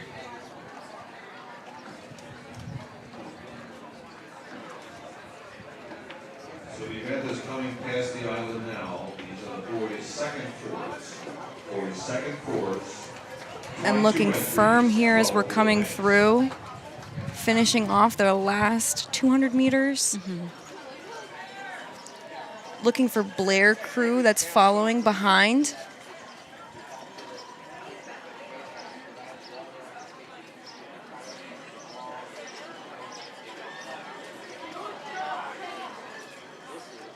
Good, strong finish. That was really good for them for their sprint. We could see them pick it up from here, so that was really nice to see that. And here we have Blair crew, Episcopal coming in behind them as well, but there does seem to be quite a gap between these 4s coming down.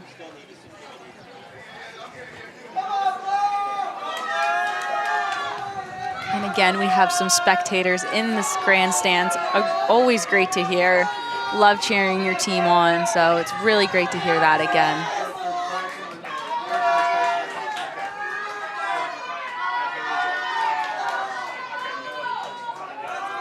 They're really pushing hard. They hear their teammates, they hear their parents, their fans cheering them on. And as they pick it up for their sprint, they want to cross the finish line as fast as they can.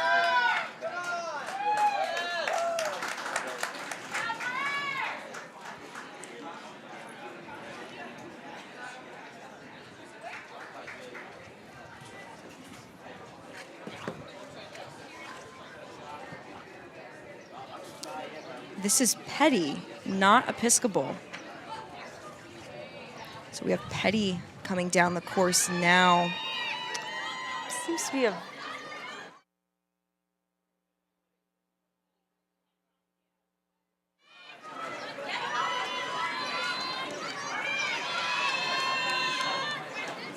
So the Petty School is from New Jersey, so also probably very familiar with this river. if they've rowed in the Flicks, the Manning Flicks, which is a weekly regatta that's held for local crews, anyone that can really make it on a Sunday. And there's only 5 of them. They lead up to city championships, which then leads into Stotesbury. In between is the Dadvale Regatta, large collegiate regatta. And then after Stotesbury is their nationals. Right. Very quick season. Coming through here at the end of the island, we have 5:02 Stonebridge. And Stonebridge is from Sterling, Virginia. So they traveled quite a ways to get here. I love the colors that they have. I love the light blue, the dark blue, and the white. Very nice. Just looks great. Really nice. And we're hearing a lot of support Yes. from the grandstands for Stonebridge. Coxon looks very comfortable. Again, great sprint for them. Coming in really hot to the finish. Want to finish as fast as possible. It's great to have parents or friends or family come from out of state and be able to make such a race like this, because it means a lot. It's truly a great event. There are a lot of vendors here. Yes. There's a lot of cool rowing merch to get, but also the community that comes out to these is just amazing. Everyone's Exactly. here to have a great time, to enjoy some good racing, and to cheer on their favorite crews. We're watching right Yeah, now we're watching. an overpass. Not sure who that boat. Kind of want to watch that on replay. That was kind of cool. Oh my goodness. We have boat 501 Holy Ghost Prep coming down now, about to cross the finish line. They're another local school. They know this river. And again, they're really trying to build it up, shorten that slide for that hard sprint. They're really going for it.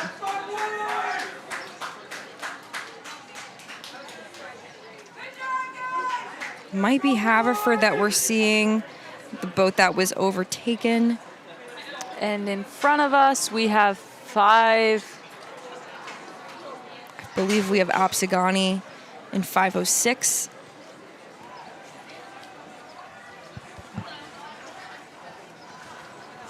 And we are watching 499. Walter Johnson finishing it off strong. Good racing from these boys right here. And not too far behind them, we have 505. St. Joseph Prep here, finishing in. As well, I believe this is Fairfax crossing the finish line now. Great shot that we're seeing here. Again, you're seeing that side to side coming into the island. That'll be very fun to watch. I kind of hope they stay like that to the finish so we can see it. But yeah, that'll be really fun to watch. It looks like they're closing the gap on each other, even for the 2 boats in front of them. So this will be very fun to watch as they come down here.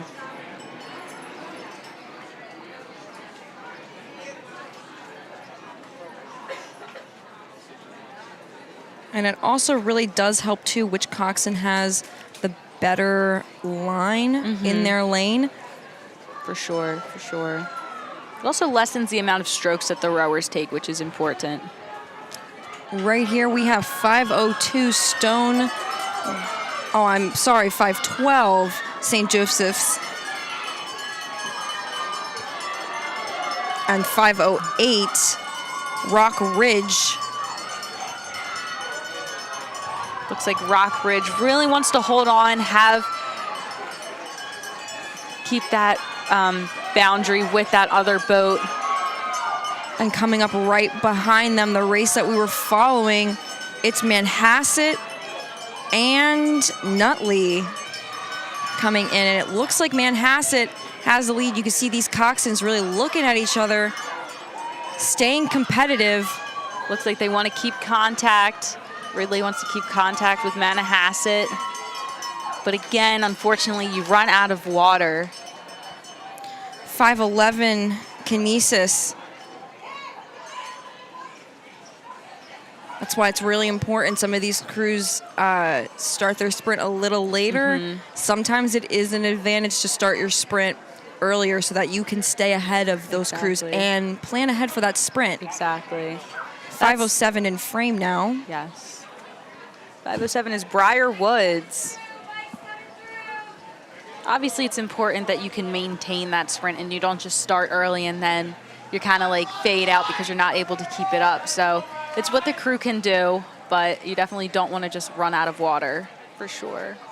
And I think we have here 5:14 Harriton taking over 5:13 Broad Run. Wow. Close racing here with these 3-4s. It'll be interesting to see what the times were and the results of that. Again, you can find those on rowtown.org, Regatta Central, or the Stotesbury page. Coming through here, finishing out their race, we have 5:15 Lake Braddock coming in, and our last boat of the category is Bishop O'Connell. Wow, really great racing for these boys here. Again, I cannot wait to see the results and see the top 12 that make it into the semifinals tomorrow. It looks like Bishop O'Connell is coming up for the sprint.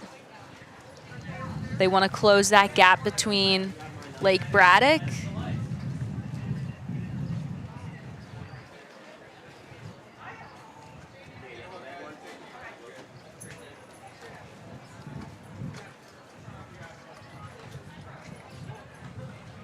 Really smooth racing from Bishop O'Connell right there. And that concludes the boys' second fours event. The next event is the girls' second fours. Girls' second fours with 19 entries, 12 will advance. These are the girls' second fours.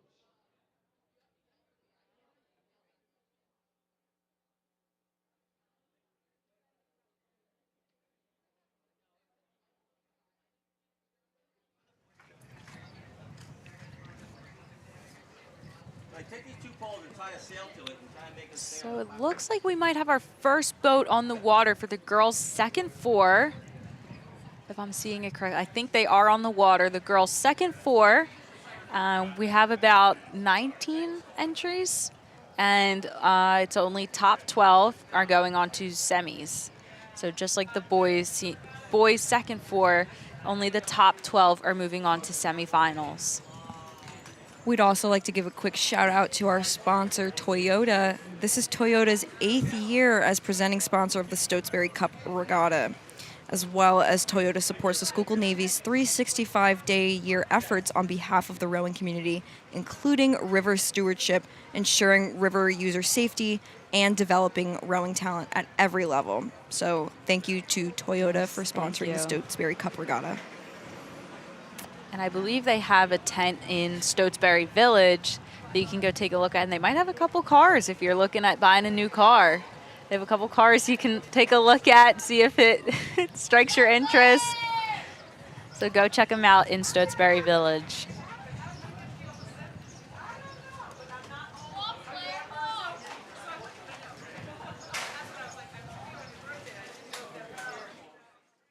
Hold on, I'm going to put a t-shirt on. Okay. Yeah, I'm not seeing the results yet.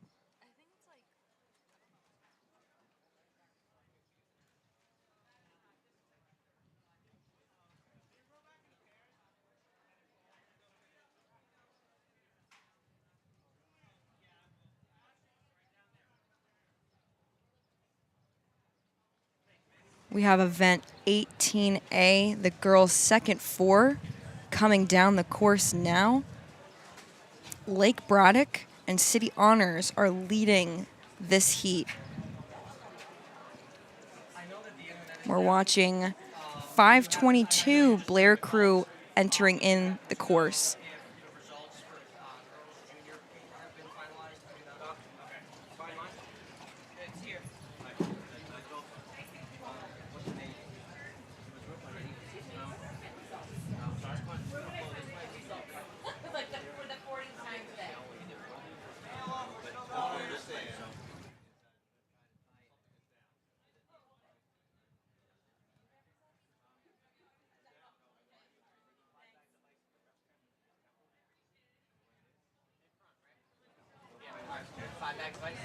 Good, and we can see them coming through now. These first 4 boats staying very close.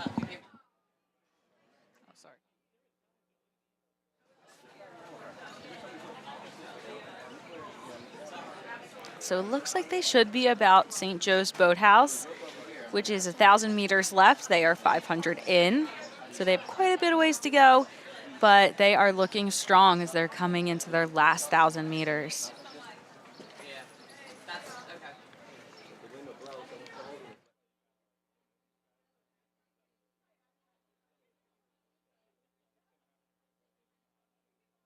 Oh, I don't know.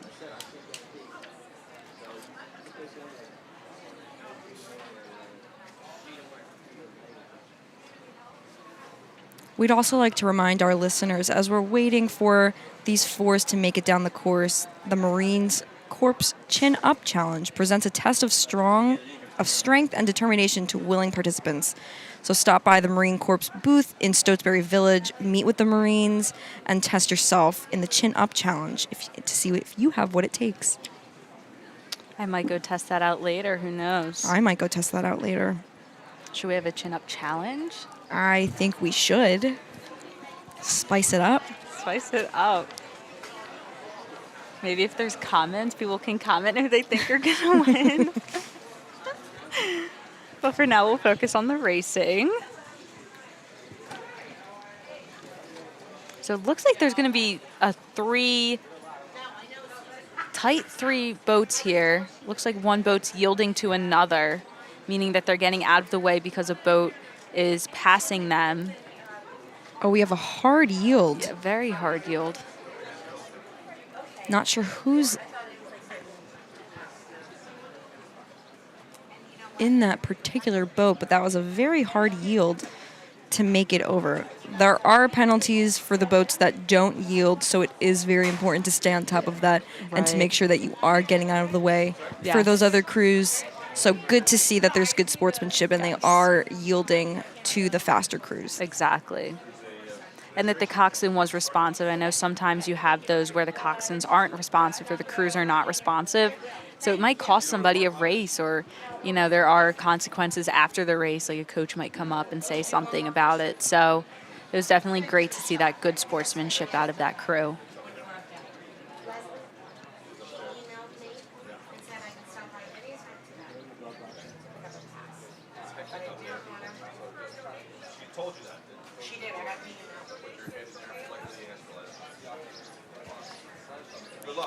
So again, we have, it looks like 4 boats now instead of 3. We have 4 boats.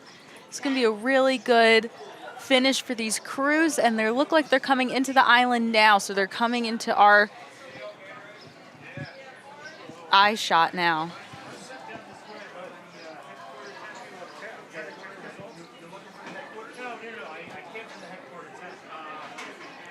Hard to make out the bow numbers. We're still trying to see. I believe in the front we do have Lake Braddock.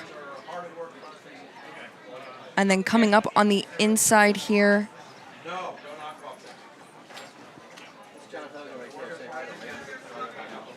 close racing. It'll definitely be very interesting to see the times from this. Oh, absolutely. As there is the launching delay, about 15 seconds. So this is actually 5:20. Petty.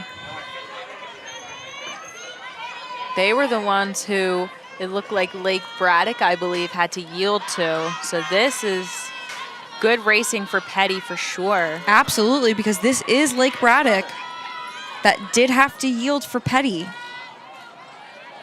And again, great sportsmanship from Lake Braddock. They were able to yield. We're also seeing, Narden Academy as well, 5:19. This is City Honors now.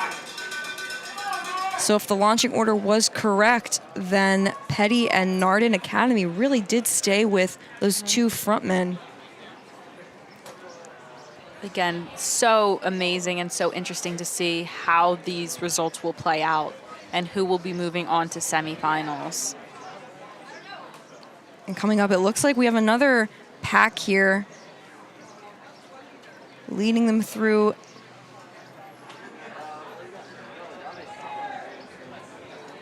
I believe we're looking at,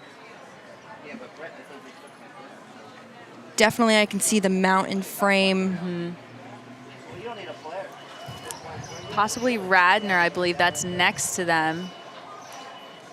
It might be Blair coming into the end of the island now, possibly. Let's get a confirmation for you. We're looking at 5:23. This is Egg Harbor. So we have Egg Harbor, the Mount, and Radnor staying pretty close together as well. I believe that is Gwynedd Mercy right behind them. Gwynedd's just hitting the middle of the island as we're watching Egg Harbor cross through. Good racing we're seeing here with Radnor and Mount. Looks like Radnor might have gained a little bit on the Mount.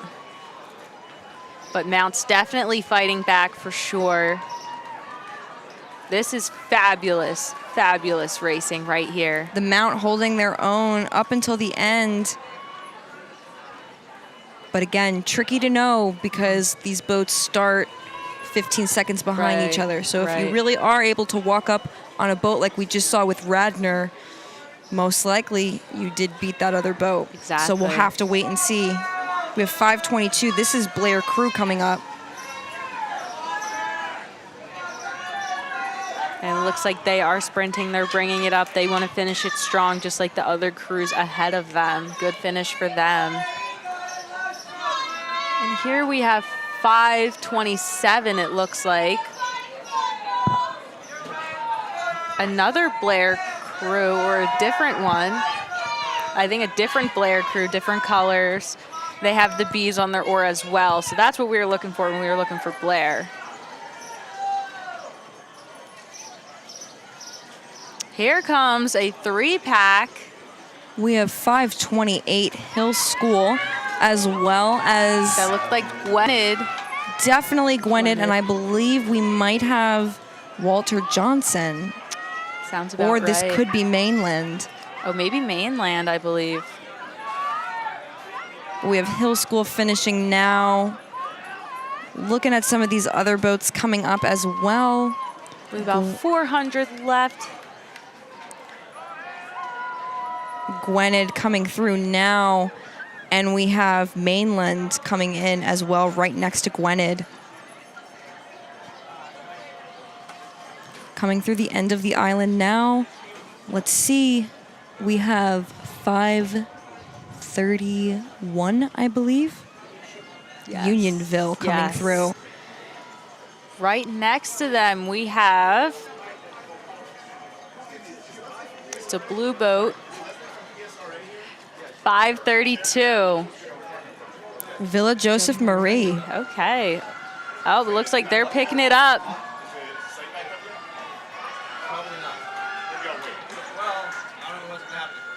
Again, they ran out of water, but they were really picking it up towards the end.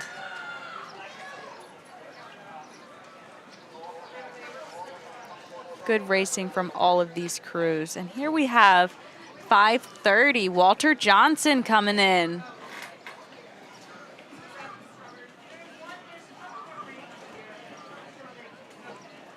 I sometimes love seeing the coxswains talk with their hands, especially in a bow loader, because even though no one can really see you, it's all about like the energy that you're putting into your coxing. It means that they're really into it, that they want to show you what they're saying as well, but unfortunately in a 4 you can't see it. Right here we have Briarwoods coming in, 5:33 bow. And right there with them, 5:34 it looks like, Holton Arms. Again, it looks like they want to at least get contact with the boat in front of them. And now we just have 2 boats left in the category. This looks like Bishop O'Connell with those oars. Yes, we have Bishop O'Connell. And to finish us off, coming off the end of the island, we have Bishop Ireton. Great finish for Bishop O'Connell here.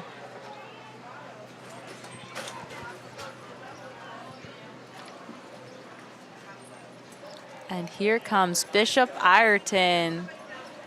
They're really working hard. They really want to finish this race strong.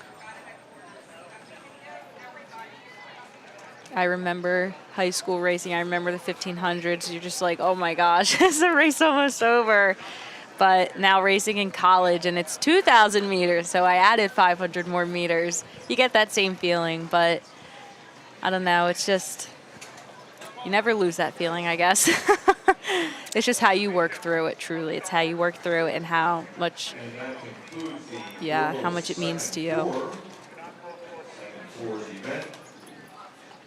Next event is the girls' senior doubles. Girls' senior doubles. We have 26 entries with 12 votes to advance. Girls' senior doubles.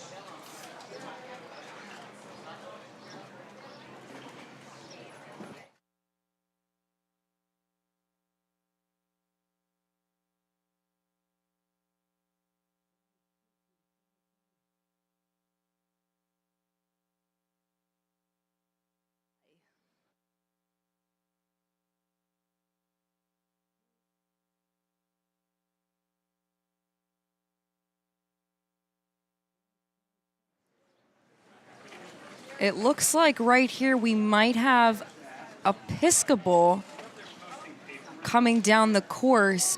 Bow number 460, 497. This is Episcopal from event 17A, the boys' second 4 heat. Possibly doing a re-row. There might have been, again, an equipment error. We're not sure, but this boat is from event 17A, boys' second 4. Yeah, again, we're not sure if they're racing or if it's just they're rowing it back in, equipment issues or something of that like. I'm not sure. But next up, we're waiting on the course.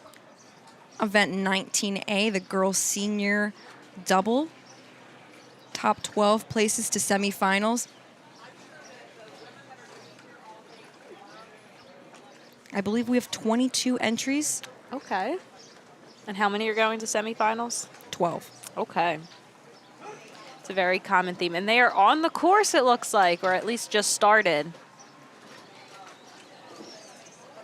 Right, we're looking at them enter now. Hard to make out those bow numbers. I'd have to say that was Ridgewood, maybe. The white and black striped one? Oh, it looks like they're coming more than halfway done the race here. They're coming into the 500-meter mark.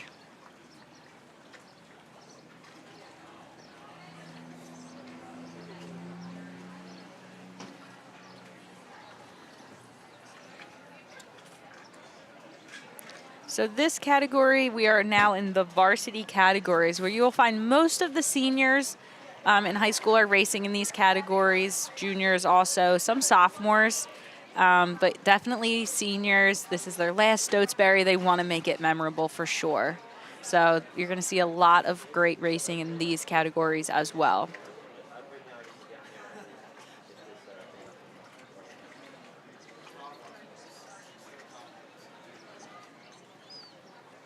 And it looks like we're coming into the end of the island. Bow number 539.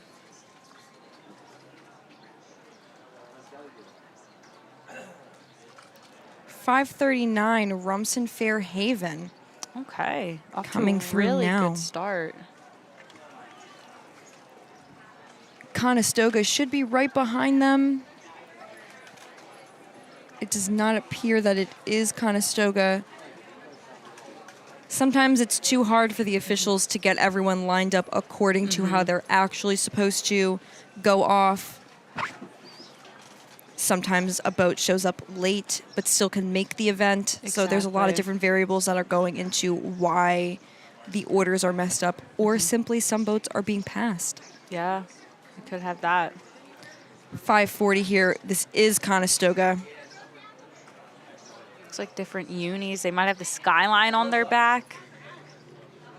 Yeah, a little different Maybe, take. Not the yeah. red oars that we typically see from Conestoga. But still, nonetheless, looks like a great double. They're Yes. finishing strong, and that senior coming up. We have 541 Great Bridge. Agnes Irwin should be following right behind, as well as Ridgewood. Great Bridge is also from Virginia. We have a lot of crews from Virginia. I'd say a majority of them come from either like the Philly area, New Jersey, or Virginia. Interesting. So, again, it is anyone's race, truly, anyone. We have 453. This is Ridgewood as well. Right behind them, 547, actually.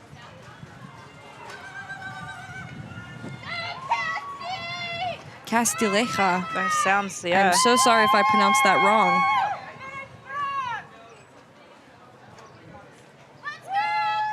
They are looking, both crews looking very strong. Great layback from this 547. It looks like Ridgewood doesn't want to give it up. They don't want to have contact with the other boat, so they were pushing as hard as they could. The next four coming up. It's like 544. We have Western Albemarle. I think by the end of it, we will get their name right. So we do apologize again if we're not saying it correctly. And right behind them, we have...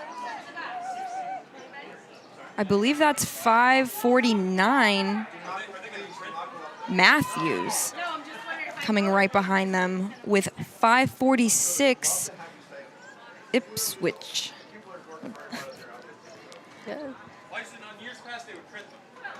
As then- well. Oh, go ahead. Oh, it's 545 Charter School of Wilmington. That was like one after the other. Right, that was another. quick. Like,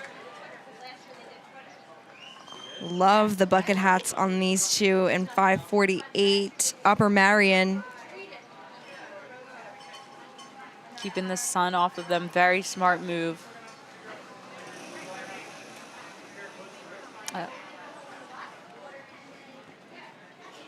Coming up here, we have 550 flat, which is Sacred Heart, and 552 coming right up, Albemarle.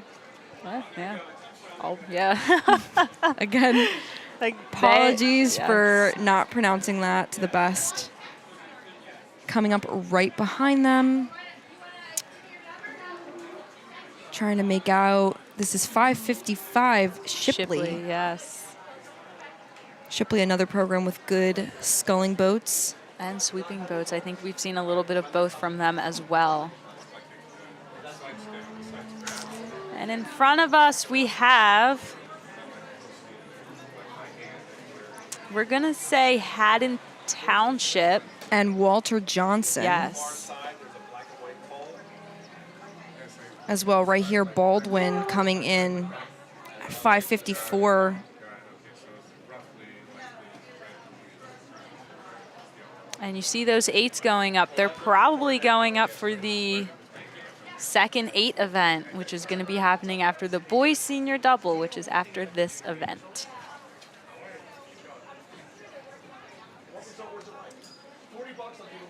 I want to say this is Harriton with the stripes. I could be wrong. I could be seeing things.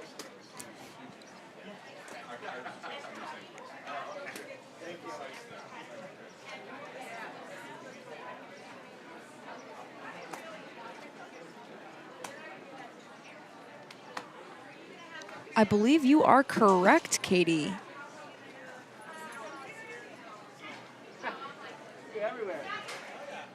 Oh, that is Haddon it Township. is so Haddon maybe we had Township. Harriton earlier.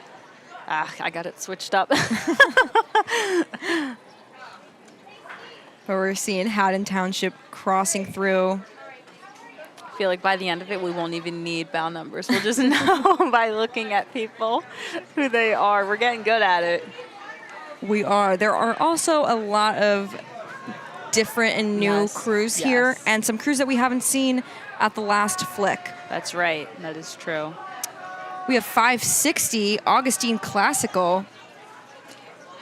And I believe that is trying to see. I believe that is Harriton That might now. be Harriton, yeah.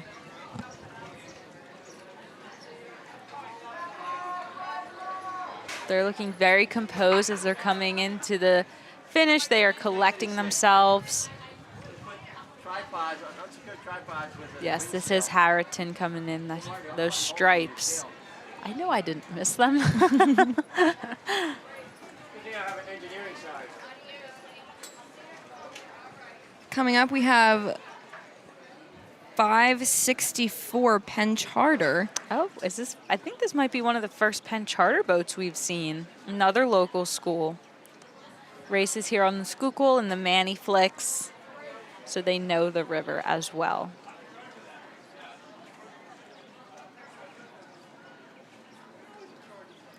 And then lastly, we have one more double after this. This is 562. This is Episcopal now. Steve, this is the step and repeat.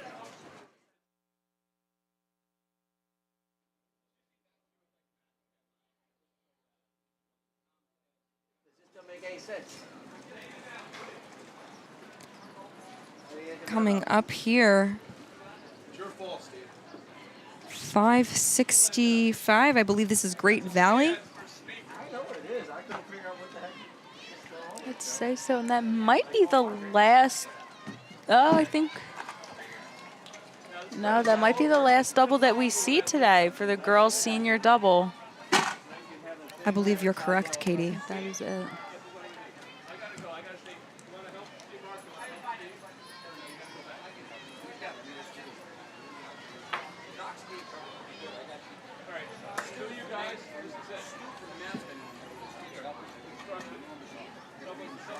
Great finish as we're watching Great Valley closing off. Next up, we're waiting for event 20A, the boys senior double. Now it's the boys' turn to come down the course. And show us what they got. Girls senior double events.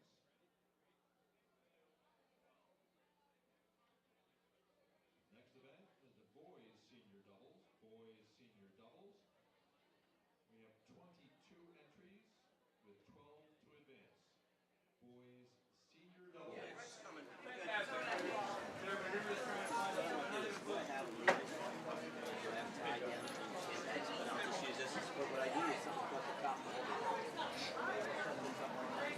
As we are waiting for event 20A, the boys senior double, to kick off, I'd like to shout out to US Rowing for being a longtime sponsor.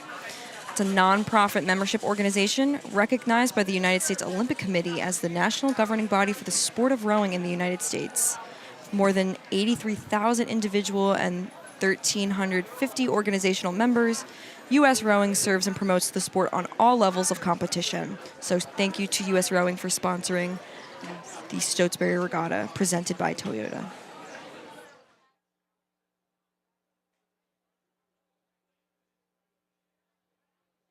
How many boats are in this? Huh? How many boats are in this? I don't know. I think he said it though. 4, 5, 6, 7. I think Rowtown's down.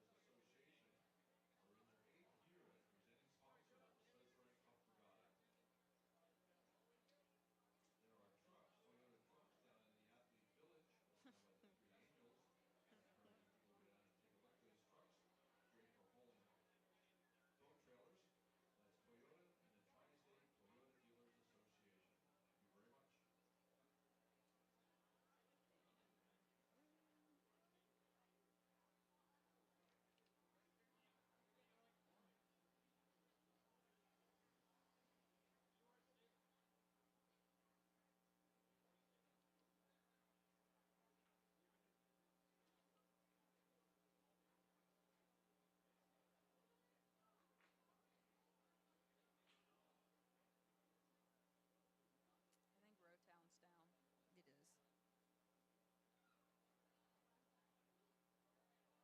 None of the results are posted.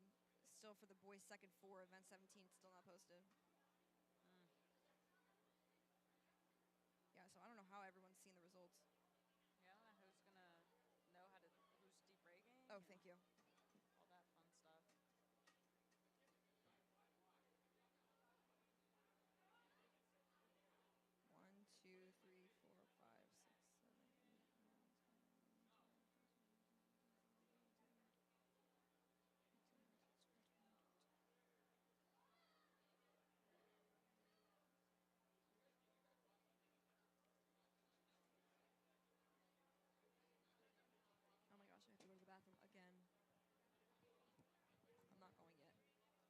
was the coffee. Yeah, never again.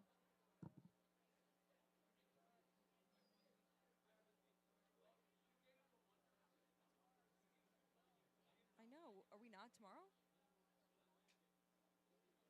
I'm working tomorrow. I don't know what I'm doing.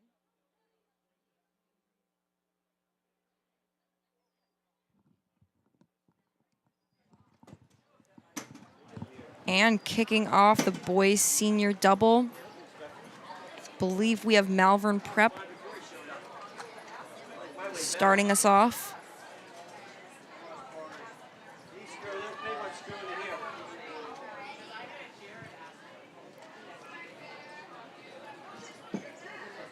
We have 570 Ridgewood also starting off on the course.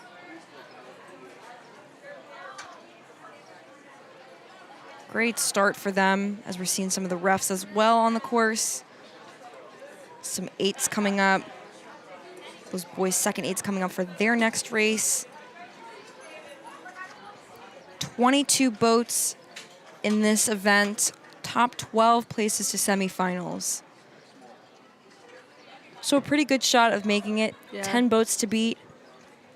Yeah, a little bit more than half are moving on, so really good shot here. But again, it is very competitive. You could have seniors in this double, or they could both be seniors.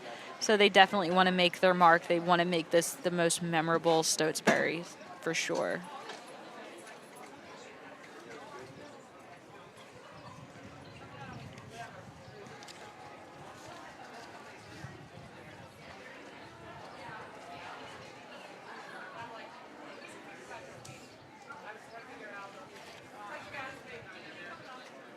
Coming up here, hard to make it out, I believe. Looks like Christian Brothers just based off their oars. I believe it is Christian Brothers.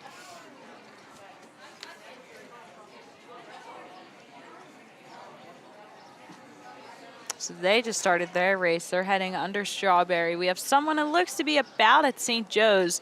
So they are 500 meters in, 1,000 left to go. Are there any hard copy results? They're not results at all. Oh. There's 2 adjustments. Looks like it has to work. 2, yeah. And we have another crew, possibly Unionville, starting it off. Actually, I think this is 577 Steaton Hall Prep. Just kidding. I was just kidding.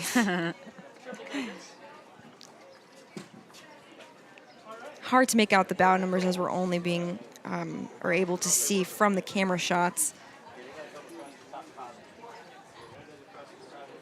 Oh, it looks like we have a side-by-side double up there at St. Joe's, I want to say. So that's going to be interesting to see who's passing who, and you know what. It's also an that. interesting part in the course as well, because sometimes you'll have crews die out in that general area. Right. So sometimes it's strategic to maybe wait a little bit and to get a really good 10 in at St. Joe's. But some Yeah. crews go hard off the wire and then they're on.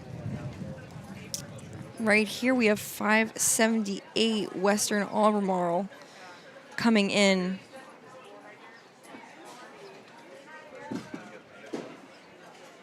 So yeah, it's interesting to see the different strategies that are being played out here. Some crews are Exactly. waiting until the island to really ramp it up and to bring up that rate. Other crews are going hard towards that middle, generally where some of the other crews are dying.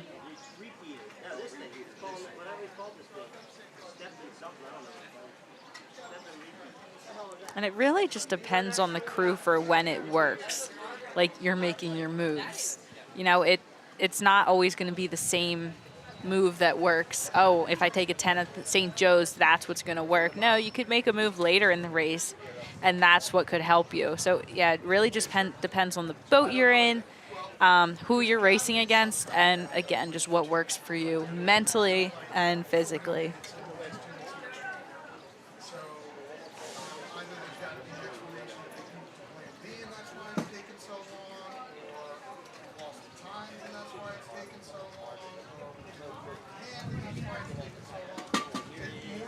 Watching some of these crews coming through now.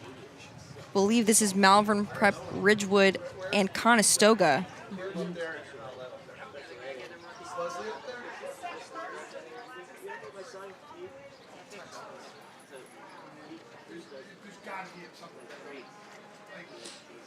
It's definitely also challenging for these these doubles as well, because it's really only you and your partner. Yeah, No yeah. coxswain, nothing else. It's up to you two to keep it together and to stay in a good partnership and a good pairing. Right, right. So it's so important to have that good, close relationship with your pair partner. Exactly. And they don't have a bow number. No bow number, but I believe we're looking at Something 0, maybe.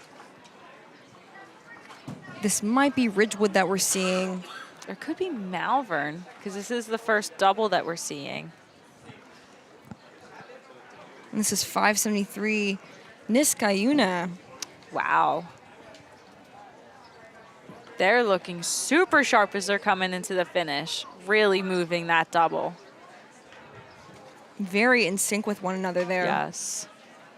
And Making coming it up, look effortless. Ridgewood now coming up. So would appear that Niskayuna overtook Ridgewood. Fabulous race for those boys, certainly. We have 572 Conestoga now coming in to the mix. We see some more bucket hats. More I do bucket love the hats, bucket yes. hat. Definitely will come in handy tomorrow for sure. It's definitely going to be hot, so for all those athletes out there, please hydrate. Especially when it's sunny, Yeah. like it is today.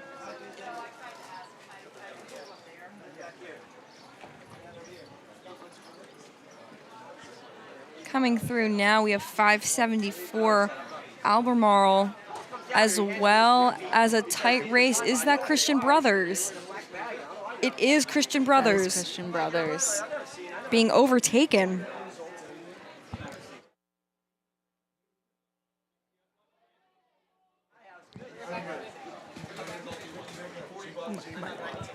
So it does look like Albemarle took over. Really wanted to finish that race strong, which they did. They look like they're racing to the bridge, and Christian Brothers very close behind them. Again, both should be putting in very good times. 577 here, we have Steaton Hall Prep.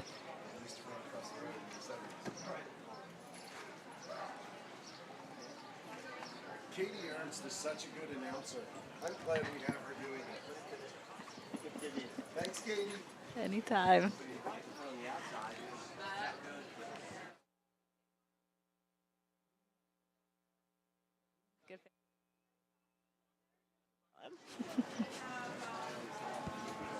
Still seeing these doubles making their way onto the course. I believe we're looking at Western Albemarle there in that last shot. They're coming past the island now. They have their last about 25 strokes left.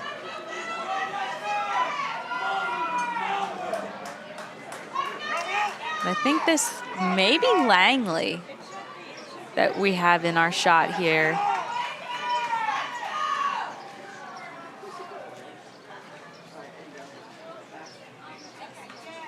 Great drone footage here, watching them come from under Strawberry Mansion, hitting that middle of the race, that 1,000 meters to the middle of the race. Again, hardest 500 of the race is that middle 500, knowing that you're close to your sprinting time, but you're not quite there, and you've got to keep working hard to get to that sprint.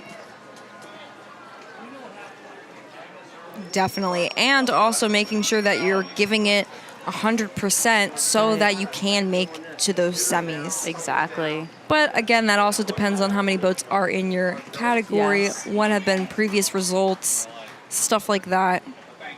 I believe we just saw Haddon Township. Looks like we have a looks like we got a really good race here between Penn Charter and Roman.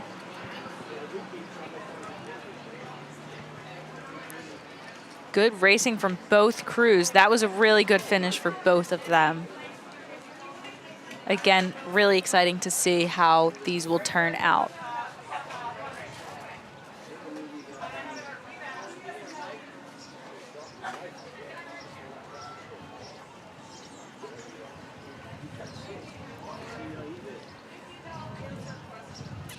And here we have 581.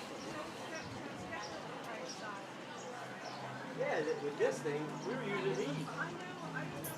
I mean, I got them sandbags. These would work as such choices. This will give us. Lower Marion coming in on the finish there.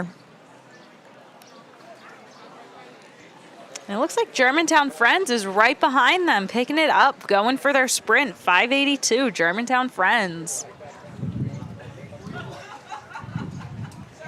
A little bit of a gapping between the next set of doubles coming up here.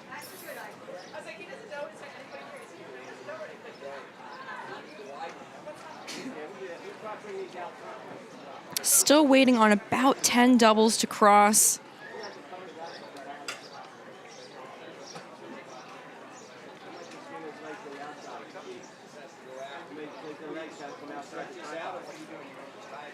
That top of the island's always a good point I would use with my crews to get them geared up for the sprint and hyped up and good energy so that by the time we hit that end of the island, you're on your sprint pace. Right. Seems like there's a little bit of a different strategy as well. If you're rowing consistent through the whole piece and you have a good margin between you and the boats behind you, then there might not be a need to sprint and to expel all of that energy just for a slightly better time. Right, right.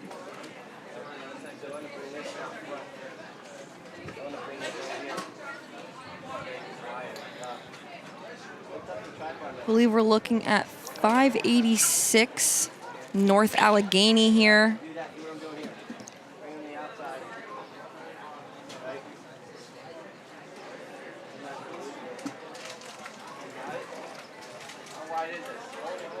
Sometimes you just want to go out there and tell them, like, you're so close, you're almost at the finish line, because you can see them. You know, they don't quite know yet, but very close.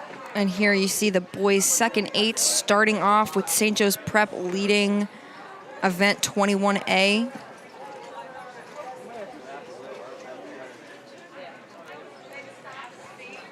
And here we have, oh, it looks like, I don't think we should take it all the way to the end.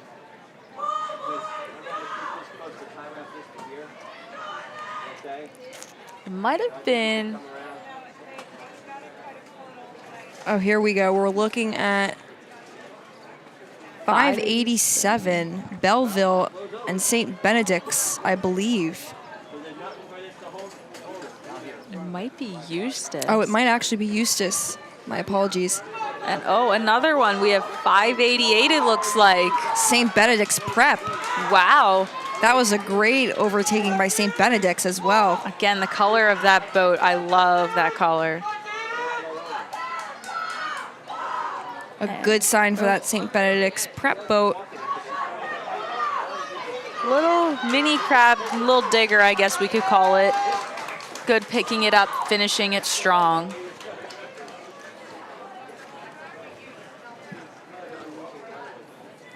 The eights are going hard, firm. With 597 right here, Dallas Jesuit. And here they come, St. Joe's leading through. Bethesda Chevy Chase.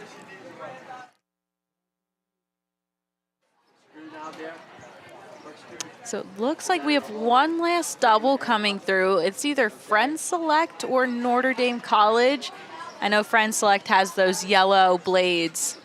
But yeah. Oh, and one more coming through the island.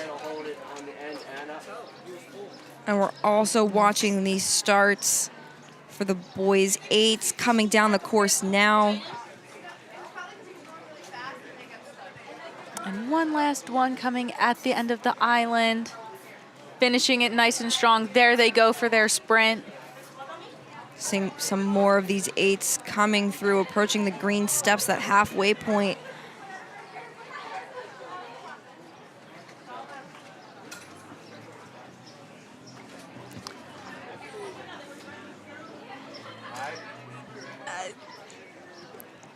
Hard to make out a bow number there. Might have been a girls, it looks like Agnes Irwin based off those blades. So maybe they had another re-row in between those categories. So we have St. Joe's Prep, I believe, about to hit the 500-meter mark, so they should be coming to us very soon. Seeing on your screen right here, Saratoga.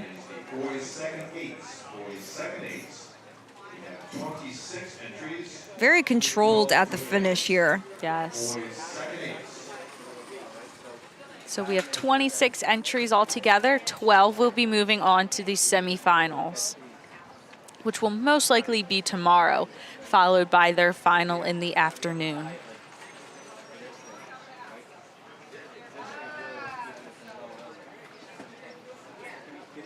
And here comes St. Joe's Prep coming right under the wire.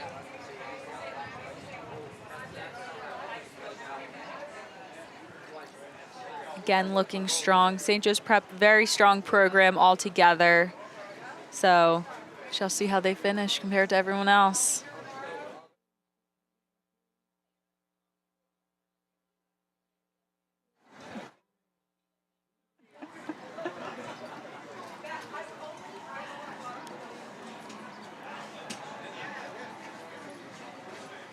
St. Joe's approaching the end of the island now, followed right behind. We believe Bethesda Chevy Chase, but when we get a little bit closer, we'll be able to see their bow number.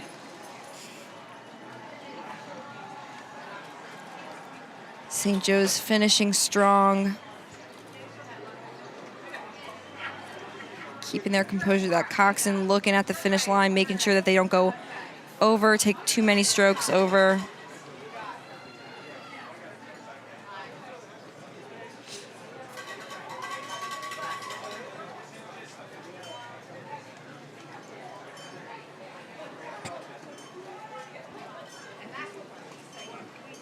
That is Saratoga, it looks like, in shot. The blue and white oars, the stripes. Again, very iconic for Saratoga. We have another 8 coming at the end of the island. They're looking so strong. I believe this is Walt Whitman coming through. Very good. Wow. Great run. And stroke seat is staying out of 2 seats puddle, which is so important to get good run of that boat. Loved the tap down in that boat as well. Very clean really performance good by Walt Whitman there. I would be very surprised if they were not in the top 12. Oh, yeah.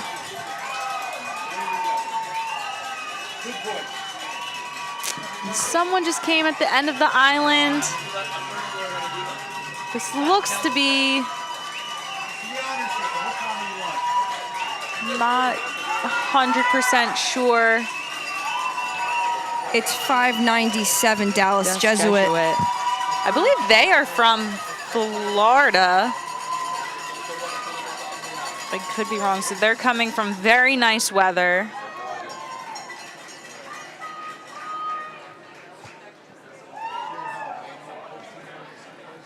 We should have Lawrenceville and Montclair coming up shortly. A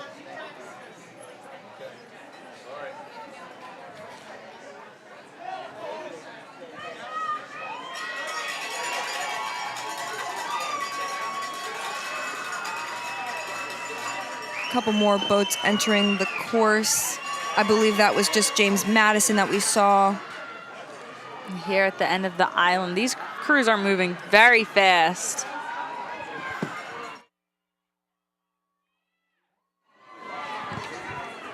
This does look to be Lawrenceville.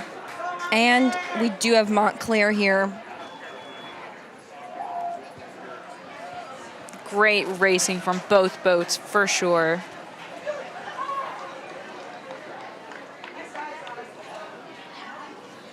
We could see James Madison here on frame. Looks like they're just starting their race, possibly.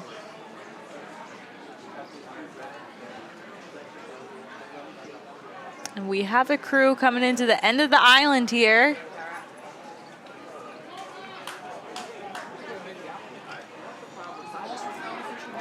That is our crew from Saratoga. Seeing a lot of strong finishes, in particular Yes. with this Yes. pack of racing. Very strong. Honestly, it's anyone's. Anyone could be in that top 12. These are all super, super powerful finishes.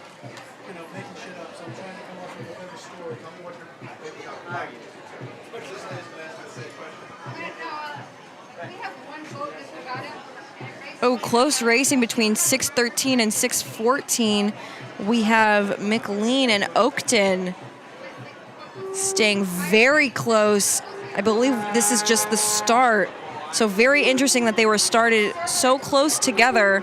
Yes, very It'll be a good interesting. opportunity for them to compete throughout the race. Definitely. This is another great one here. We have 6:04 Wakefield, and I believe this is St. Peter's Prep.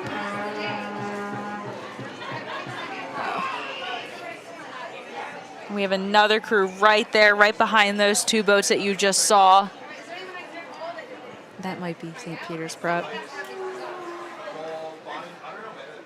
And there's a view of the tents alongside. I believe this is Wilson. This is Wilson, 6:15. Starting to get good at recognizing these blades. Starting. And that looks like LaSalle, I can tell from those oars, the blue and gold. Yes, Wilson just started their race. We have good crews finishing. I think Gonzaga just finished. Lost and found, we have 2 items. Another crew right We have here. 6:06, Morristown on frame. Good finish from them as well. Again, anyone's race, truly.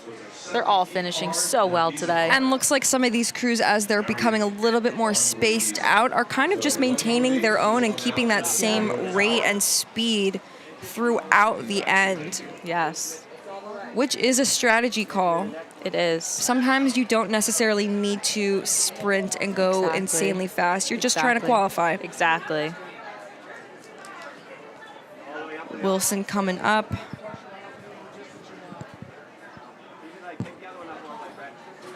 Oh, my apologies. This is 6:08 Langley crossing through now that finish. St. Andrews right here, starting their race. We have 2 boats here approaching the end of the island.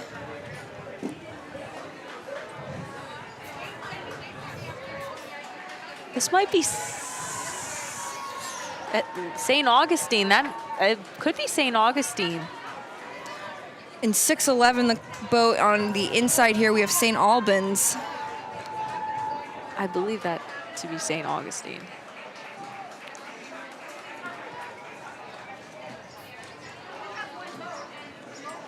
I believe you are correct, is St. Augustine. Again, great finishes for all these crews. This crew looks like they are just starting.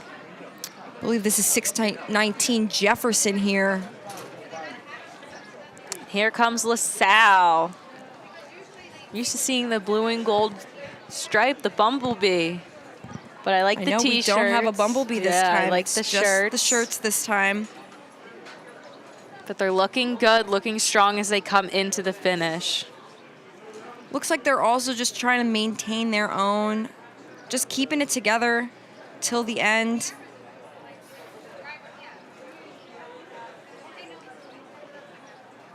Coming up behind LaSalle. This might be James Madison. 5:12. 6:12. Yes, James Is Madison. James Madison. We saw them start and looking really good as they come into the finish, so they were able to maintain a good pace throughout the race. Really bringing up that rate for that sprint and then just completely letting it out.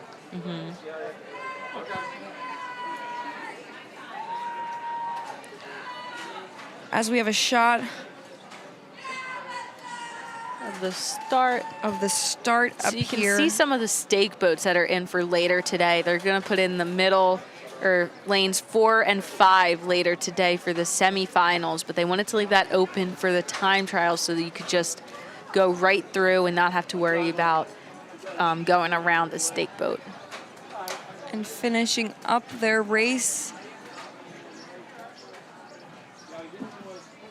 I believe this is McLean, 613. And good finish from these boys as well. Again, anyone's race, really. Yeah, really great tap down in that boat as well. And you can hear that finish all together, one finish. Not really too hard, good. though, Nope. to waste energy, but just enough to Exactly. keep it together. 614 here, Oakton.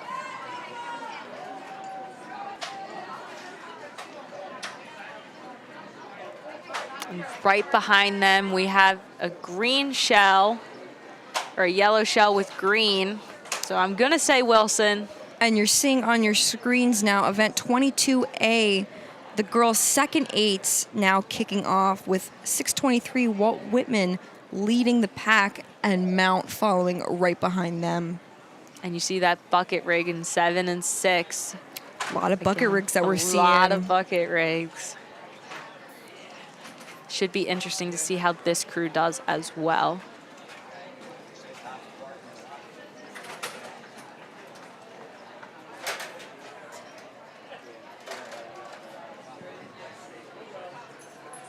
And here we have a crew coming to the end of the island, coming to the finish line.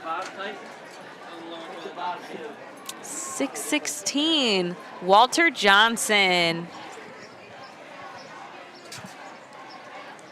Oh, I do like their unis as well. I do like those unis. I like the striped uni.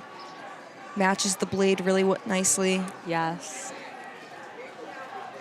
And I believe this to be St. Andrews, right behind them, coming past the island. We are looking at probably the final two crews. That was Jefferson and W.T. Woodson, I would say, that just came under the wire. But here we do have St. Andrews. I believe coming up next we have DeMatha.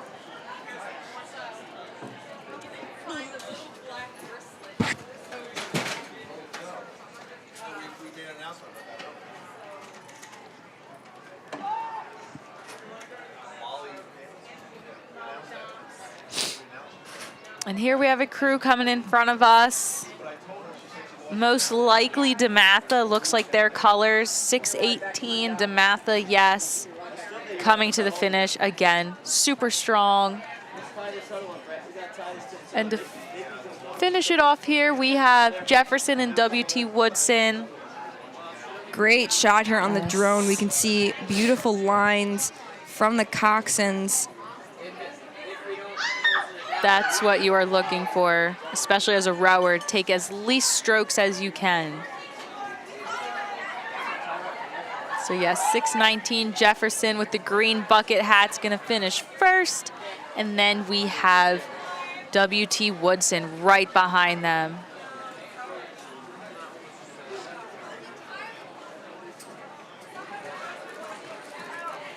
Great finish here. Yes. Waiting to get a better view of the girls' second eights. Here we have a crew starting. Not exactly sure who it is, but they are looking good as they start. And it looks like Walt Whitman is about 750 in. Girls second eights. We have 20 entries, 12 will advance. And again, these are the girls. 20 entries in total, top 12 to semifinals. Again, we have Walt Whitman and Mount leading. So sorry, Katie. No, you're good. I was just going to say this should be just like the boys' second eight. It should be truly anyone's race to who gets the top 12. Only 8 crews will be de-rigging, but honestly, we don't know who those 8 could be. It could be anyone.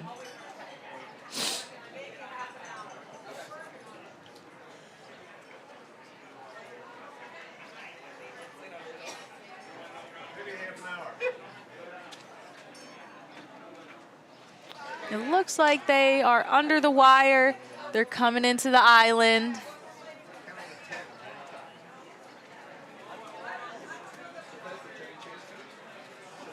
Again, this is Walt Whitman. They are the start of the girls' second 8 event. And Mount St. Joseph's coming into shot here. They want to get as close to Walt Whitman as possible, knowing that they probably took seconds off of their time.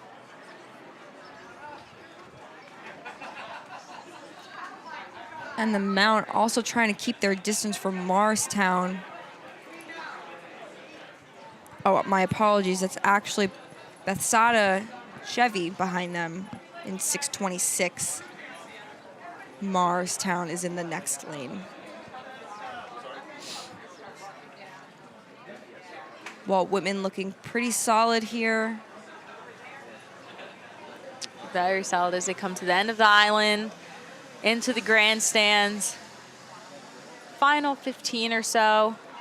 Looks like they are definitely sprinting and picking up that rate. Coxon looking around, making sure that she has a good line, not interfering with any other boats. Good competition we're seeing up here as well. Ooh. Oh, I can't wait to see that as it comes down further. And here comes the Mount coming into the finish. Again, strong finish from the Mount.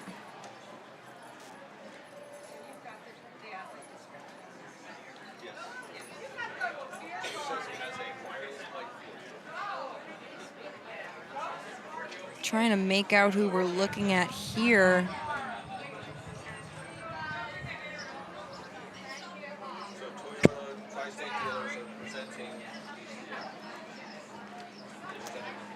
Also, sadly, the weather is starting to get a little gloomier here, so hopefully the rain stays very light and does not interfere with the racing.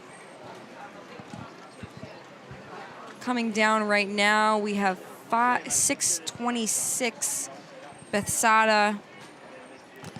Bethesda Chevy Chase. Bethesda, my apologies. No worries. Bethesda. Again, such strong finishes from these women, these athletes, both men and women. So anyone's race, anyone's 12 spots, truly. All right, so it's the 4:30 thing. Great shot here. Trying to make out who this crew is. Starts with an M. I think I saw an M. Possibly McLean? It might be McLean, yes. All right, and we have a couple crews here coming again. Ooh, Close racing here all the way to the end. We have 628 and 627. W.T. Woodson and Sidewell Friends. Looks like Sidewell Friends took over W.T. Woodson here. W.T. Woodson can still finish strong. Again, it's just for time. So they can still have a strong time.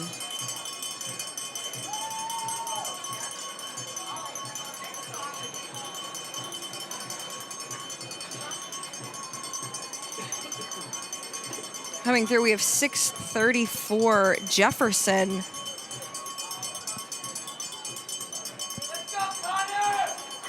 I believe we have West Springfield finishing off and just crossed the finish line. We have a couple crews here at the island. Stroke for stroke we have going here. We have 630, and I believe this is 631. Oakton and Wakefield. Wow. So definitely Wakefield gaining some water. Oh, my apologies. Oakton gaining. No. And that was another bucket rig we had in 2 and 3 seat. We have 636. And I believe 637. We have Robinson and Langley coming down right next to each other.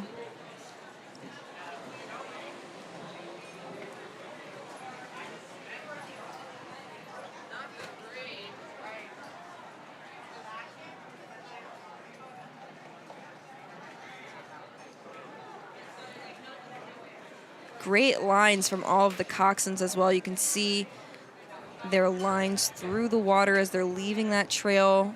Yes. Looks really straight from here. I want to say that was 6:42. Academy of Notre Dame. Yeah, I think I see those shamrocks at the top of their oars. Yeah, the Academy of Notre Dame is closing out this event. Yes. This particular race, I should say. We have a little bit of a gap between these upcoming 8s. Academy of Notre Dame making their way through Strawberry Mansion Bridge.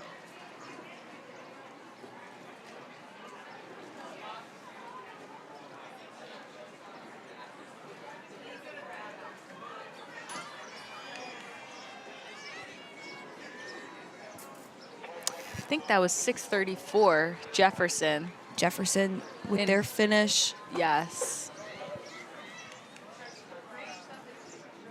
Yes, 6:34. Jefferson coming into the finish line here. Really powerful finish for them. Really great racing. We saw them at the start, and to see them here, really, really good to see that. A couple more 8s coming up here. I believe this is 6:35 St. Andrews. As well as a tight race, we're seeing Robinson and Langley paddling it out at the end. Oh, this is a good Getting one. real close. Looks like Robinson will take some more water. Langley wants to keep contact, but it looks like Robinson does not want that to happen. But they did come to the finish line, so Robinson should have a good time. But Langley definitely is nothing to sneeze at.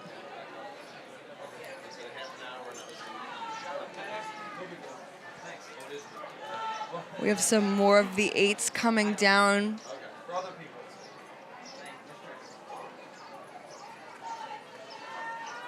believe this might be National Cathedral coming to the end of the island. Oh, I love that purple in the uni. I love that purple.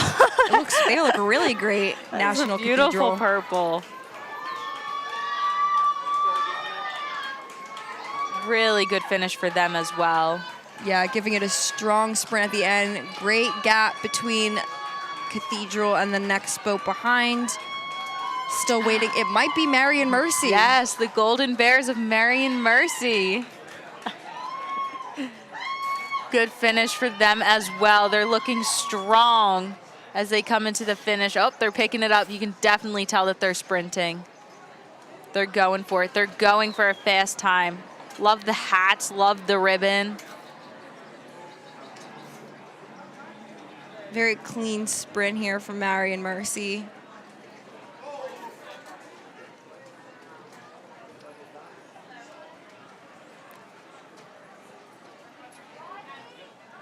Pretty big gap between Mercy and I believe this is James Madison or Wilson coming up.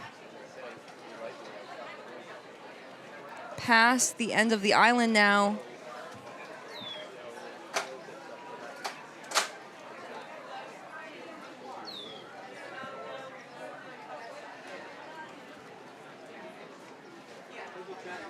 And we have Wilson here at 6:41 coming ahead.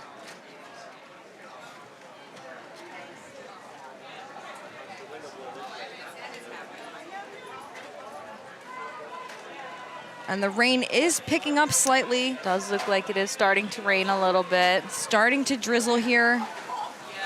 It's coming down very hard, very fast. Oh, that came in kind of quick.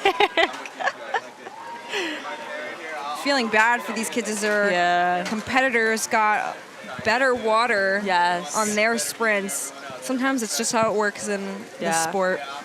They definitely were up at the top of the river, and it was sunny, and they were like, oh, we're going to finish, and it's going to be sunny. No. No. Mother Nature had other plans. Sadly not. And it looks like we have our last crew, Academy of Notre Dame, about to come under the wire.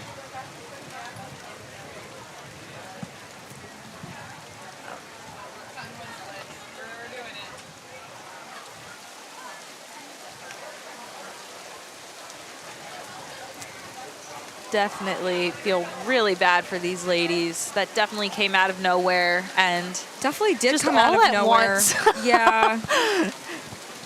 My phone said it was supposed to be a light drizzle. This is not a light drizzle. Yeah, this is not feeling like a light drizzle for Academy of Notre Dame. No. But they are still going, They're still keeping it so together. strong. Even through these conditions. And just to confirm, this is Academy of Notre Dame. Yes. Coming through the end of the island. But we will still keep going. It is just rain. Little rain never hurt anybody. So It is a water sport after all. it is a water sport. That is right. It looks As like my it's- coaches used to say. I think it's clearing up a little bit, it sounds like. It is clearing up now for their finish. The rain seems to have ceased. They probably thought it was like a water effect coming from the island. Just a little shower as they're coming through the island. Next up, we also have a shot. 4. This is another 4. Might have been a delay in their start. They might have had an equipment error. I'm not sure who we're looking at here. But this is the next event. This is the girls' senior quad. They are the official next event. So this is top 12 places to semifinals. It is event 23A. And again, the rain is basically done. It was just a quick little shower, a little refreshing. And we are getting some news. We are aware of the technical errors and are working towards that. We have about 20 minutes.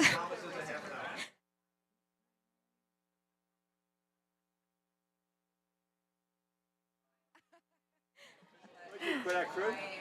What? You quit our crew?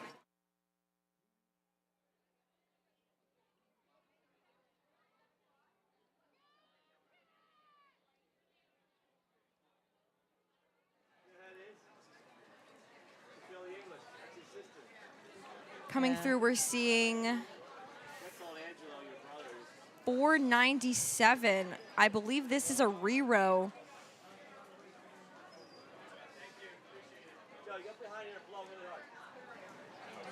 We're looking at Episcopal from event 17A. The boys' second 4 was just in that frame. So again, there might have been an equipment error. Might have been some kind of delay, an injury of some sort. So nice to see Episcopal finishing their race. Going very strong.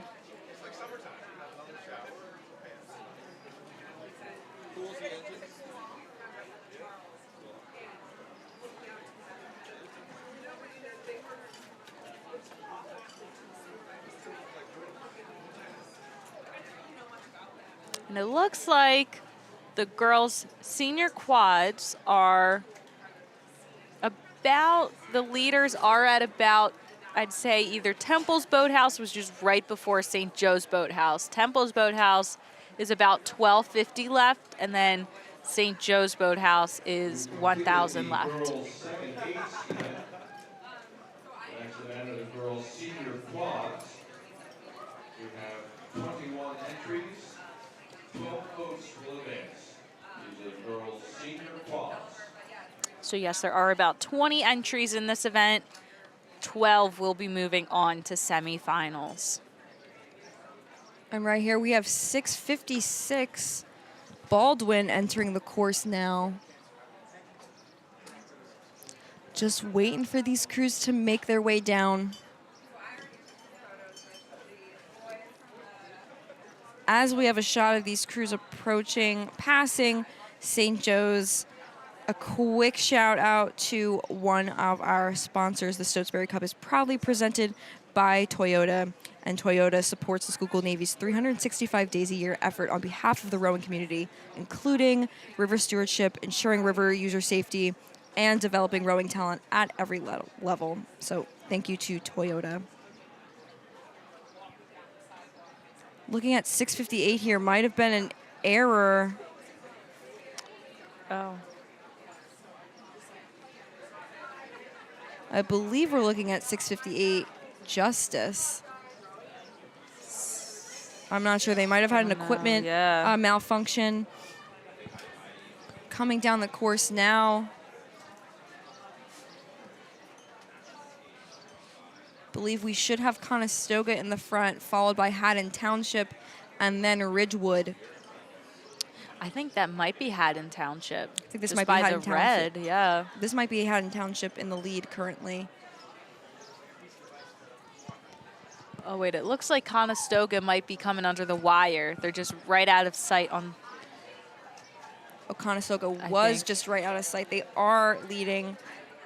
We have... Pretty good margin. A little fuzzy on that connection, I believe. Might have been Springside Chestnut Hill entering that course.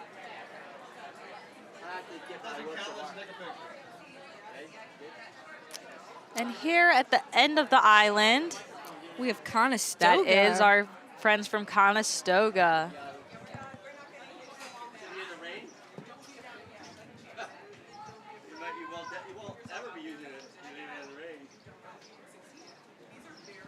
.645. Conestoga again. Leading the charge, wanting more open water from behind them, which is Haddon Township. Just came out of the island.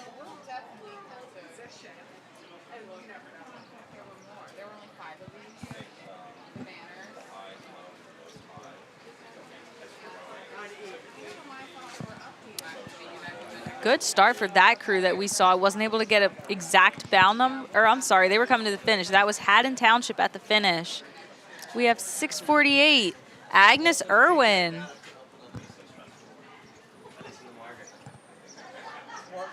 Tends not to listen to Paul, so it kind of balances out. Strong drives from Agnes Irwin here. Great connection. And here at the end, they are coming in hot at the end of the island. We have 6:47, it appears to be. Ridgewood, followed right by 6:51, Lower Marion taking on Ridgewood. Oh, this is a good one. This would be a fast time for Lower Marion if they were able to walk through Ridgewood. Looks like really good sprint from Lower Marion, able to walk through them. Almost a whole boat length. Very strong from Lower Marion on their sprint. Coming up right behind them, we have 6:49, Western Albemarle. Looking good. 6:51 here. I'm sorry, 6:52. Springside Chestnut Hill. Strong finishes from those ladies. Definitely really aggressive. A quick event here that we're seeing a lot of competition to make it to the finals. 6:53. They are just Hockaday coming one after the other, making it hard for us to see. 6:54 here. We have Ridley. Yes, Ridley. And right behind them, 6:55, Augustine Classical. That's going to be interesting to see who's top 12.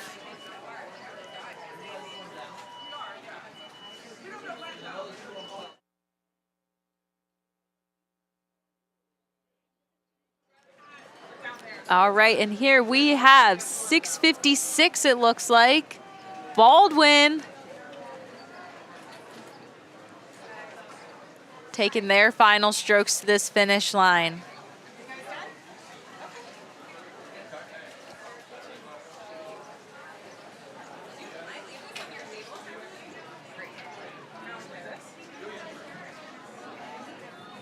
And that looked like 6:57 Germantown Academy right there behind Baldwin. I believe we're seeing the start of the boys senior quads starting off. So this would be Malvern Prep. that we're looking at now as the women's quads are finishing up. No bow number, but it does look like It could be Justice or Matthews. I believe it is Justice. Well, they're looking good coming into the finish. Nice and together, looked really, really well put together. And coming at the end of the island, we have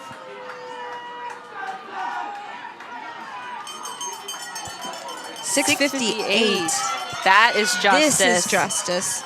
All right, I'm sorry, we don't know who that other crew was, but they did look great again. And right behind them, $6.62, North Allegheny. Nice and composed. A lot of strong senior quads here. And right here we have 661 Westchester East.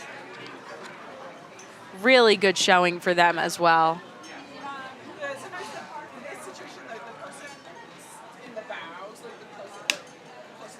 And right here we have the men's quads. I believe that was just 676 Penn Charter.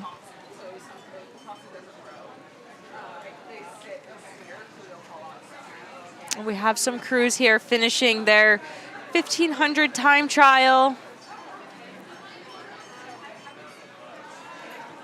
Really strong finishes from these crews down at the finish line for sure.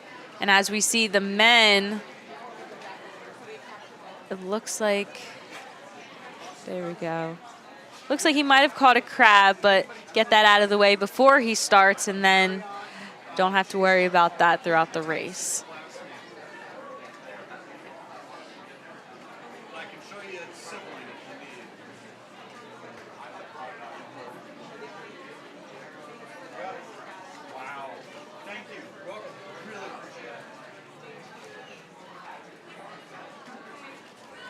I think this might be Saratoga if they're in this event. I'm just seeing the striped oars. I'd like to bring your attention to the award stop. Toyota and the Toyota Tri-State.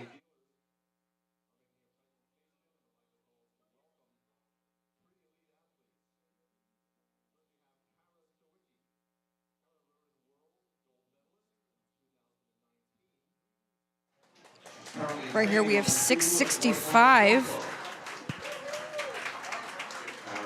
This is Poughkeepsie, I believe. I'm sorry if I said that wrong. She's now training at the Princeton Rowing Center. Brooke started out as a competitive cross-country skier and switched to rowing her senior year of high school. And last but not least is John Tangway. John competed on both the U.S. senior national team and the Paralympic national team. And we just had another boat finish it strong. So I believe that is the end of the girls' senior quads.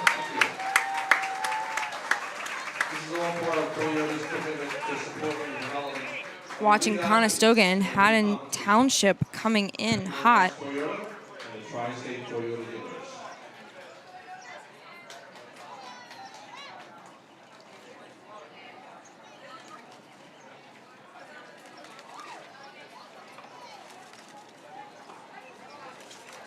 And it looks like we have a couple crews here heading into the end of the island.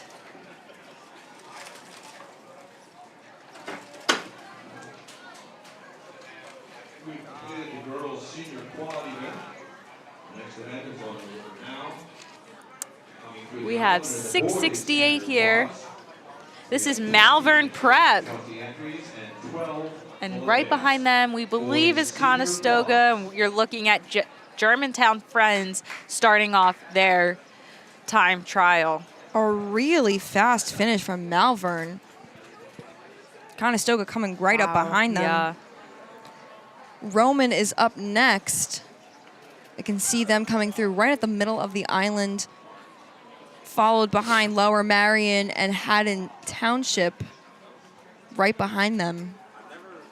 Here comes Roman finishing off, having their last 20 strokes or so. They're sprinting as well. You can see them pick it up.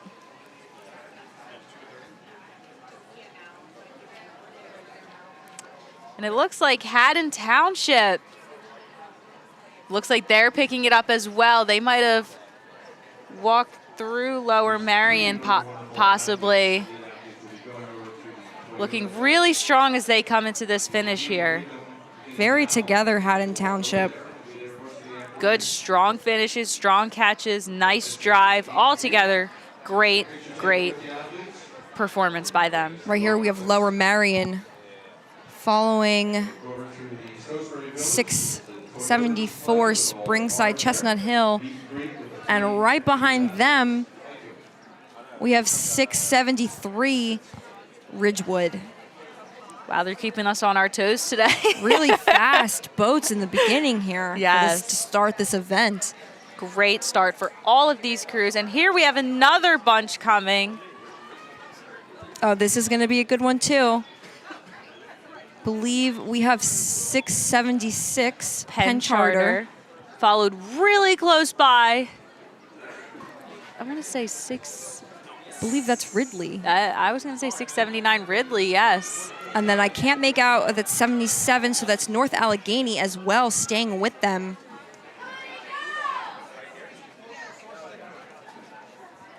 Really great finishes from all three boats.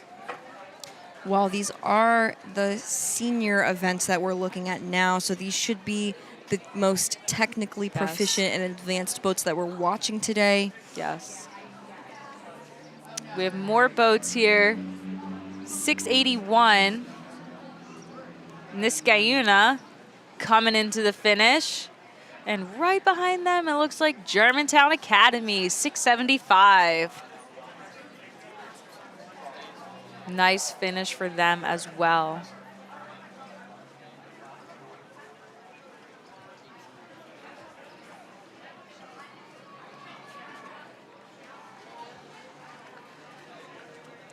I believe we're watching Briarwoods with 678, and right behind them, oh, 682 coming up strong. Rumson Fairhaven coming up on 83, which is Upper Marion. Wow. Oh. And 85, which is the Haverford School. Very close racing here. This is going to be a tough category.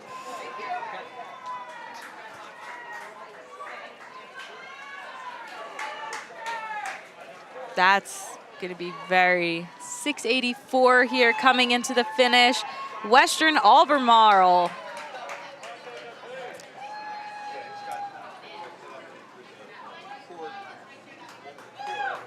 And I believe this is 680 Pennsauken. Pennsauken coming in. We can see that bow, making sure that he has a good point. Ooh, looks like they caught a little bit of a digger. A little bit of a digger. But they were able to recover. Right here, you're seeing event 25A, the boys senior single. We have Holy Spirit starting this event off. A lot of boats in the senior single. So we have 37 entries. Wow. So that will be top 18 to semifinals. We have a couple quads. I believe this is Germantown Friends. That's going to finish it off for us for the boys quad. Yes. Looks like that is it for them. Good finish for Germantown Friends. Really picking up the boat speed. Great run in this boat as we're Really watching them good run, pass yeah. right by us. Very controlled.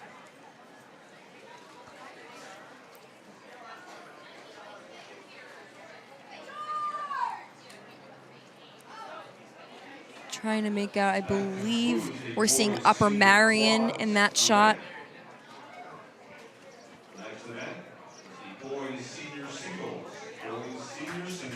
Lower Marion entering the course now.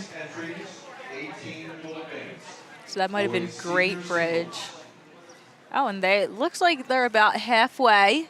They're keeping it moving here. This is another boat that I really give a lot of props and praise to, that you can just row in a single. Like, it's you. It's only you rowing Right. it. You are in control. You have to steer. You have to do what a double does, but that one's split up. You do everything. You take control of your stroke. You take control of the steering. It's a lot that you have to think about as you're rowing and trying to really pull hard. Yeah, there's a lot going on in these singles. Very different than just sculling in a quad or a double even. A single is like its own area of rowing. Right. It's very different, very challenging. Yes. So I'm expecting us to see some really good racing, as these are senior singles. That's right. So we have a lot of experienced rowers on the course. And they're also very thin boats, so setting a single is so difficult. So, again, props to them that they can set their boat and apply great pressure and, do really well for themselves. And we're watching Holy Spirit coming in now. He has a great line. Aggressive finish. Really trying to get as much run and distance as possible from those other singles. We're looking at 7:06 here. 10 fly. 10 a fly. 10 a fly. 10 a fly. Yeah.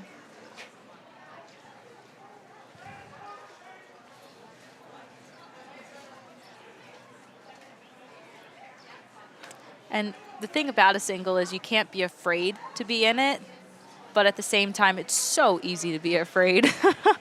Just thinking of everything that could happen, but you just have to have confidence. And definitely that single in Holy Spirit really had a lot of confidence heading in.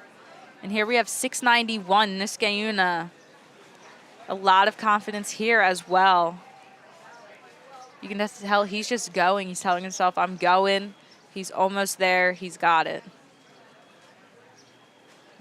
Great form here that we're seeing from Niskayuna.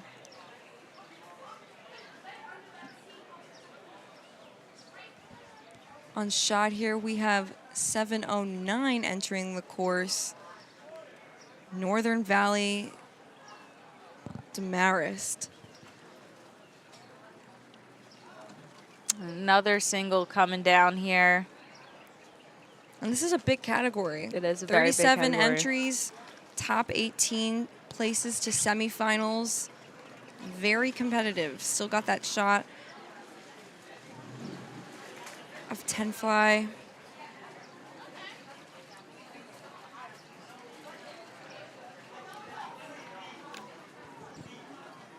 Looking at 694 here, Paramus.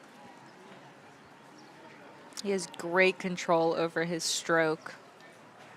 You can see him even popping up out of the water a little bit because he's putting so much power behind his stroke. He is standing up on his foot stretchers, which is very good. He has a lot of great connection with his oars to his legs and applying that power. Great connection there. We're also seeing 713, I believe, enter the course. Manhasset. Some boats coming up to the end of the island now.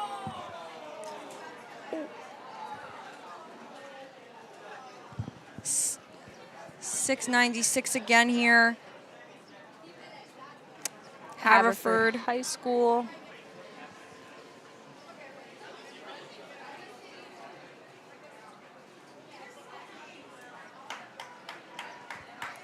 $7.15 here. Springside Chestnut Hill.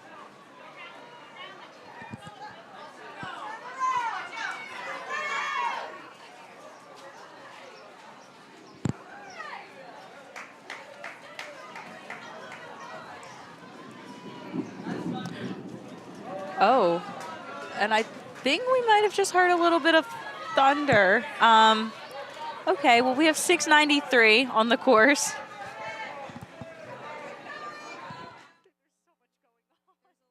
Going on here at the finish. We sadly have a boat that is flipped.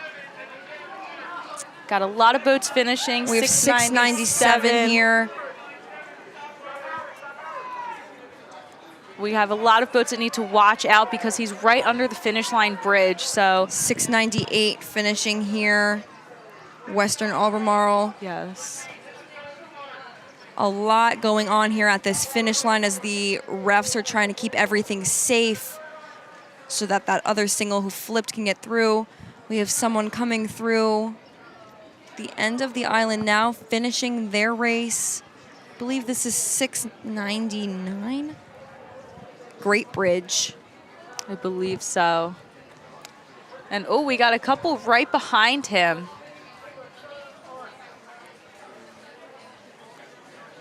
I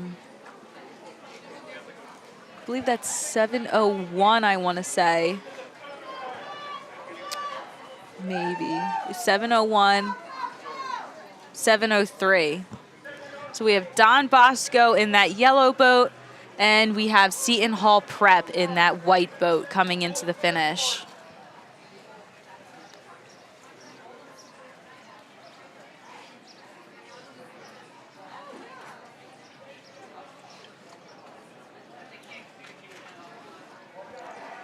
Coming through now, crossing the finish. Oh, we got another shot. 700 here, Lower Marion. Lower Marion looking nice and long. Again, you can also see a good pop from his drive. Definitely, and there we have a crew right behind him. Coming up 704, Penn Charter here.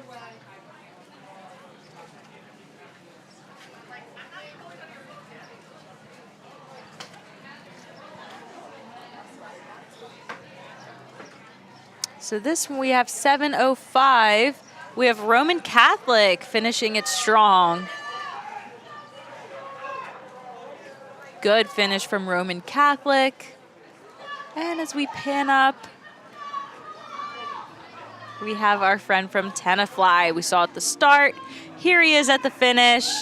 Really strong finish. He is really going for it.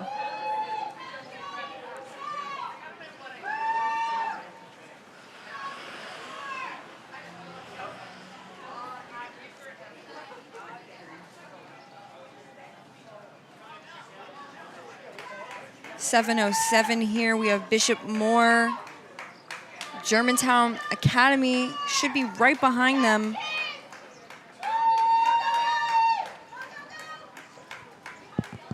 Great finish from Bishop Moore. And yes, we do have Germantown Academy. Next up, we're looking for Northern Valley Demarest. We've got a lot of crews coming up. They are at the wire. Should be very interesting to see how this all plays out. And we are hearing a little bit of thunder going on, but hopefully this is not going to stop or delay any of the races. No. I think if there's lightning, that might affect it, but I'm sure that the referees and the officials are definitely keeping an eye out for lightning. So 709, that Northern Valley. We also have Manhasset coming up in one of these singles, as well as Essex Tech Augustine Classical. 710 is Shore here. Yeah, we got some cheers for Manhasset. I believe we have some cheers for our friend in the Shore boat here. Oh, ooh, very Close race exciting. between Manhasset and I believe that is Hamilton. Yes. Wenham. Yes. Very exciting. Coming up right behind them, Springside Chestnut Hill.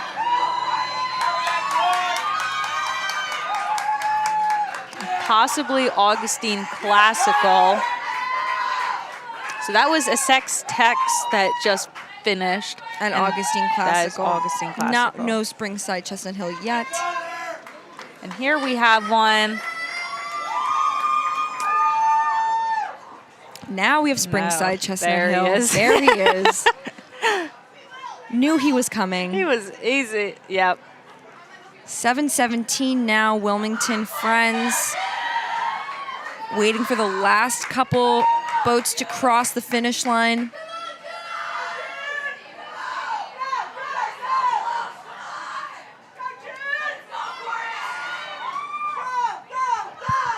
We have 7:20 here. Covenant.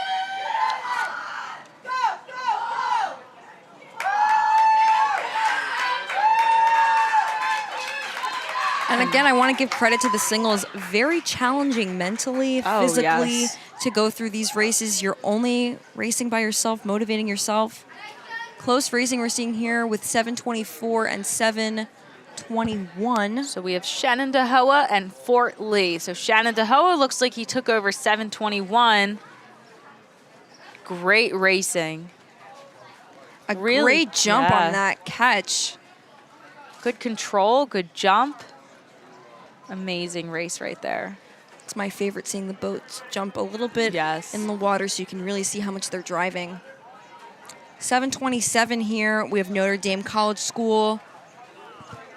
Yeah, that little lift out of the water, really, it shows how much they're putting into it.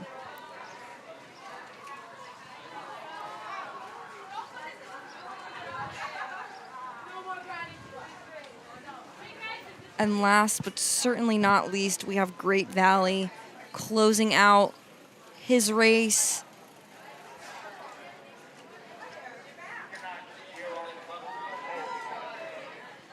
Great finish. We're now waiting for the girls' senior singles, which are set to start off in 2 minutes.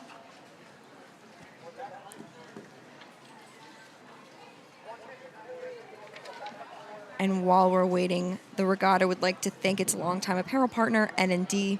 The N&D tent with official regatta merchandise. It's always a must-stop. We thank them for sharing proceeds of their sales with the regatta and the Schuylkill Navy to further our work in the river infrastructure, developing rowing talent, and access to rowing and park stewardship. So thank you, N&D, for sponsoring Stotesbury Cup. Thank you, N&D. So I believe we have our last single coming. Spoke too soon. Yes. We do have our Okay. last single. He's coming down. He's making his way down very strong.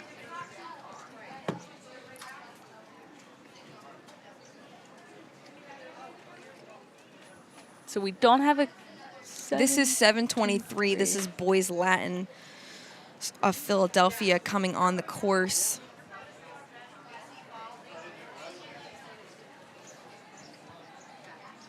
Honestly, it's an accomplishment to even be able to do absolutely. this race Yeah. in a single and finish strong. Yep. Again, it's yourself. You know, you don't really have anyone else to push off of. You don't have other people. I mean, you never should take an off stroke, but you would have like 4 other people or, 7 other people that are helping you out throughout the race. So yeah, being in a single, definitely a lot of praise for these people.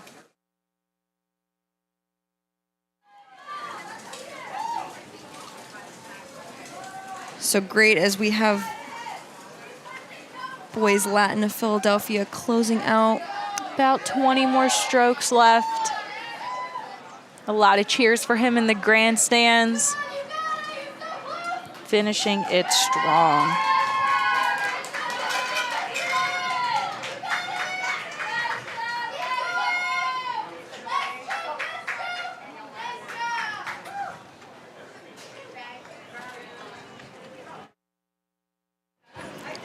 And now we're just going to be waiting for the event 26A, the girls' senior singles.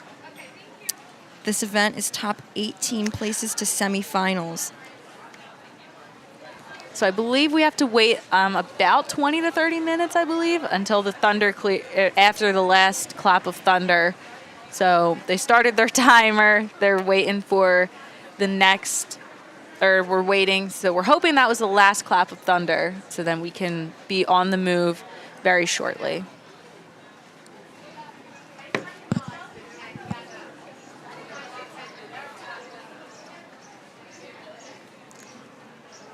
And we will be back with the Stotesbury Cup Regatta presented by Toyota after a little break.